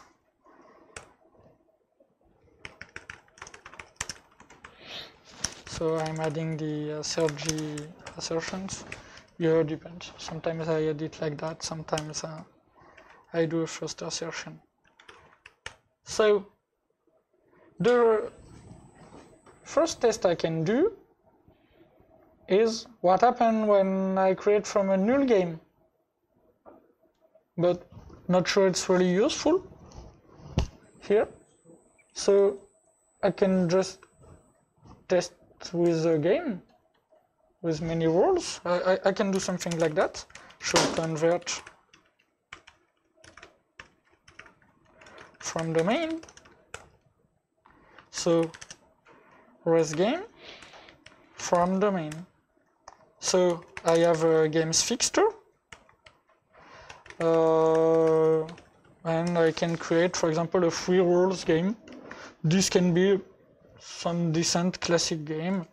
So I create my game for my player, of course. And I'll do 10. Yeah, strike, a special case. Excellent. And then a spare. Perfect. I have some test case. Okay, so, oh, sorry. Do I have any interest in checking the contents of this class, checking the attributes, or not?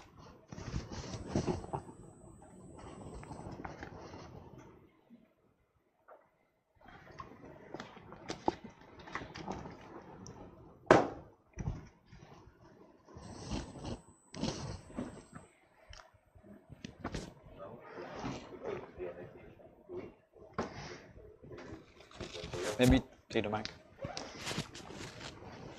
I think we do not need to test it, to check it, because the annotation JSON property is checking the require field. So we don't need to test the values, but we do need to test the serialized version.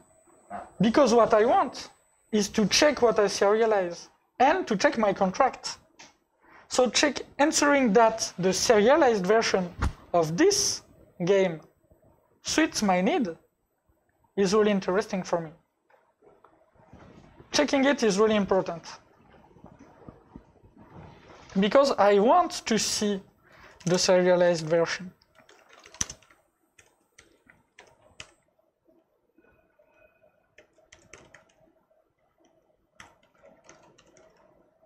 Okay, so of course this is not working, and here we are gonna start to think of, okay, what's a REST game?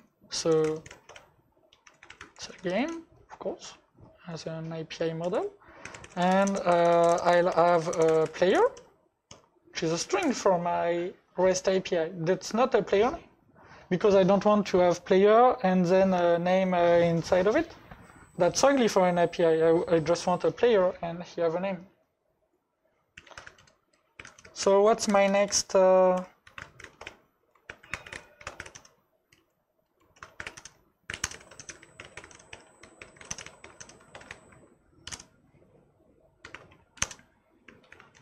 We said we have an ID.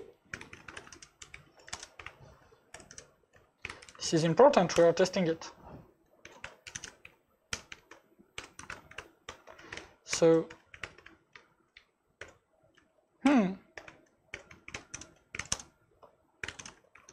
unique, no, that's not spelled like this, I think. Never remember. Unique is like that, no? Yeah, okay. So this is final also, because I like to make things final whenever they can. Okay, and then the score, yes.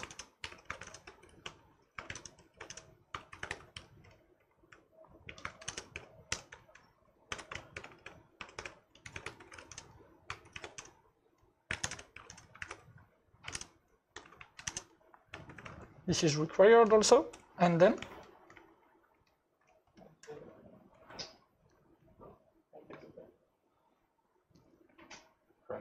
frames, yes.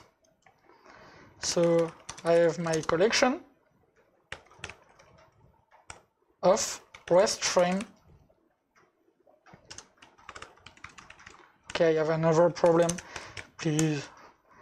Every time I code, I have more code to do. That's so sad.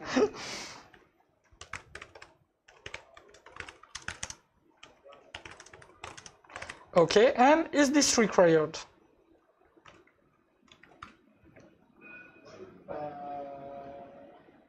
Yes, maybe it's empty, but if it's empty, I have a configuration that it won't be serialized.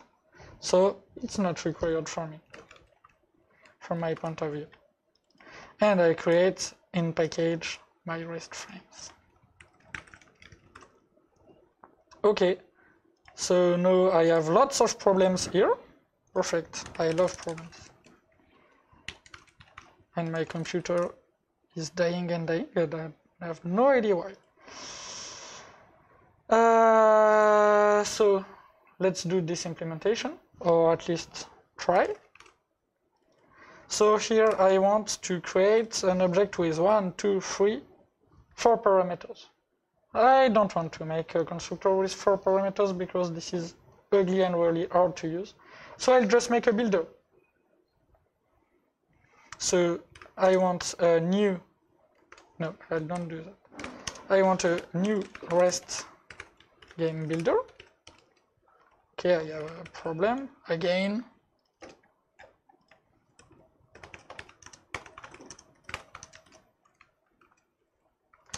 So I create my builder class in the same file, so I can make it private, and I will be able to have a private constructor. So here This is my builder. This is just a trick to ease the next step, because here I know I want an ID. My ID is my, oh, it's not create, it's a game. Here, please. Game, get ID, get. Okay, not working, of course. Just create a method. Okay, now I want a player.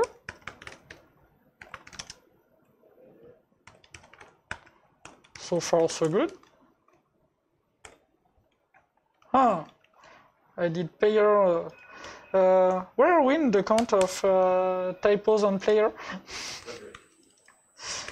Over 9,000, you said? Yeah, probably over 9,000. Okay. Now we need the score. That's not interesting code. I agree with that. But it's oh, no. Please. That's not interesting, and if I do mistake, it's even. Can we say Beringer? I don't know. A Beringer is not that. Totally something else.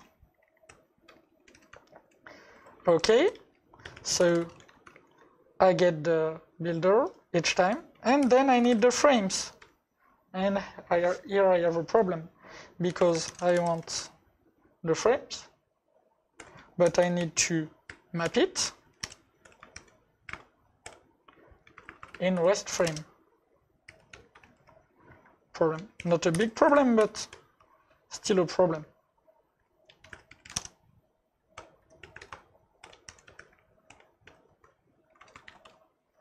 Okay, so here I need a from method.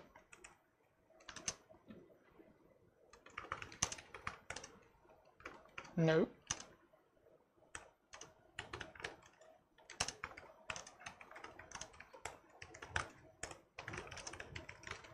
This is supposed to compile. No, because this is static.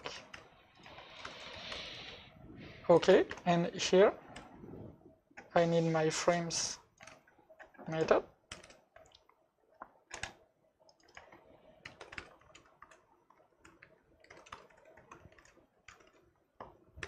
So this is not a list, this is a collection, because I take the highest possible interface.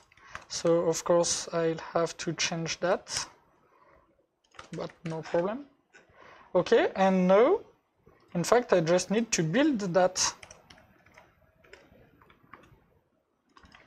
And the build method will get me my rest game. Okay, so of course this is not working because I just need to return that. Perfect. So this gets me a new rest game with this as parameter. So I take the builder as parameter. Here I can make it private, and here I can take the builder. Okay, with this pattern can be little troubling the first time you see it. Okay, perfect. So now the annoying part.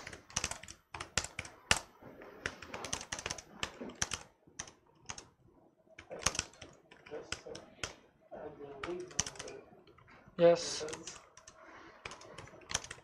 Yes, that's the standard way, I'll say.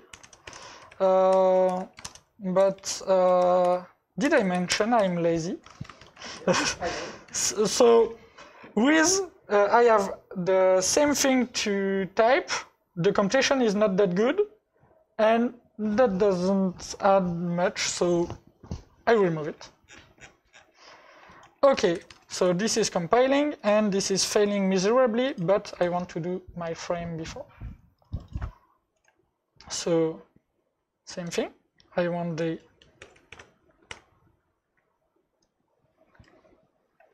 yes, and here I want to check should convert one roll frame and true whole frame. I need to check the two cases. So when I have, no, it's not convert, it's serialize. Because that's the only goal for those classes. So my rest frame from a new frame. Oh yes. With the import, it's working way better. So, and same, I'm lazy, too lazy to imagine it a JSON. So this is not what I want, of course, but I need my documentation.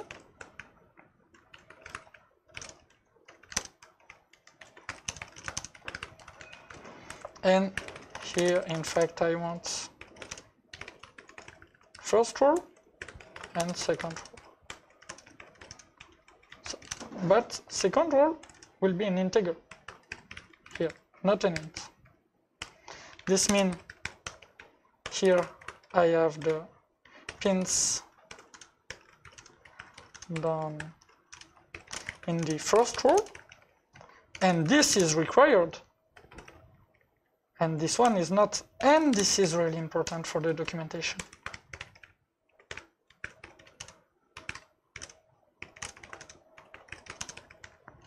By default, it's not required. Here I have just two parameters, so I accept, because it's a private method, I can do that. Can make a rest frame with get first row.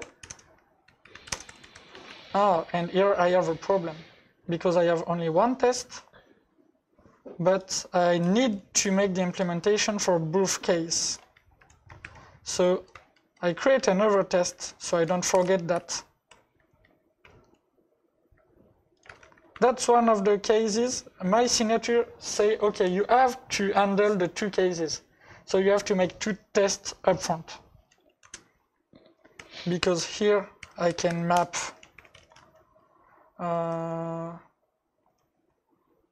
do I map? No.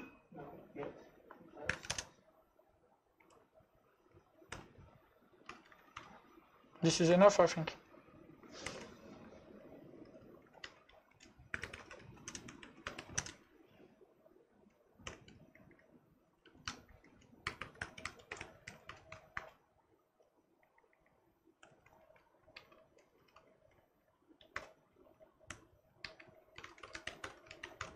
Okay, and my tests are failing, but it's normal. But here I can check. Well done, well played. You forgot the right port.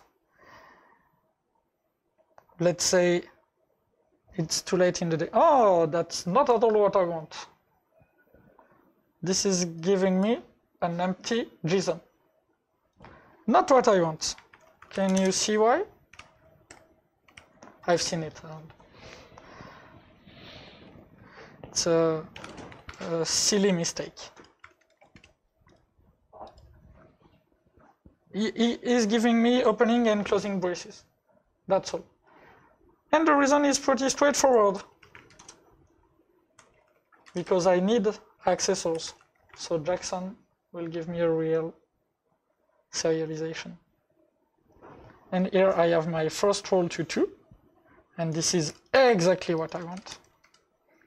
And here I should have 2 rolls, and this is cool.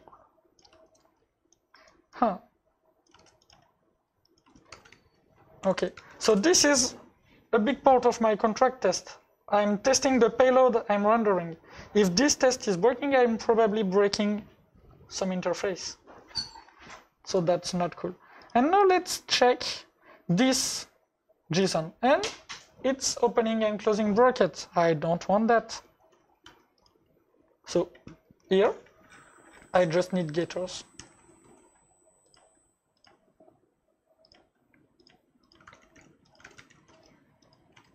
So, okay, looks better. I have an ID, a player, a score, and my frames.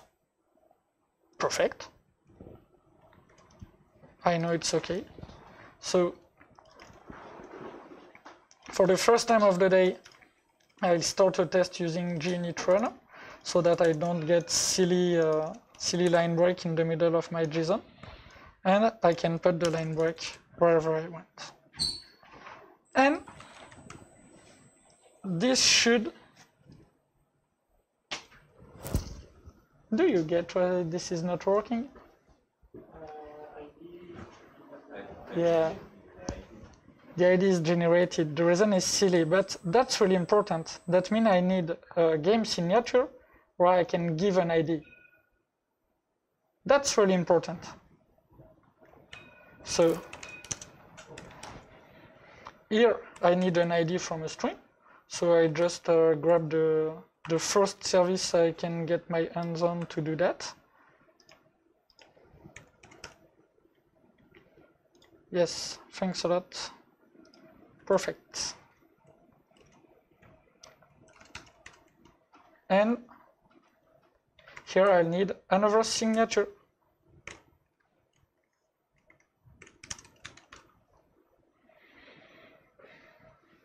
Okay? Not okay? Oh, yes, tell me why. Not okay, the test will not touch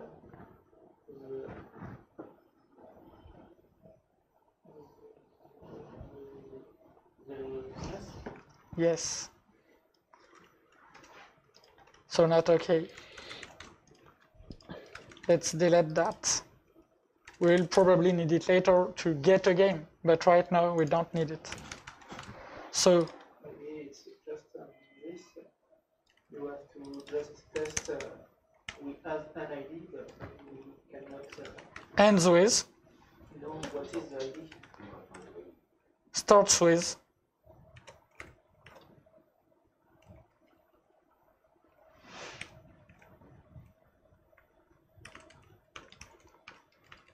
Seems fair enough. I have an ID. I check my serialization, but I don't care of the ID. Okay, so where are we in our feature? Just, Colin, the time is running, and so we have soon an interview with Pierre. So no problem. Tell us we can make a pause right now. Anyway, maybe we are waiting for Pierre for 2 or 3 minutes, so you just we just have to stop when you want. But just to tell you that maybe if you want to start new things, we must take that in consideration. I think we've done the hardest part.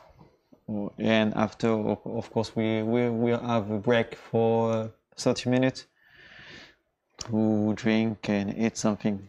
Call a taxi. And so I can go to the airport. This is a good idea. Yeah, that's an awesome idea. So let's just wait for Pierre, but right now I just want to check that. So we have the services to create a game. We need the services to roll. And that's all. So, but to be able to roll, we'll need to be able to get the game. So 2 things remaining, I think, or do you see any other thing? But we'll need to have an implementation of a repository and be able to save, get, roll, save. And I think we are done. We have 2 services to expose and not that much left. Fine. Not that much.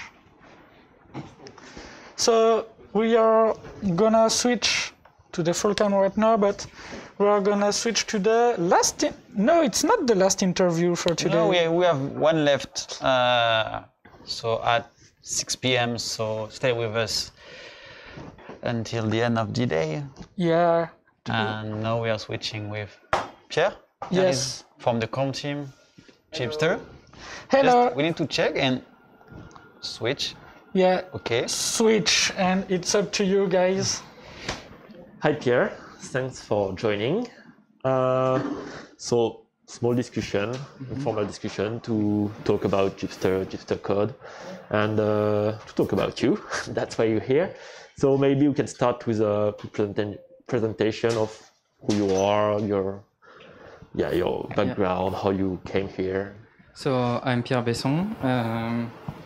I'm currently working in a startup as a site reliability engineer, basically DevOps engineer, to manage cloud infrastructure.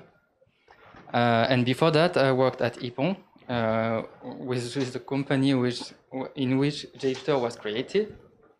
And I worked with Julien Dubois back when I started, basically my career. And then I was always interested in working with infrastructure, with containers. So I contributed to JHipster mostly on those parts. Okay. And currently, right now at JHipster Code, we are brainstorming and we are coding what could be like the next steps for JHipster.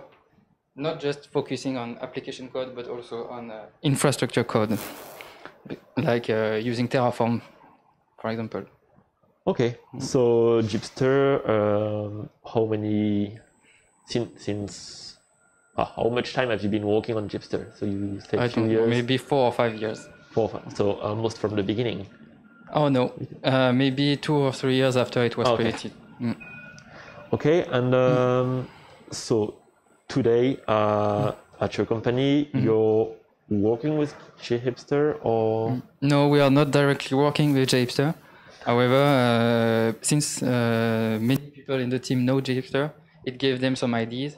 So we are part of the community, even if maybe our current project is not using JHipster, it is using technologies which JHipster also uses. And it always gives us some ideas and train us, even if we are not using it directly.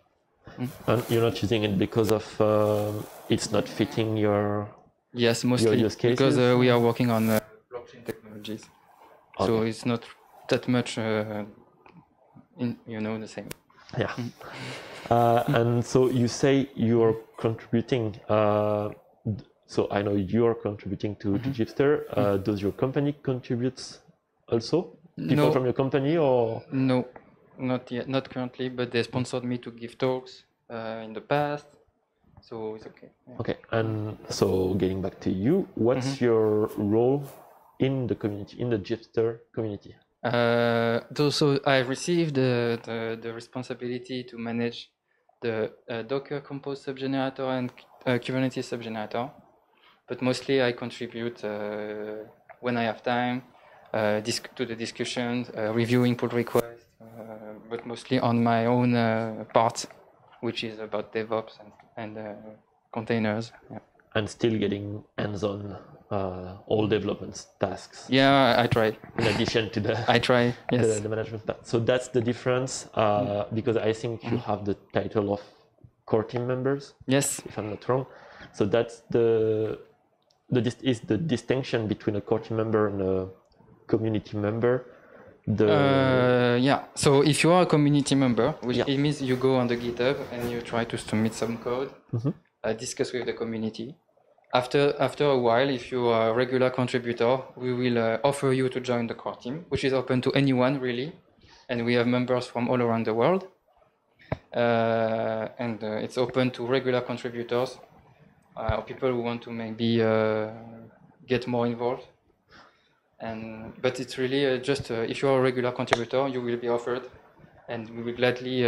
I think the core team now we are a lot, maybe over 20 people or something like that, and some people come and go, and depending if they are available or interested. Okay, and so you were saying that your domain of expertise is around more DevOps.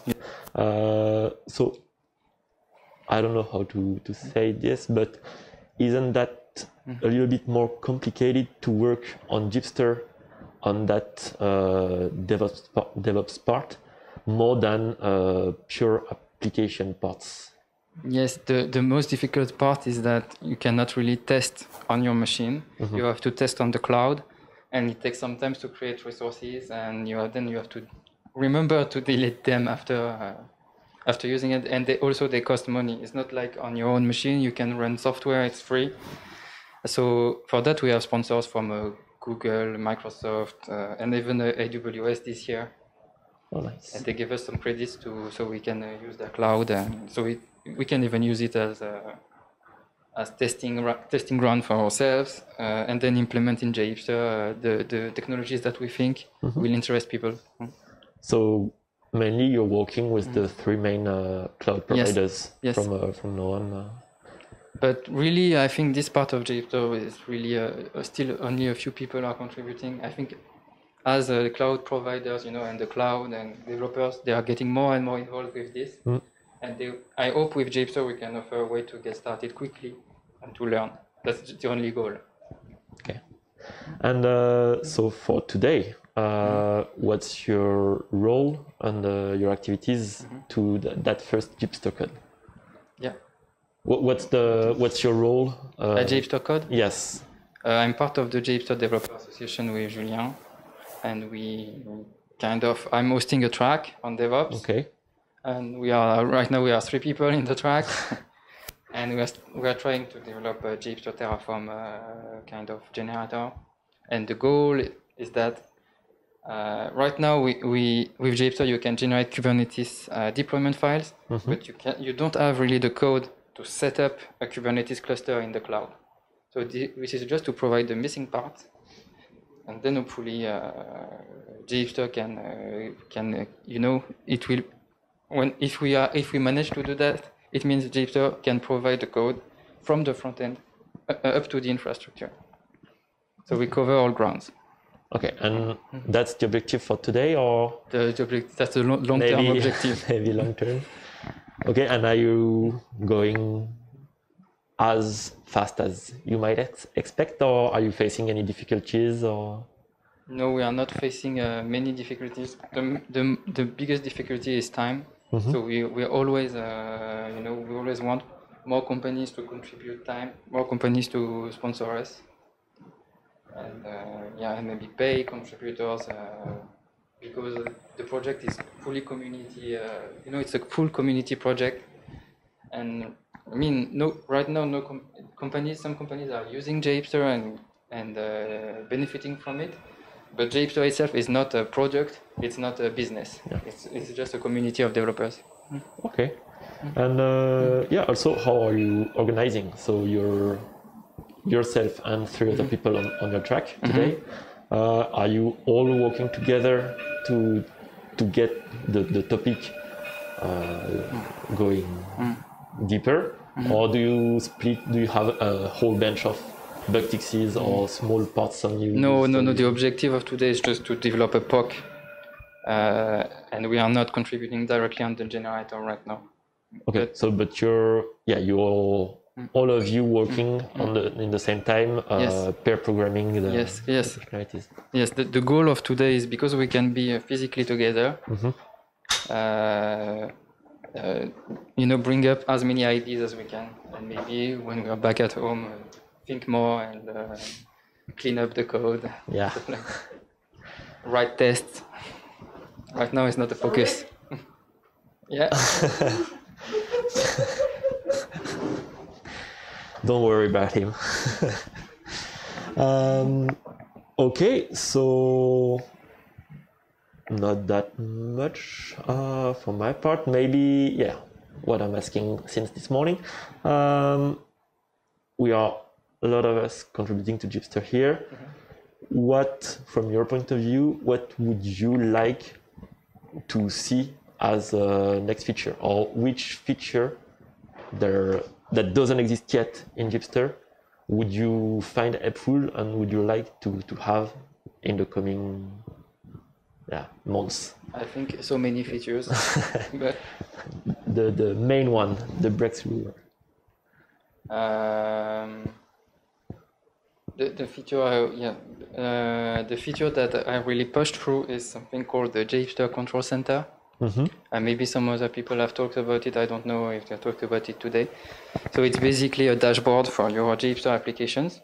Okay. And basically it's based on the Spring Boot actuator. So Spring Boot actuator offers monitoring endpoints that you can use on your app.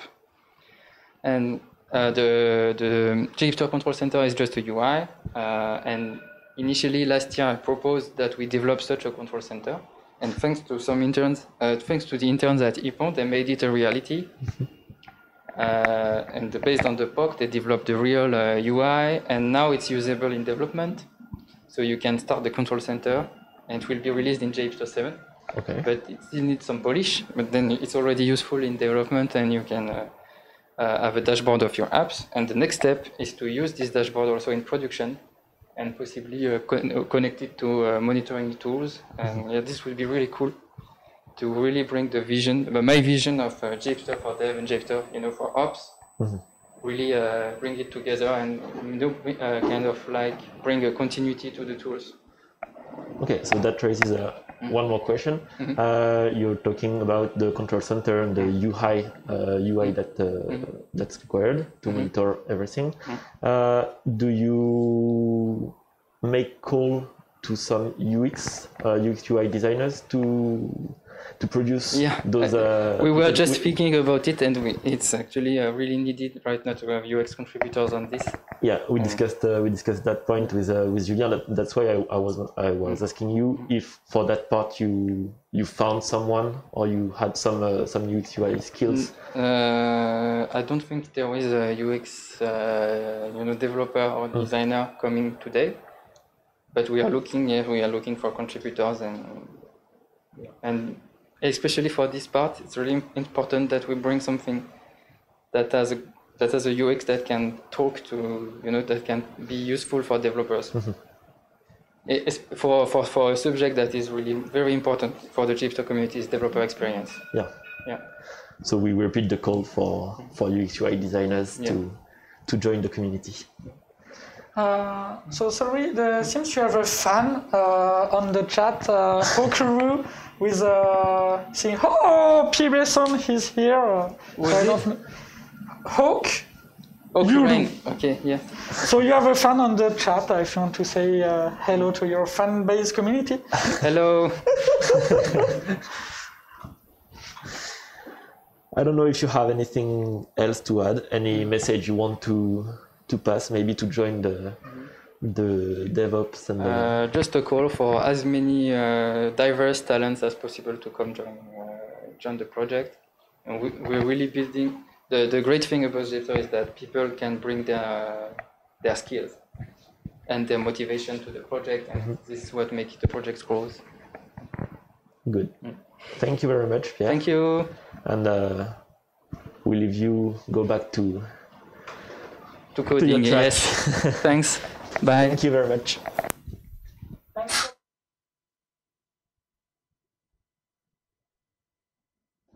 This is the official break for JHipster Code for half an hour, I think, until half.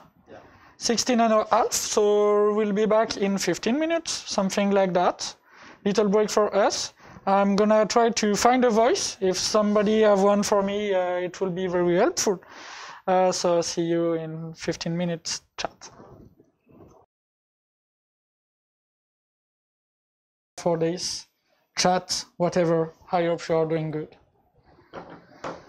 I found some Red Bull coffee cocaine, so it should be better for me. I shouldn't say that on a stream. Sorry. So, it's a joke, of course, chat. I don't drink Red Bull. So, let's go. Still no beer.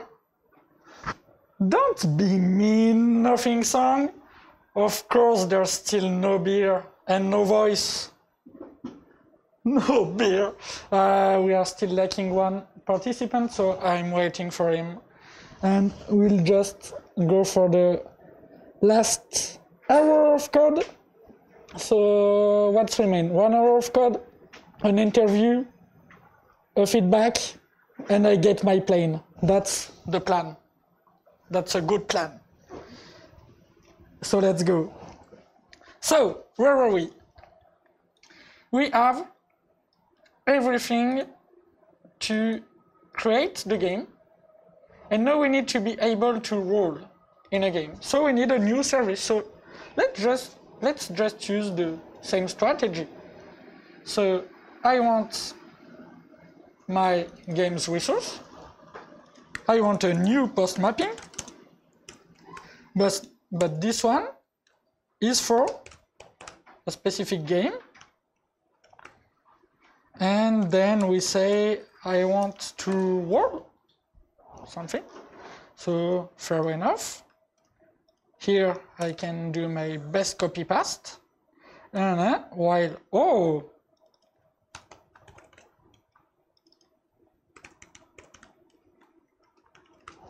okay, why not? I don't know. No idea. Public. I still want a response entity from a REST game. Sounds fair enough.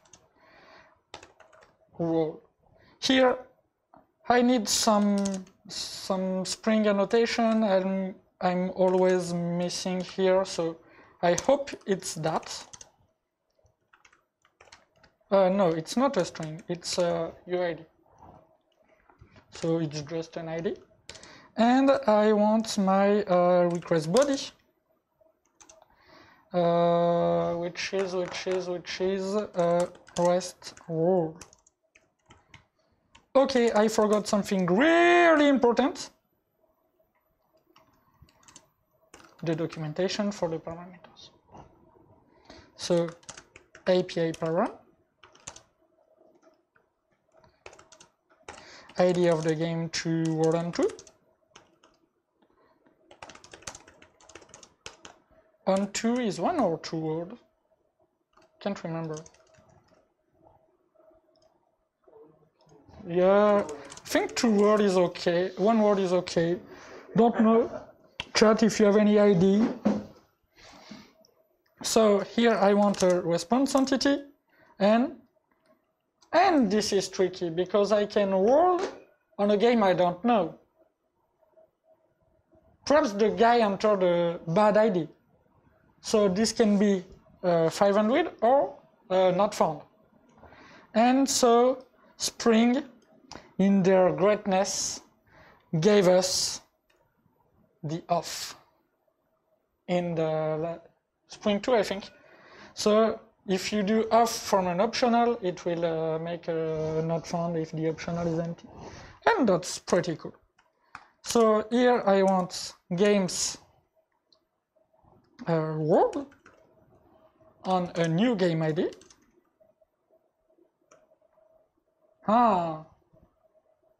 Do you see the problem? Here I need the ID. I need to create a game ID with a given ID. And then I want my role. Okay, so let's create the missing stuff. Here I need a new constructor with an ID. And so I need to update the tests from my game ID. So should get random unique ID from constructor without ID, because here I want to generate an ID. And here I have the should get input ID.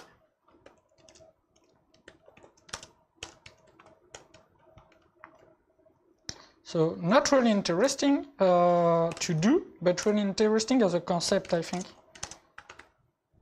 To have this ID able to construct from an existing ID or create a new one. And there is no mistake possible in usage. If you create it without ID, it will have an ID. If you create it with an ID, it will have an ID. So the state is current, the state is consistent. And here my game ID get should be the ID. Perfect. So why do you have the three tests?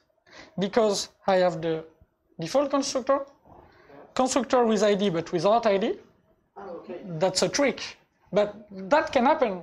This is a possible usage. Nothing in the signature blocks it. So I need to handle this case. So here, if my ID is null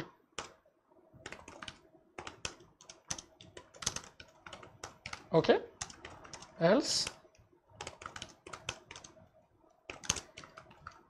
This should work, but this is really ugly. So the test is not launching since here I need the method. So I'll just create the method so it compiles. So I can move forward. It's not compiling because here I need to map.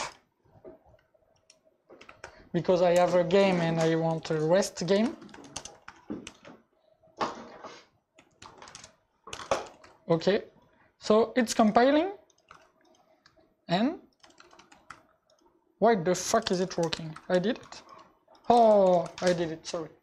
Okay, but it's working, but it's really ugly. This, my default constructor, in most cases, it should call over constructors. It's really better, and this is really ugly. I want something like this. It will be way better.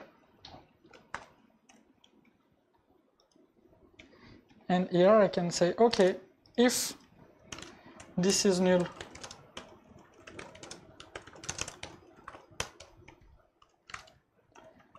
you can just get a new one, otherwise you do that. This is better, this is easier to read. I have no logic in the constructor, and I have a guard, etc. For me, it's really better. Okay, so all green, all good. That's a good news. This, I don't think it's working. I think we need some code there. But we have an optional, and we have only one test. So we have a problem. That means we need another test. And here, I'm gonna do a unit test to test the case where the game is not known. Okay? And there is an interest in this test. Apart from that, it's the first test using Mockito. So far, we didn't do any mock. First mock after a few hours of development and 100% covered code. That's cool. So what I want to mock is my games repository. And I want to inject this mock in my application services. So should not roll on unknown game.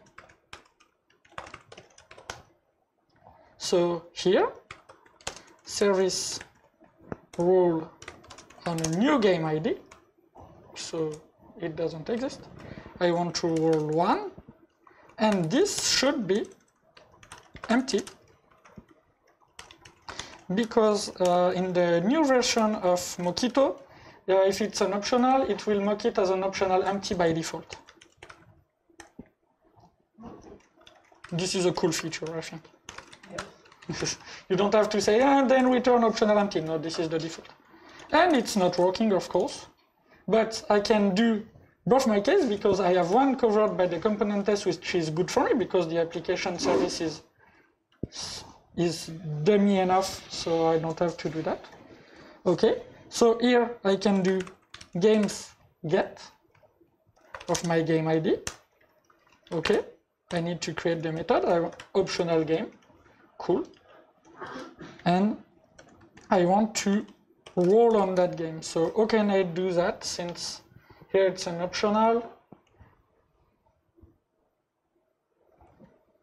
Here I have an optional game. So I want to roll on that if this exists, and don't roll if it doesn't exist. So what can I do? I can do, if I do if present roll, but I have to save it also. I also have to save my game once the roll is done. So I'm gonna try that. This is ugly, but we'll see if there is a refactoring. Okay, if my game is present, yes, but I have to do game get. So how can I call that real game? No, that's ugly. I want to find something else, so we can try that. Don't know. How can we call that? Game, but you see, I'll have a problem returning it. Doing a mapping is not good because doing mutation in a map is not a good idea. Don't know. No real good idea here. We'll see. We'll see. So here I need a block.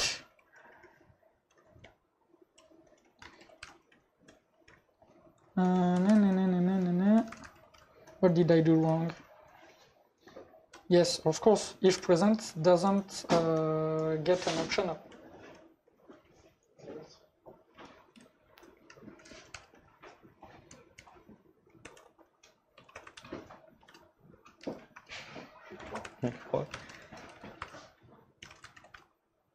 And here, I want to save it.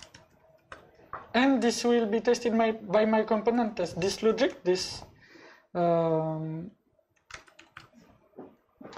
orchestration is handled by my component test. But this code is really ugly. I don't like it. But I have no better idea right now, so no problem. It's not important code. It's application code. No problem. It's just, I get it. If I have it, I roll, I save, I get the game. That's all. There's a better way to do that, but my brain is broken right now, so let's say it's okay. So, if I take my feature, this should be okay, and this should be okay. So if I start the cucumber test, are you faster than a compilator? And do you think it's working or not? First question, is my Spring application starting?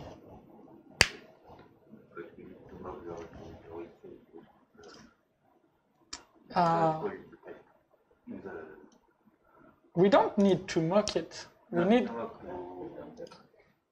an implementation for the repository. So let's go. Where am I? Okay, I'm in my primary. I want a new package.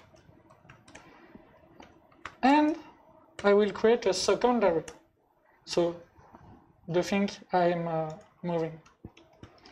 And I need a repository implementation. And I'm a lazy guy.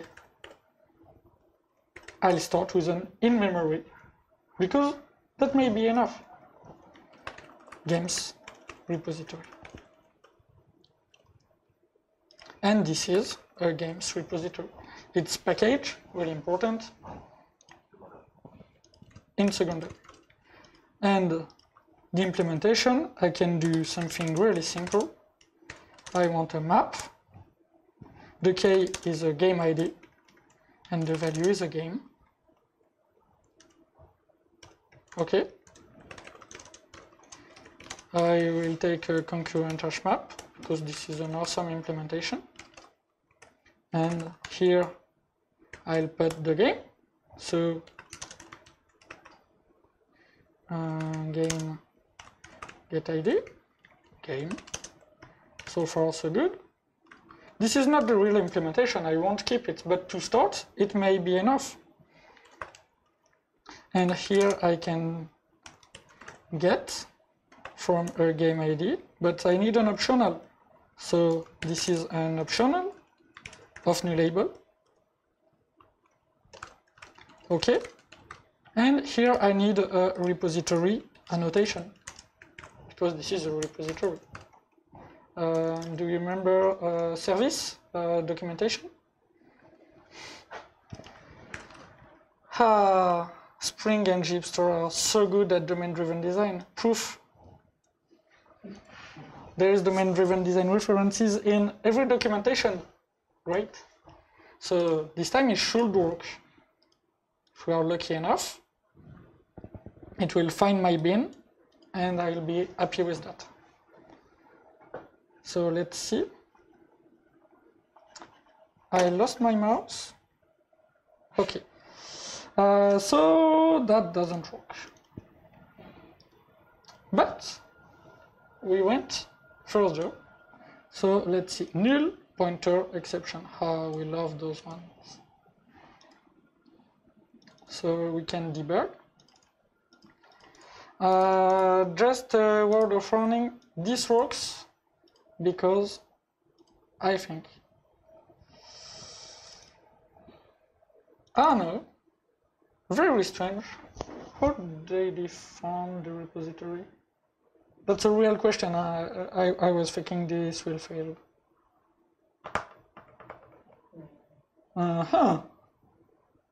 This is interesting.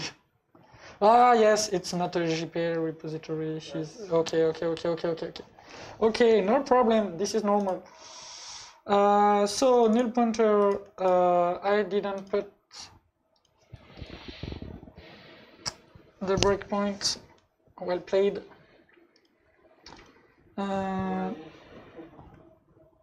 Oh. So there is a breakpoint. I'm in debug. And I have a null pointer. Strange. Very strange.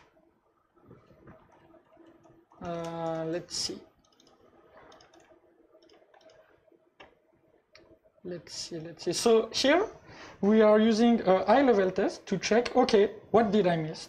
What annotation am I missing? What stuff did I do wrong? Because that's something like that. If I go in my game resource, I can check, okay, the role. Okay, do I call that?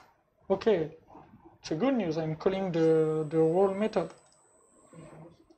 Okay, this is called toTime. Perfect, like I want. And null pointer. This one I really don't understand. Perhaps it's that. Ah, yeah. Sorry?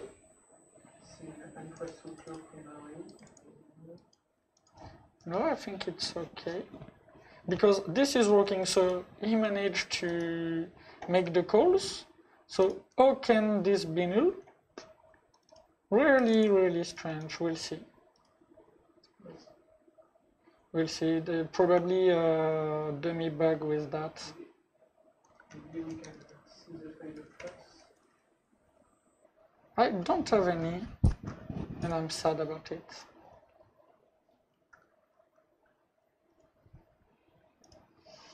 You see, I just have null pointer here. And null pointer on, I don't know where it's coming from.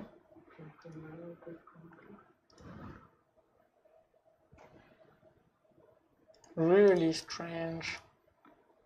Ah, perhaps I know.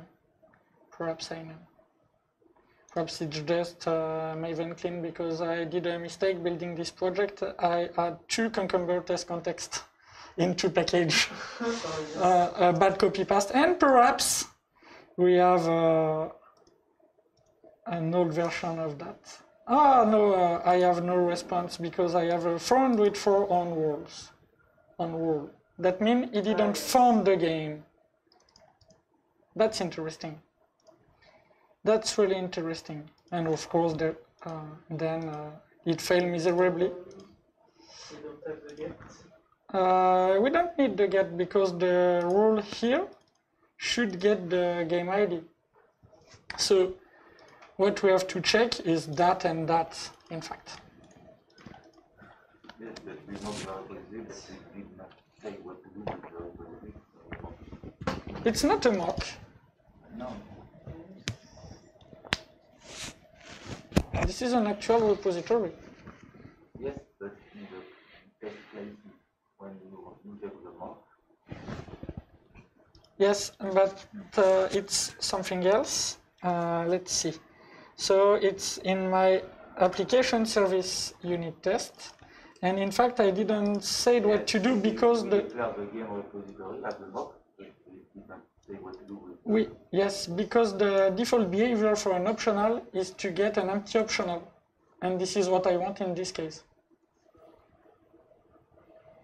Yes, but with the repository, it didn't say what we do.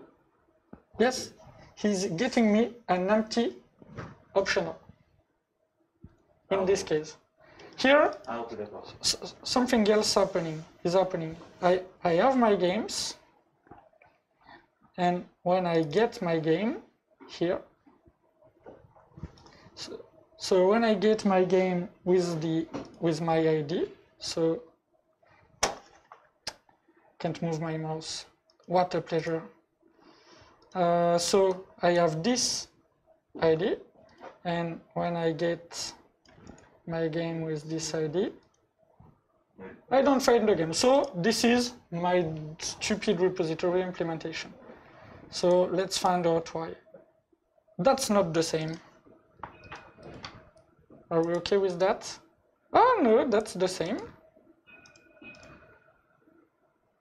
Because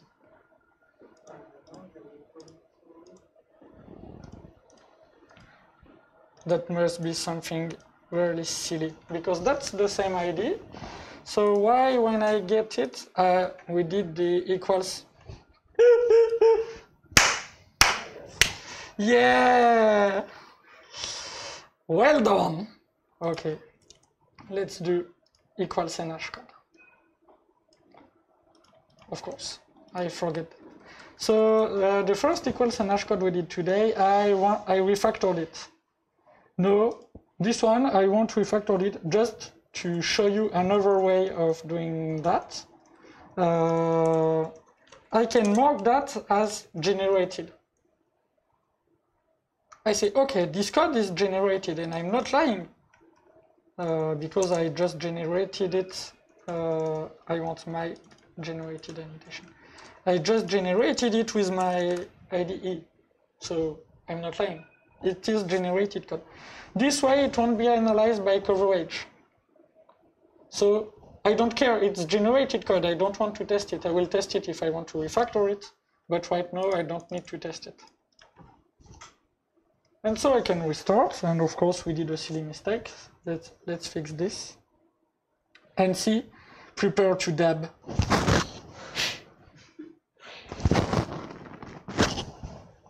Wait, I need a full cam for that. We did a full application with a dummy repository. That's the last thing remaining. We need a real repository to replace this one. But this is not the difficulty. Yeah, magic dab. Thanks, Anozeda. We have, are we okay on that? We have a fully working business application, fully tested, fully automated. It's a simple business application, of course, but we are doing some stuff. We are doing some operation, but we have one bug. And if I make a Maven install, it will fail. Because I have one unit test that will fail. And this unit test ensures that every public method in an application service is secured. And it's not the case, because my application service is not secured at all. So this test will fail. We forgot this case. So first thing first, let's write a scenario to ensure that we can't roll on somebody else's game. Seems fair enough.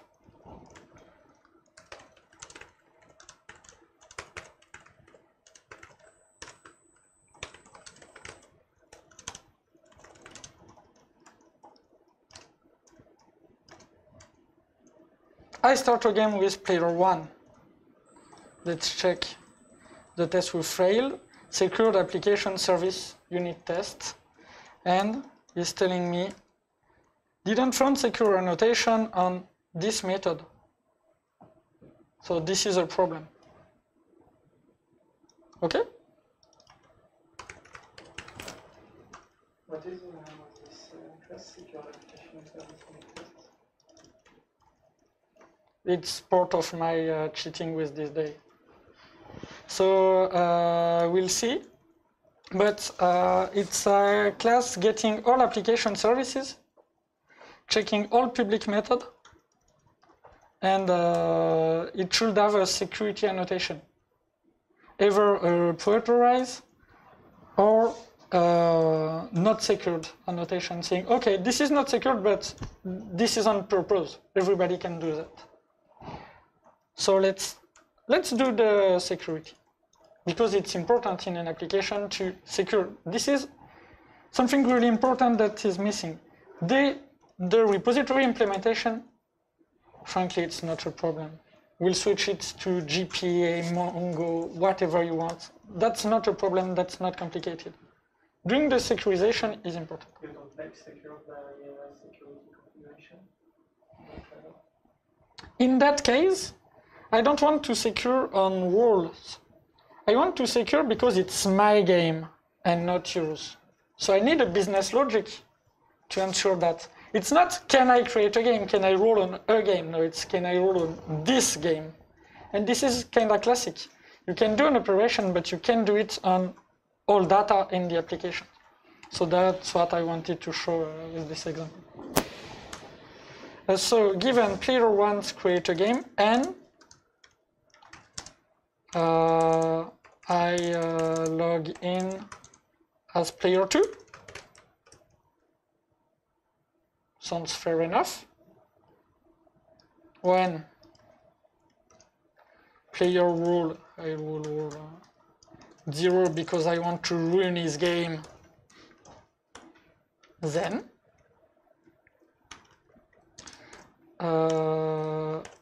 should not be, huh? Then not authorized. I'm missing the beginning of the sentence. I think I'm using, so let's check the, I am logged in. Okay, I use the I am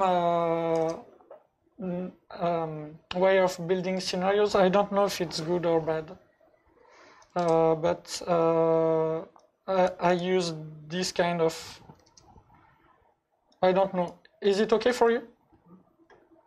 Then I should get an authorization error. So I need my red step. It's annoying on component test because it takes 10, 20, 30 seconds because I need to start my application, but without doing it, I won't be happy with that. So here I have a 401 because player 2 is unknown. I need to create an account for player 2 because right now I'm expected 200 on that.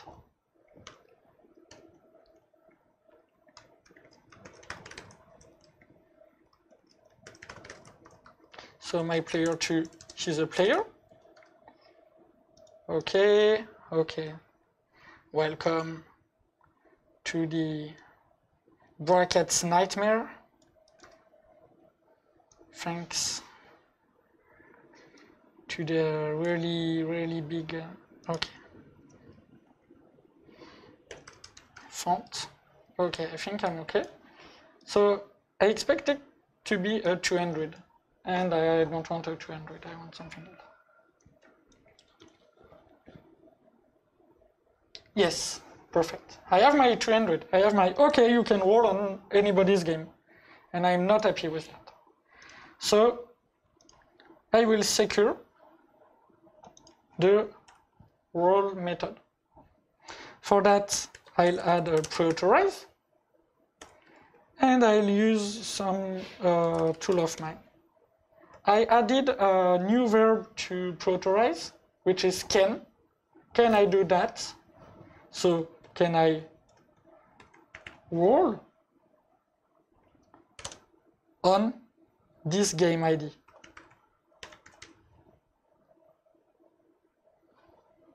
Okay? And to make that work, I have to define a Spring Bean. So let's call it game ID access checker. And this should be, this must be a can checker. So a can checker is a generic parameterized type, taking the type of object to check. And you have to implement one method, can I do that? Okay? So this must be a Spring Bean, so let's say it's a component. And let's do the implementation. So for now, we'll call padball authorization specific authorized. No, I'm going too fast, sorry. How can I be slower on that?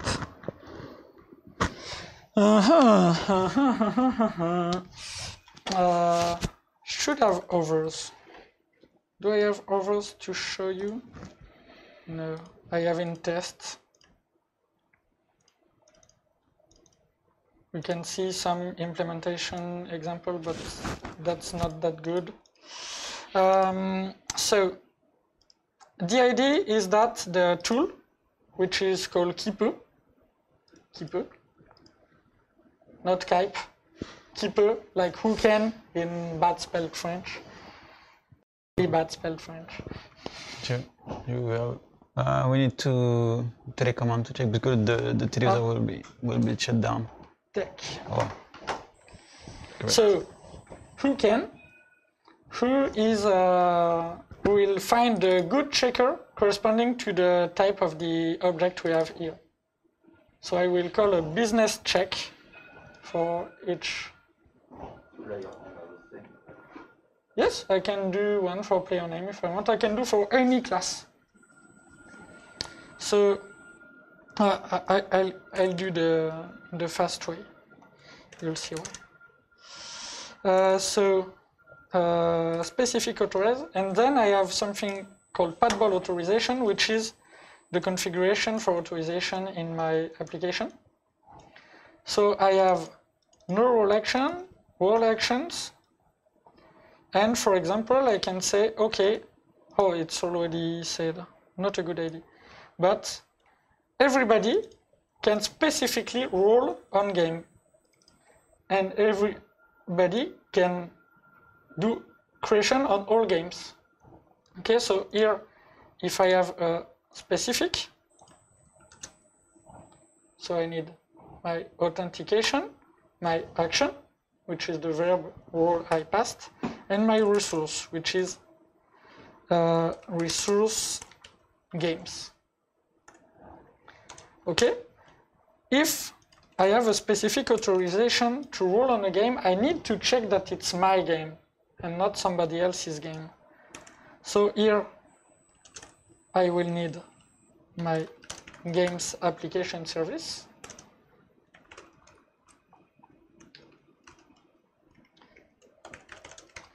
Because I'll need to get my game. And here you see I'll need a cache because I'll get the game 2 times for a roll. So I get my game with this ID, and I can map. So I have an optional game. Okay, I can map, that means I have 2 cases, so I need a test for that. So let's build a test for that. Because I have only one covered by my component test. This may be a hard part, I think, in one go. So here I want Mojito.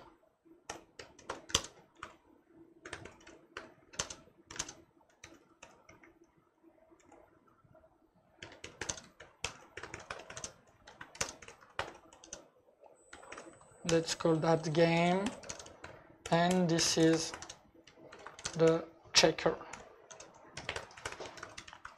So this will be kind of annoying to write, I think. So should not be authorized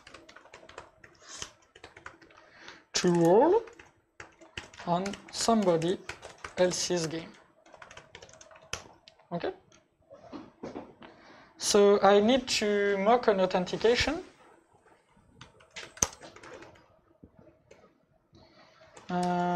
Hopefully mock authenticated user. So she's a player, and let me remind what it's doing. So it's mocking an admin. Okay, so if I create, if I say I have a game,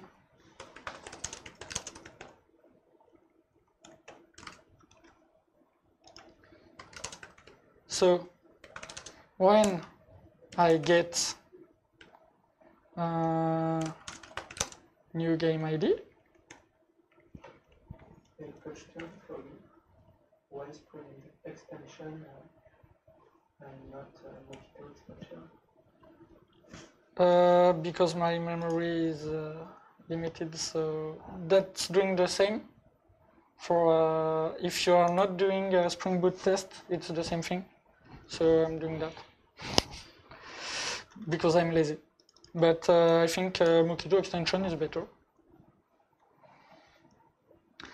Here I want to create the methods, otherwise it will be totally lost.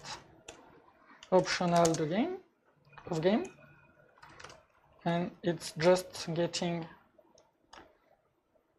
the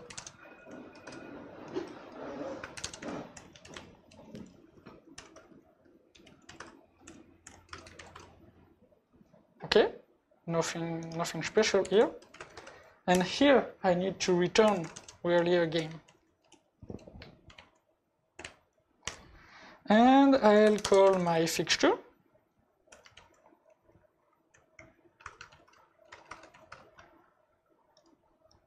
To have my game.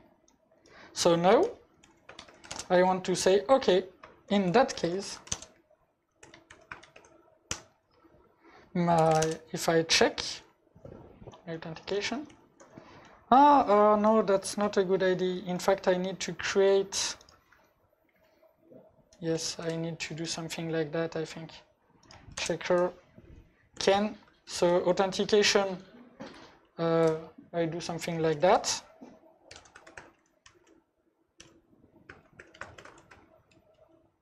Should be okay. Action, role, item, game ID.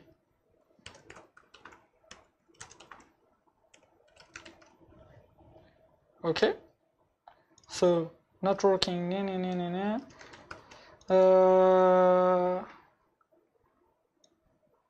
What do you want?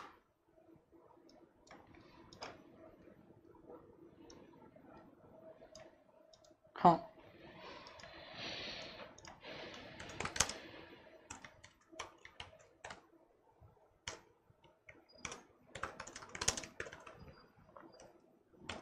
I think that's it.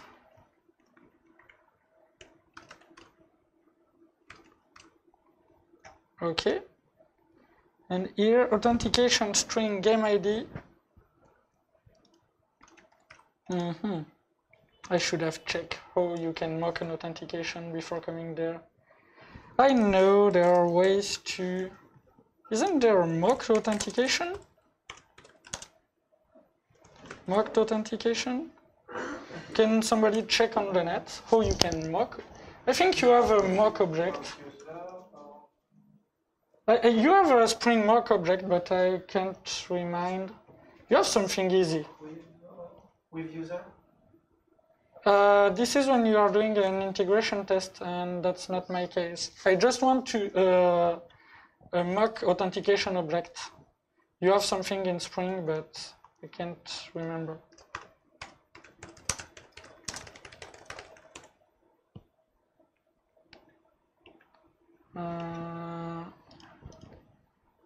Yes, so she's doing it the hard way. Username authentication token. Isn't that's what I have? Have you using JHipster? Yes, perhaps. Wait, this is an authentication. This should be correct. That's not my mistake. Oh, no? Authentication, action, game ID.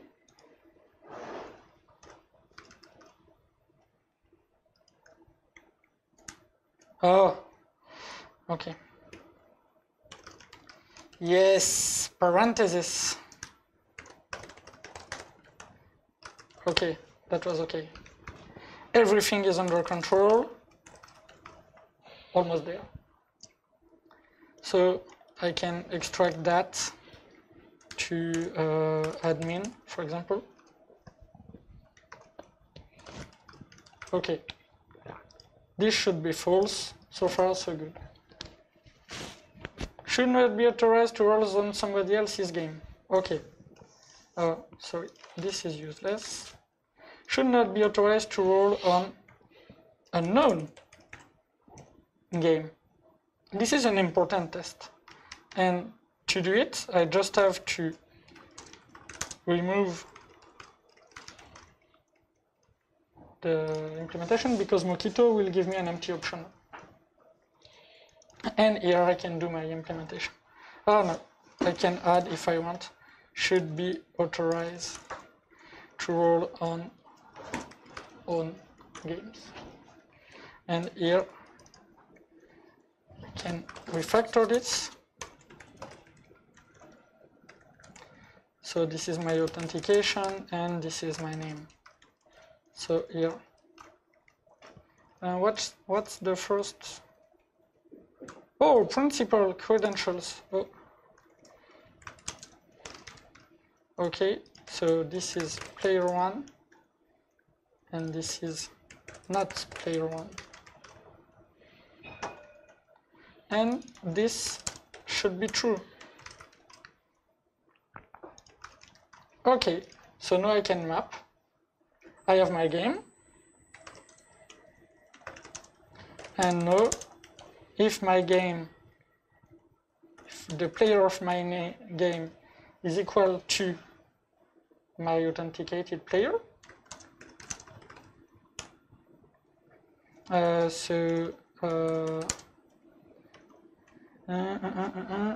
think I have something here.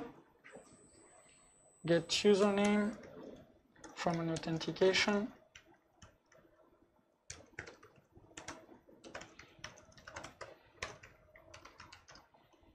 Oh, this is ugly.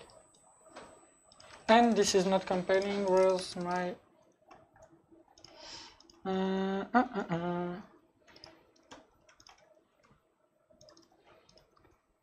yes. Player. Okay. So compiling. And this one is not working. Because I didn't do the configuration for my authentication. So here I need to go to my checker. And here. Ah no, this should be specific authorized. So normally it can roll on a game. So let's check what's happening here. We'll see.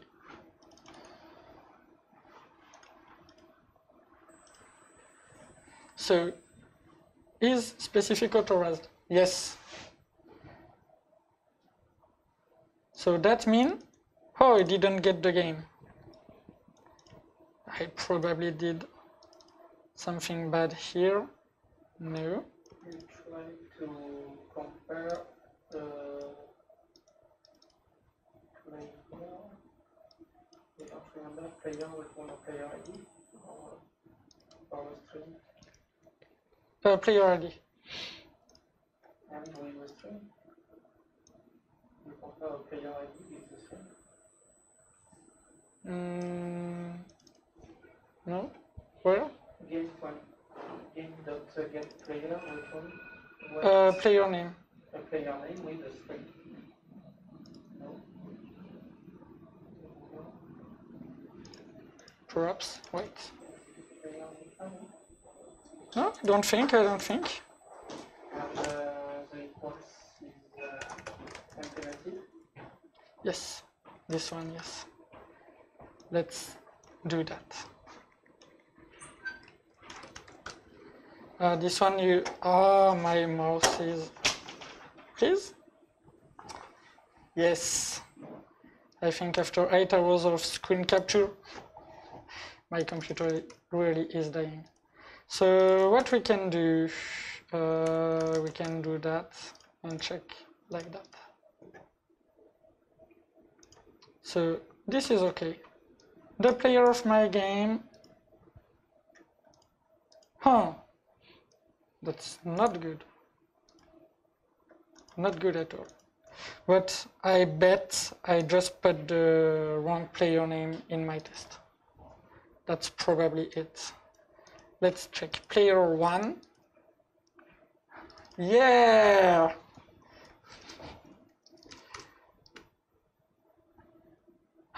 Still not. Okay, so this is a player, this is a player. We can do it in a different way. We can get player, get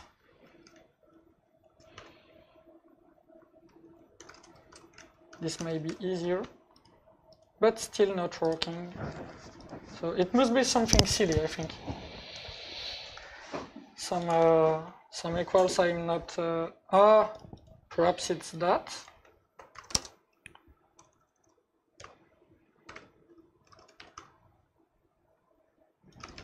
No. Yes, it's that. I was using the mock in the wrong way. Okay, so just a test problem, no problem. And I have a test that is still failing because I didn't secure all my application context. The ones missing is this one. And in fact, this is not secured because anybody connected can create a game. I can add over security if I need to.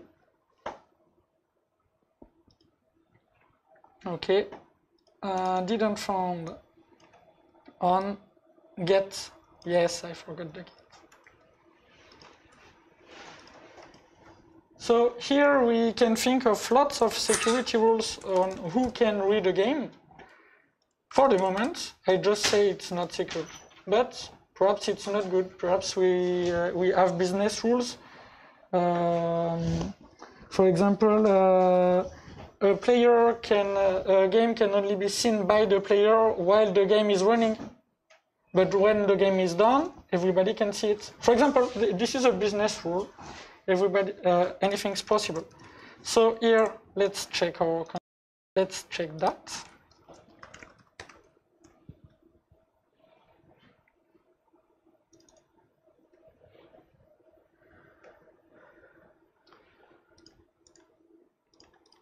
So the advantage to do that with component test is that the feedback loop is still quite short. I'm having lots of problems wiring security, wiring stuff like that. But come on, we always have those kind of problems. But here I have a feedback loop of a few seconds.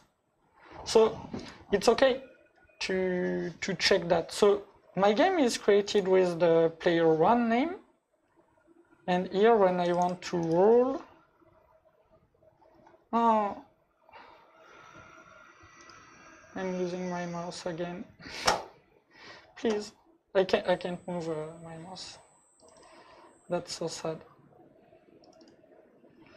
Okay, so I should keep it. Please let me move my mouse. I was a good boy today. Why can't I move my mouse? No, I wasn't a good boy.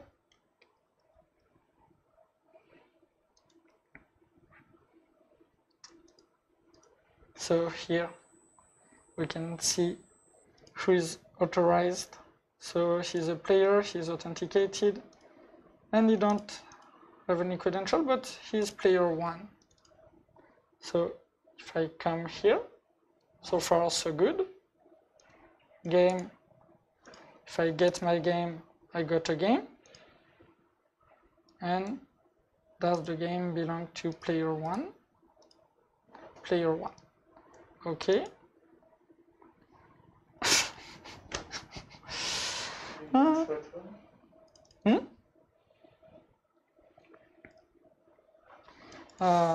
I have really hard time just moving around in the code. In fact, my computer really is dying.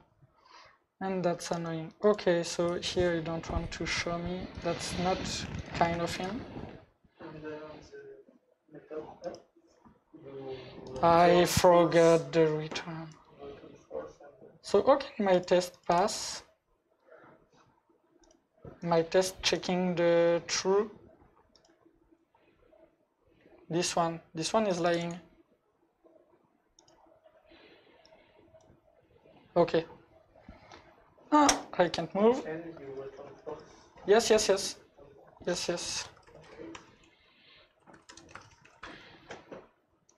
This is way better. Okay, perfect. Almost there. Computer, please, leave.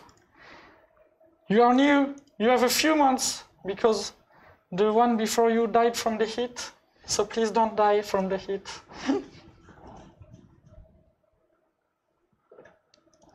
Yeah. This is secured. This is working. So we have 15 minutes left before the last interview for today. 20 minutes left. What do you want to do? Do we try to make a real implementation for this repository? This will be tricky to do, and I'm not sure it's really interesting. Do you want to discuss some of the things I did and I was too fast, and we can talk about it? Do you have any other idea? Do you want to check something else?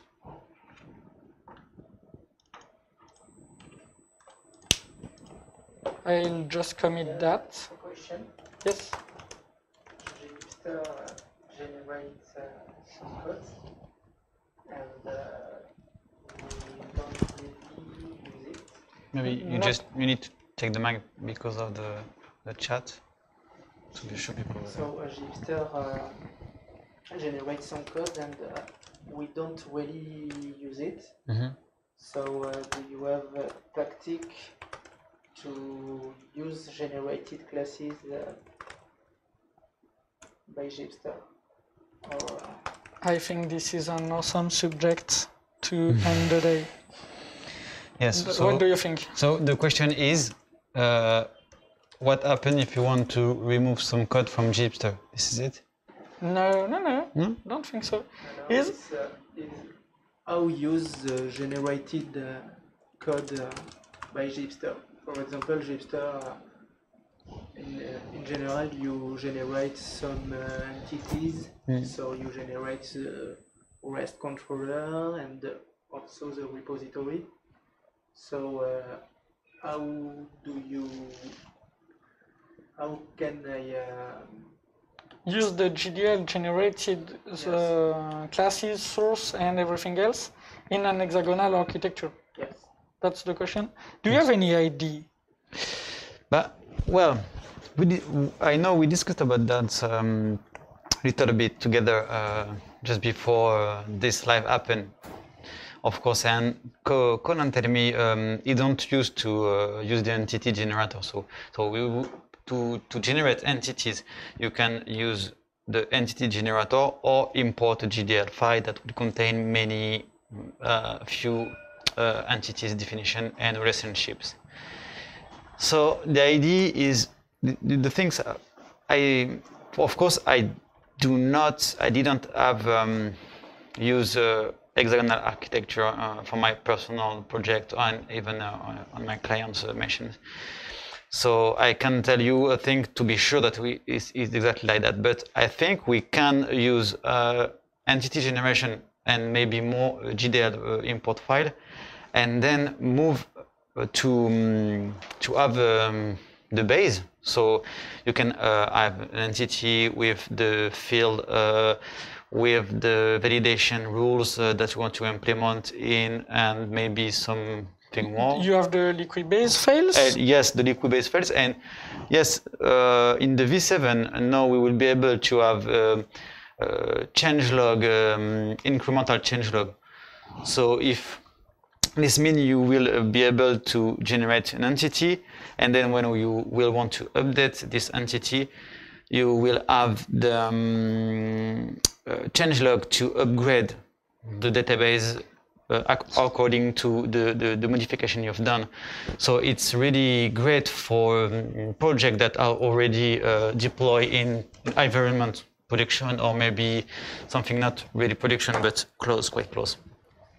So you have many things, and even the front-end application we generate basic view that we can read and update and get all the files, get all the values from this entity.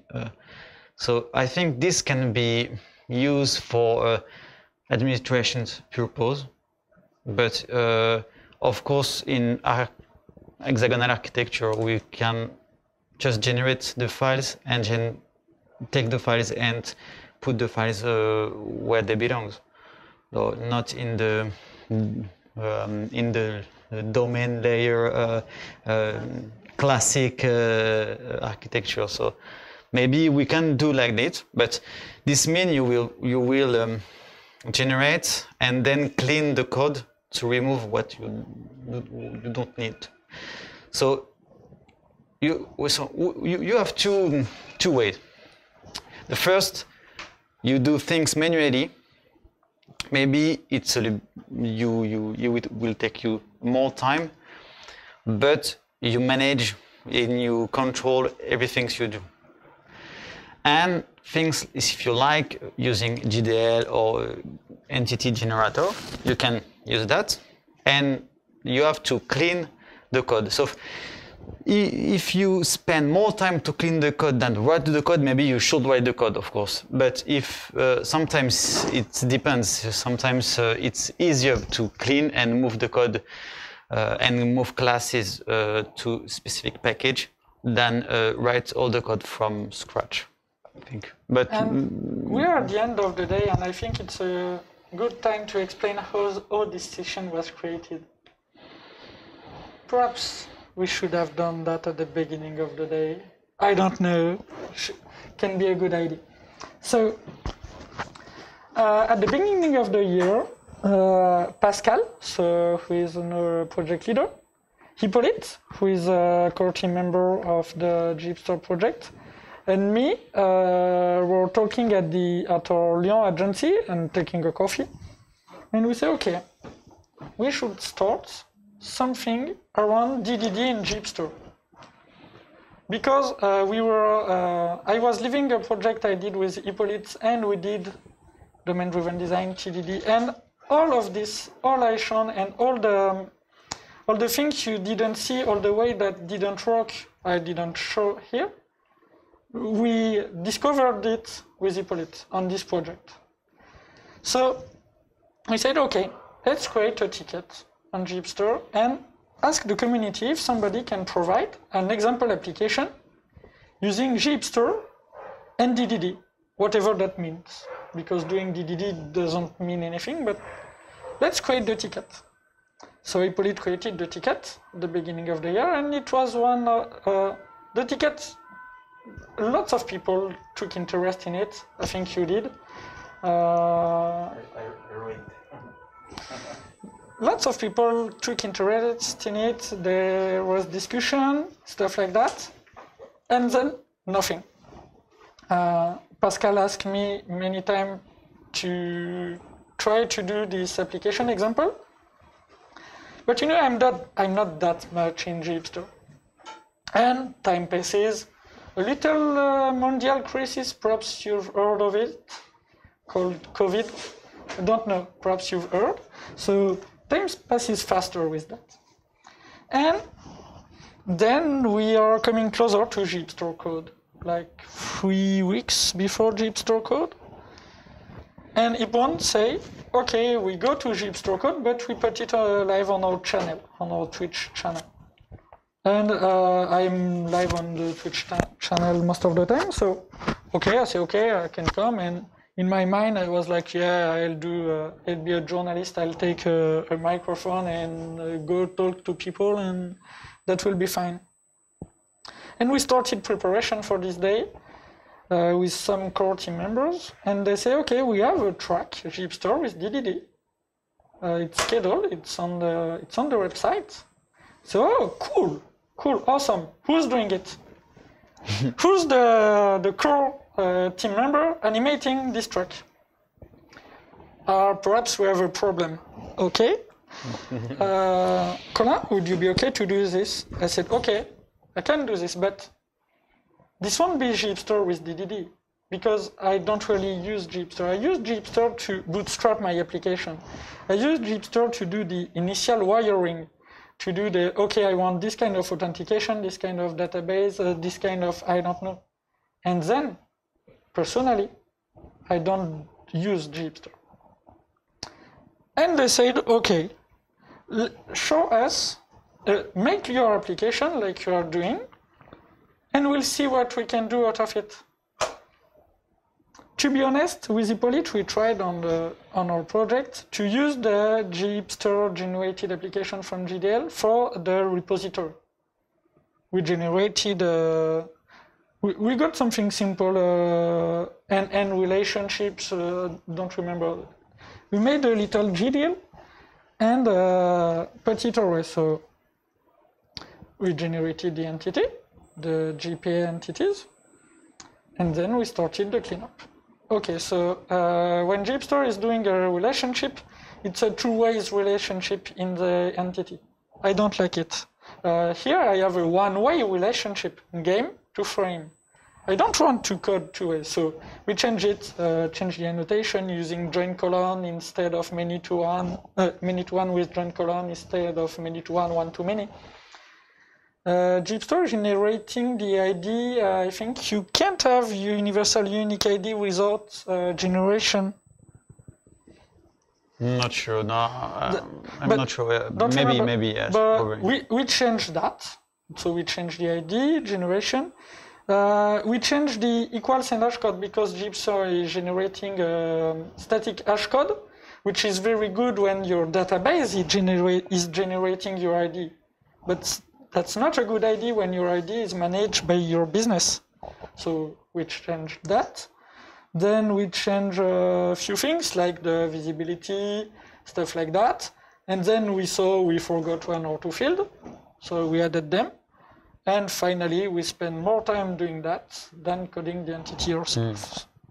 Yes, so it's related that I said just before. I think it's really depends what kind of stuff you want to do with entities. If you plan, just like Colin say, to change a lot of things, maybe it's not worth to do it with entity generator and do it and change all the things. Yeah, I think that's more of when you want to do your design than which kind of code architecture you want to use. Like I say, I don't like design upfront. I failed too many times designing upfront. Actually, I never succeed doing a design upfront. I always have to break it. And it was always hard because, hey, this is our design, this is our model, we love it, we finally got it after 3 months on whiteboards. We are all okay with the design. And then you do 10 lines of code and the design is blown away. So I don't like design upfront, so I don't use those kind of tools. I need tools that allow me to have an emerging design. And these tools, this way of doing things, as you see, my design is emerging from my code and not the opposite. So I think this approach should tell you, okay, I want to use JHipster or not. But, and there is a big but. Oh, that joke. Yes, we don't hear that. That joke, awesome, not intended. But you cannot lie. We did the game context. The game context is in an hexagonal architecture. Perhaps we'll have another context, which is just create, read, update, delete. It's totally possible, and in that case, generate it with JHipster. if you know the tool, if you are faster with it, do it. Your context doesn't all have to be in hexagonal architecture. If you don't have business logic, and that happens, maybe you can use the administration with the JHipster, and we have the context of your, I don't know what use case, but just your use case, your user use case in DDD, and the administration with JHipster. I think also after we have created our domain, we can think about what we need. How if you have your model, your business domain model, you can think how can I save it, and after you can create the entity and use it. That's with, something really important. With mappers and. This is something really important. I don't know if Arnaud Zeda is still on the chat, but I'm gonna talk of our project. Arnaud Zeda is he's the client architect on my current project, so that's why we are joking with each other. On this project, we have lots of things to do, and one of them is to handle a catalog of products, and we decided to put it in an Elasticsearch because the catalog comes from their original information system. We are not doing anything on it in our solution, and we have rich research to do on that, so Elasticsearch, good tool.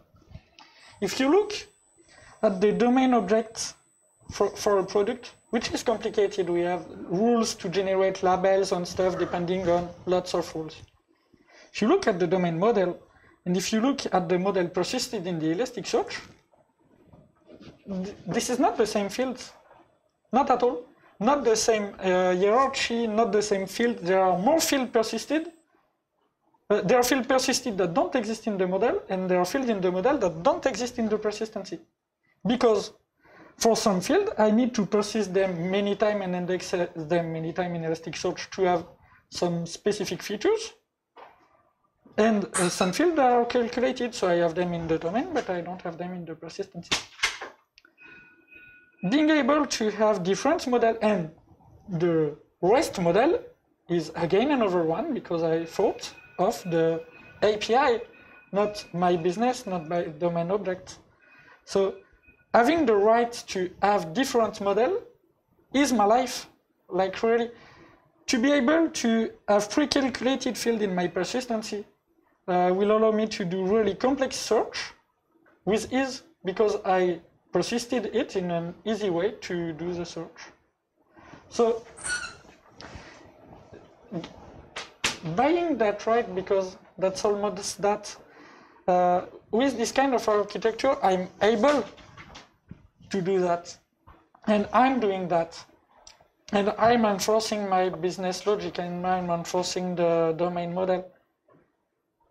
All that allows me to be really fast. Because I won't come in a problem where I spend 2 days trying to write a fucking Elasticsearch query. No, I take 10 minutes. I add the pre-calculation I need.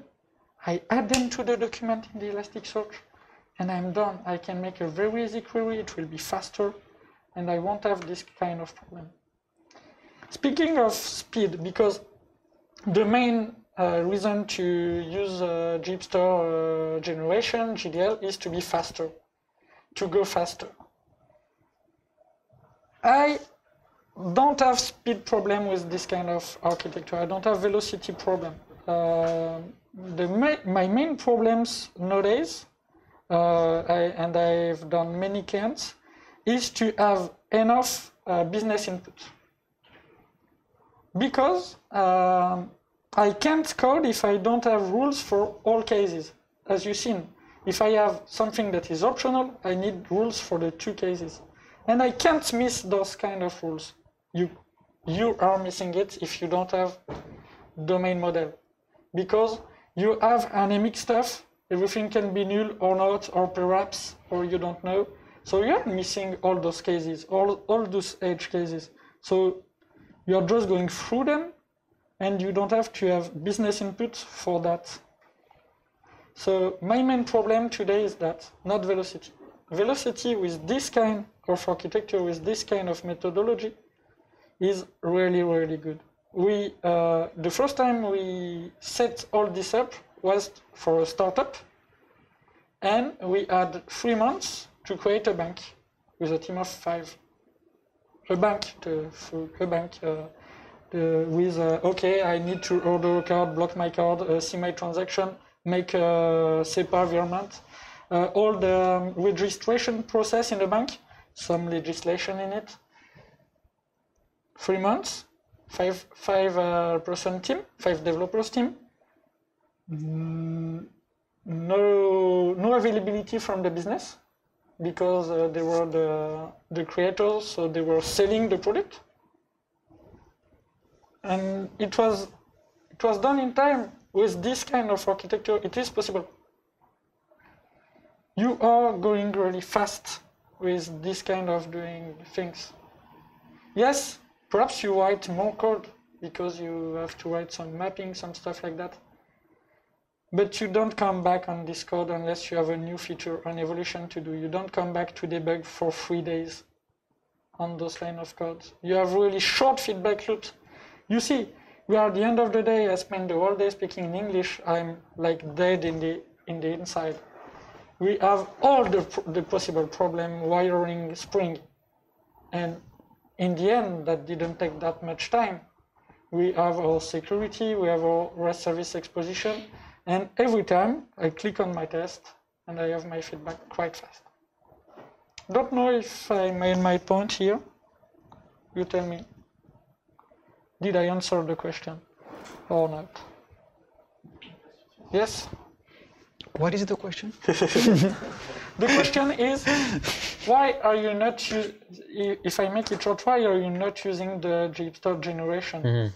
And the short answer is, because I don't know how to use it. And I don't know how to use it because I have no use of it right now. Perhaps it's a mistake.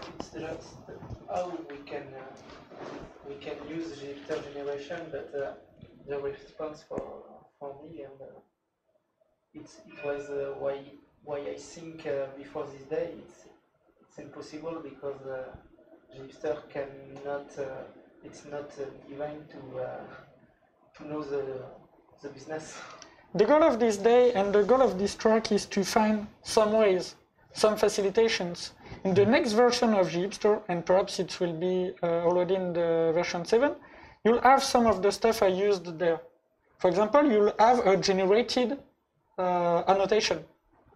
That's not big, but that's something.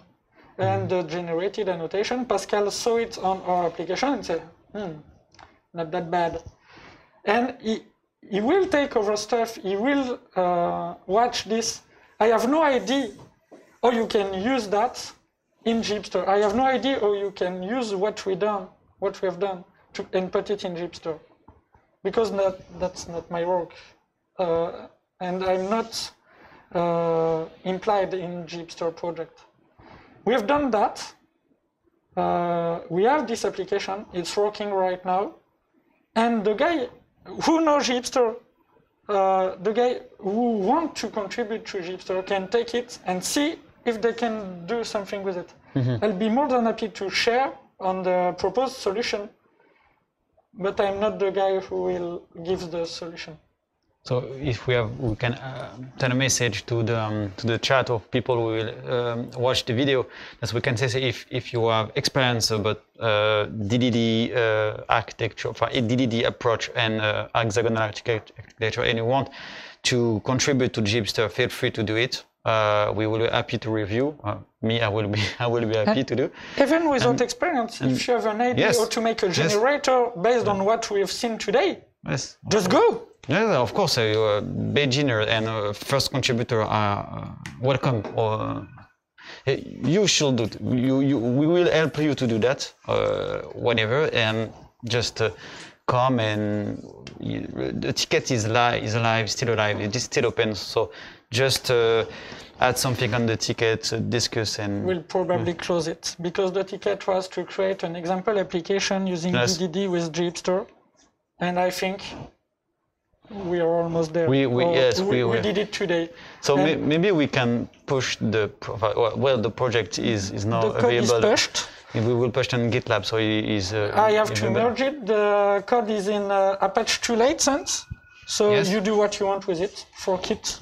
And so just add the link to the ticket, and some people who will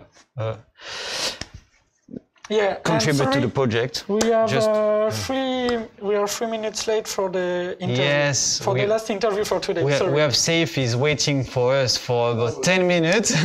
He's listening for. Because since you spoke about the banking, that would be interesting as well. So. Yeah, but let's do your interview and we can go. The last interview of the day, and after that, I think we will close the stream for the day, maybe. No, we'll do a quick conclusion. Oh yes, okay. I can start to grab my stuff, the ones not needed, but we'll do a quick conclusion. Yes, so okay. So it's up to you. Always one. Perfect. Let's go. Hi, Saif. Thanks for joining for closure of the day. So, small talks about you, JHipster Code.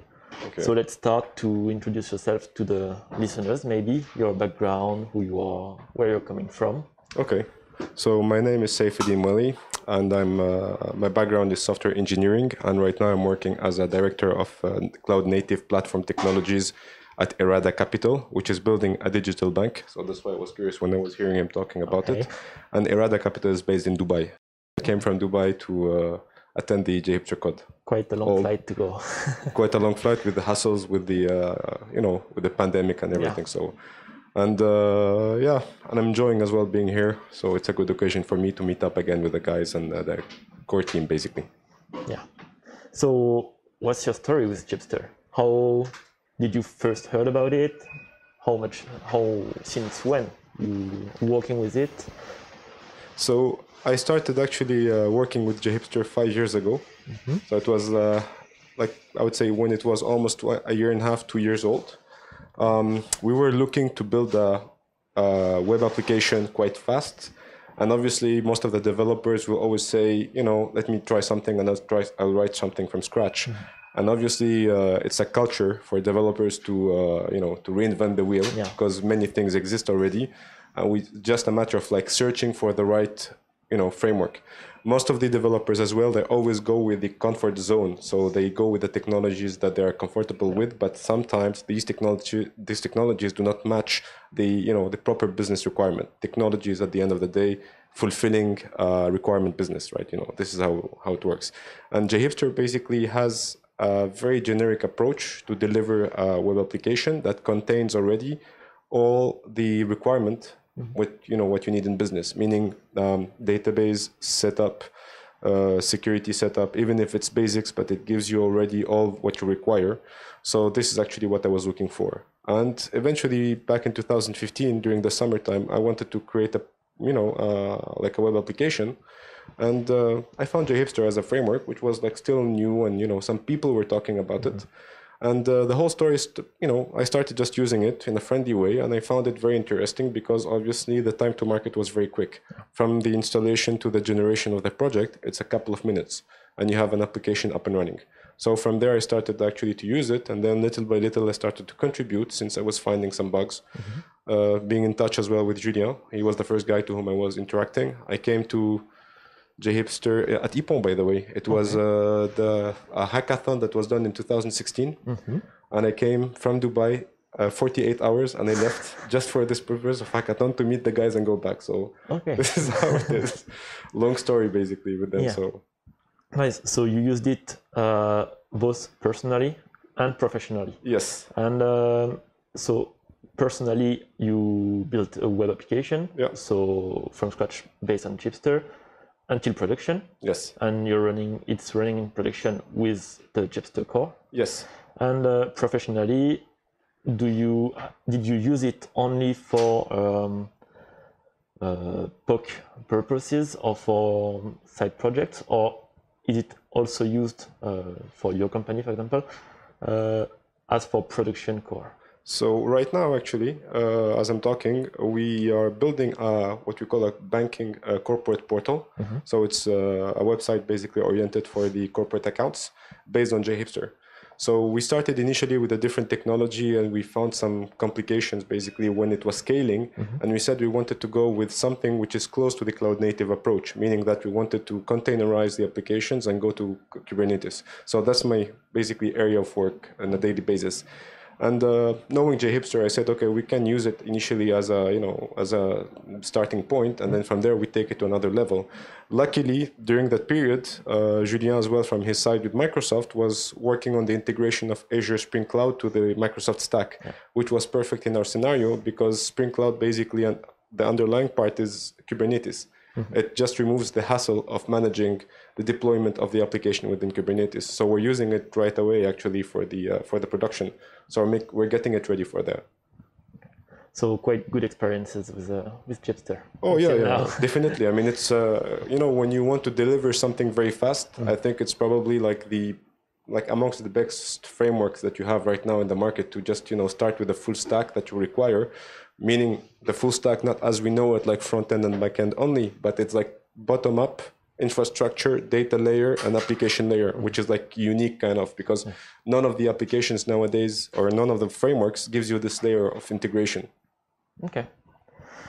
And so you were saying this is the usage part. You also contribute to that project also? Yes. Developing bug fixes, evolutions. I don't know what's the work you've done and that you're doing now? So there are many, most of my contributions were related obviously to what we've been doing at work. Mm-hmm. So trying to enhance the generator by obviously contributing to the Kubernetes part. Right now, for example, the whole day I spent it working with the guys in the DevOps track to add, for example, all the Terraform part, which is basically creating all the infrastructure as code automation for JHipster. Because usually developers, when they want to start working and developing, they don't want to waste time on finding out how I'm going to run my application and where am I going to run it. Locally, it's just you play it and you run it, it works.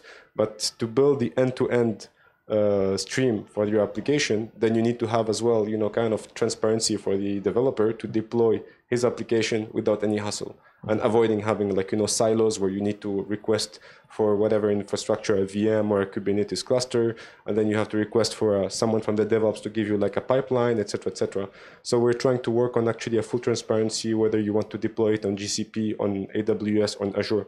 So right now I'm just trying to contribute as much as I can on the Azure part because we've been working a lot with Azure as well. And it seems that'd be quite a hard part to manage. It's the most interesting part. Actually. Dense it is the most interesting because once you've been in development for a long time, then you want to see the other stuff that actually happens to the software, which is mainly in relation to the operational side of the deployment, the maintenance, and stuff like that. So that's actually how we keep improving as well the life cycle of the software.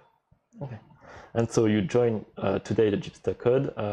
You joined Pierre's track, I guess. Yes. So compared to what you were expecting at the beginning of the day, now that you have been working on it for 6 hours, 7 hours, are you happy with the progress you've made today? Was it helpful to work physically with other team members? I guess you were 4 there. Yeah, we were like few people. Yeah, 5 people actually in total. We were working with this track. So obviously, look, after the 6-month period where everyone was kind of, panicking, anxious about the pandemic, it's always good to meet again physically with people because it's, it's cheering up again and, we're looking forward to hopefully things would continue this way.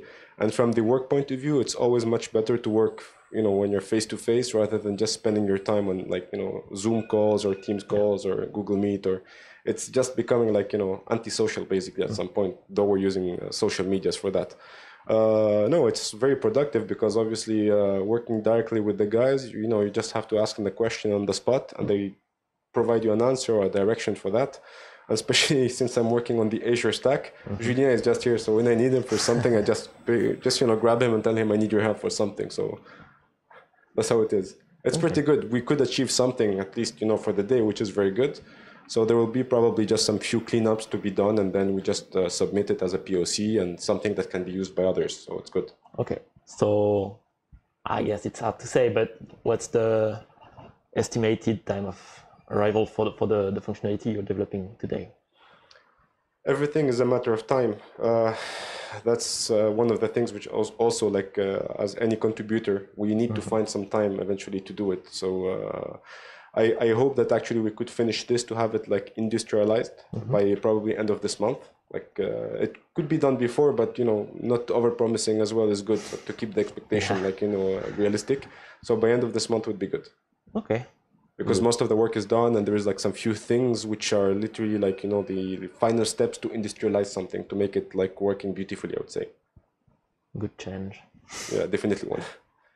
Okay, and so in JHipster, I asked this question to previous interviewed also. What's the feature that might be missing or that you'd like to see out in the few weeks, months, that would be really helpful for you or that you'd find really interesting to get? So it's probably a mix of what JHipster is doing and what we started doing today with Pierre and William. Nowadays, when you go to the market and you look at what people need in reality, right? As a technologist, I always try to find which is the best solution or the best approach for the time to market. Because obviously, when you're running something in the cloud, every second you spend in the cloud is money, it's cost. So they see it as a cost center.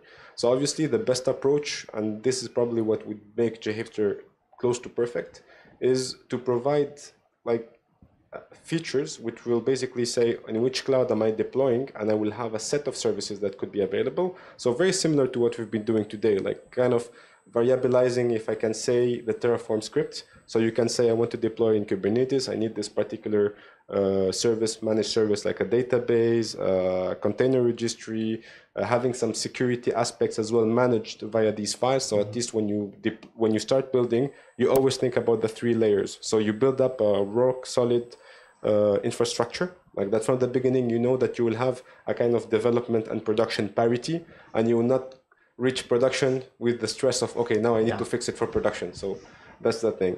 And the second thing is, anyways, from the application side, I think we have already something which is almost close to production ready. So it's maybe that first layer that we need to work on, and that would be really making JHipster great. Okay, so that will be next work. That's what I'll try to contribute to. I'll try to contribute a lot for that. That's probably one thing that we should be doing. So there is a DevOps part, which is the CI part, which as well needs to be improved. So there are some few things still. Good. So to conclude, maybe, how did you find the day? Did you enjoy it? Did it meet your expectations? And was it okay to do the travel from Dubai? It is definitely worth the travel. I mean, again, for me coming here, first of all, even before the track, I discovered a city that I've never came to before. Bordeaux is a wonderful and very beautiful city. I don't know if it is me or it's like a coincidence, but we brought the hot weather with us. Looks like I run away from Dubai to come to a good weather, and the weather is as hot as Dubai almost, I would say, here. So everything was good, and as well the whole day everything ran smooth. People were seemed to be happy. Everything seemed to be good. No one seemed to be sick. That's very good as well. And the activities seemed to be well organized. So the whole team, kudos to them, because obviously it was very challenging to prepare everything, and especially I guess the guys from Ippon as well. So thanks to you and thanks to everyone else. Thank you. So this will conclude our interview. I don't know if you have any words to say that you want to say. Hopefully, the only thing I would say is I hope to see you soon again. Hopefully things will change and we'll be able to travel again. And if you come by Dubai, please feel free to just pass by to Arada, and we'll take care of you this time. Or maybe we'll organize the next JHipster conference or JHipster Code to Dubai. Yeah, definitely. That would be good. Thank you very much. You're welcome. Thanks to you again. And see you around. Cheers. Thanks again. Thanks.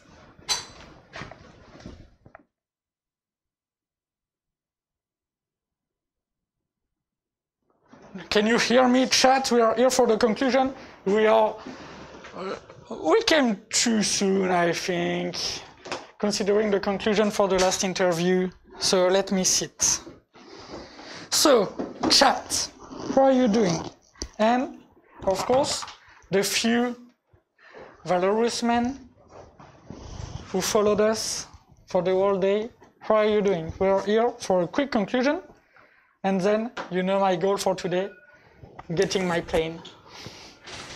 And have a drink? No? A little drink. Plane. Oh, have a drink during the plane, during the flight. Yeah. Once I'm seated at my spot in the plane, it will be awesome. So, little conclusion for today. We'll do a quick roundtable chat for the one used to be there.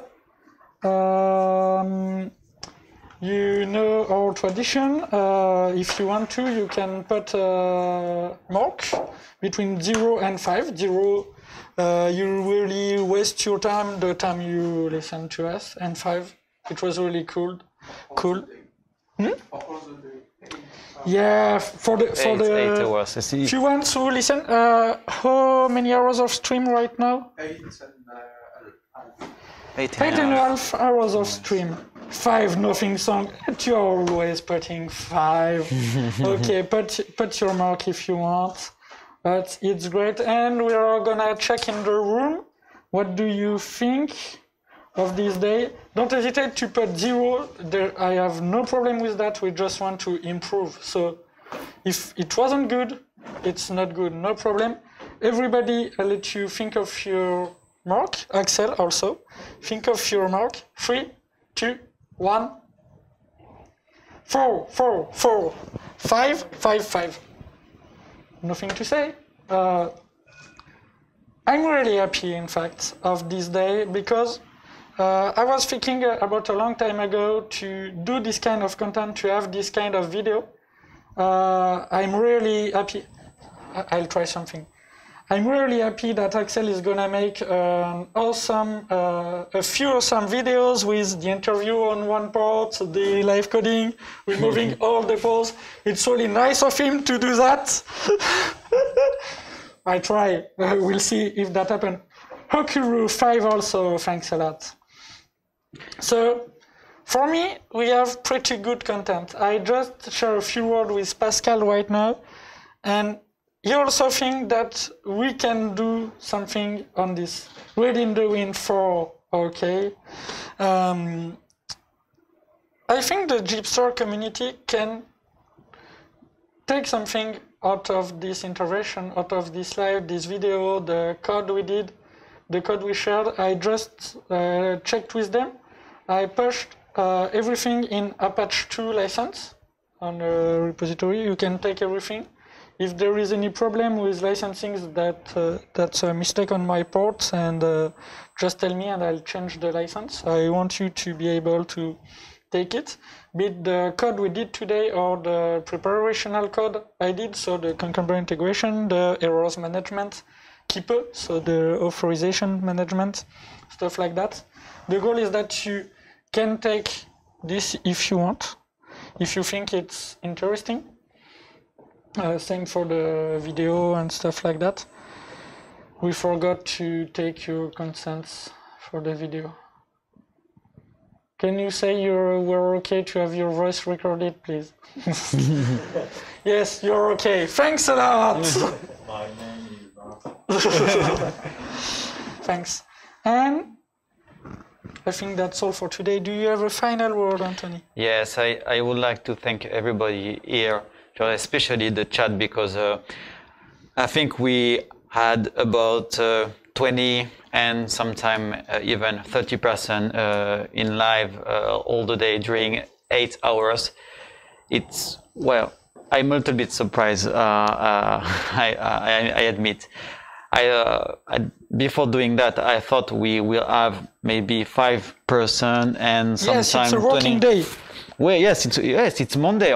Even it's the worst day in the weeks also, because it's Monday. So people don't maybe at Monday they just sleep at the work. No, don't do that. But yes, it's not easy to know, to imagine that it will be a success or not. It's real difficult to do that, and we spend many time to organize. So really, thank you for people for watching us, and thank you a lot also Axel, because I know he spent a lot of time, even yesterday in the evening, to make sure that all the day will be possible. Everything was fine the first time we tried. Yeah, I know. First attempt. This morning he was running for he ran for cable and for stuff that did not work. So it's yes, thank you very much, Axel, for that, and also Arthur is here because he did all the interviews, and I think it's really important. It was very important for us to have people that come and share their experiences and tell us well, all the feeling about the day and the first chips. They're called the first this first kind of event that we organize. And thanks people, Vincent attendees. Yes, they did not. Oh, what we say in English? Surrender. Yeah, they did not surrender. They didn't surrender this long day. Yes, they did. Maybe they will go to sleep a bit earlier tonight. Oh, they go to drink. Okay, wait. And you have no problem with alcohol, and we don't talk about it. No, we are talking about water. Okay. And of course, just a final word for you, Conan, because if we are be able to do that, is obviously because we do a great work, and I would like to thank you a lot because it was really important for us to have this kind of track for today, and in my point of view, it's a success. So thank you, because it's a success because you've done all the things to do that will be a success. So thank you. Thank you very much. No problem. We've done what we can. I don't know, Geoffrey, if you're still here, and if you just hear this core team member saying that this live and discovering, and of course this implication was a success and was greatly really appreciated. So Geoffrey, if you're here, as you are one of the man behind it. I think you can take a big part of it for you. I'm here. Thanks, guy, for this marathon. Mm-hmm. Yeah, this is kind of a marathon.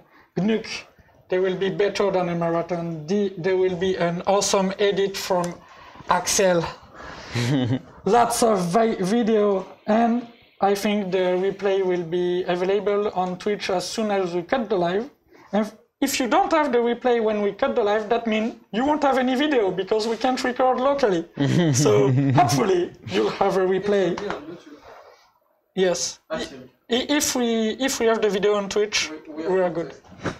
And Gnuk say, have fun, Axel. Have fun editing. Have fun. You will help me. Huh? Gnuk, can you hear us? Since you are doing video editing to help Axel and the rushing. 8 hours of me trying to speak English. Good luck. So I think we are done for today. Time to close, take all the cables, and see you. Yes. No, sorry, I have something really important to do. And that's not a joke. I was forgetting it. Let me 2 seconds, because we are on Ippon Twitch channel, and you know, every time we give you the next events, the next date. So let me check rapidly. Yes, next one, 23, 1 p.m., 2 p.m. on Green IT in France. Yeah, no problem. They will go drink and I will go back, Geoffrey. And I think it's not yet announced officially, but I can tell it. On the 28th, 5:30 p.m. No, 5:45 p.m., 6:45 p.m. We'll have a new format. We'll 2 developers and 2 RH, human resources person, will write an announce for the same job, and we'll check those 2 announces during the live. So I think it can be fun, and the job is for a software crafter, of course. So that can be fun. This is the 2 next rendezvous for this channel. So see you next week with another piece of code and over consultant. See you. Okay, bye-bye.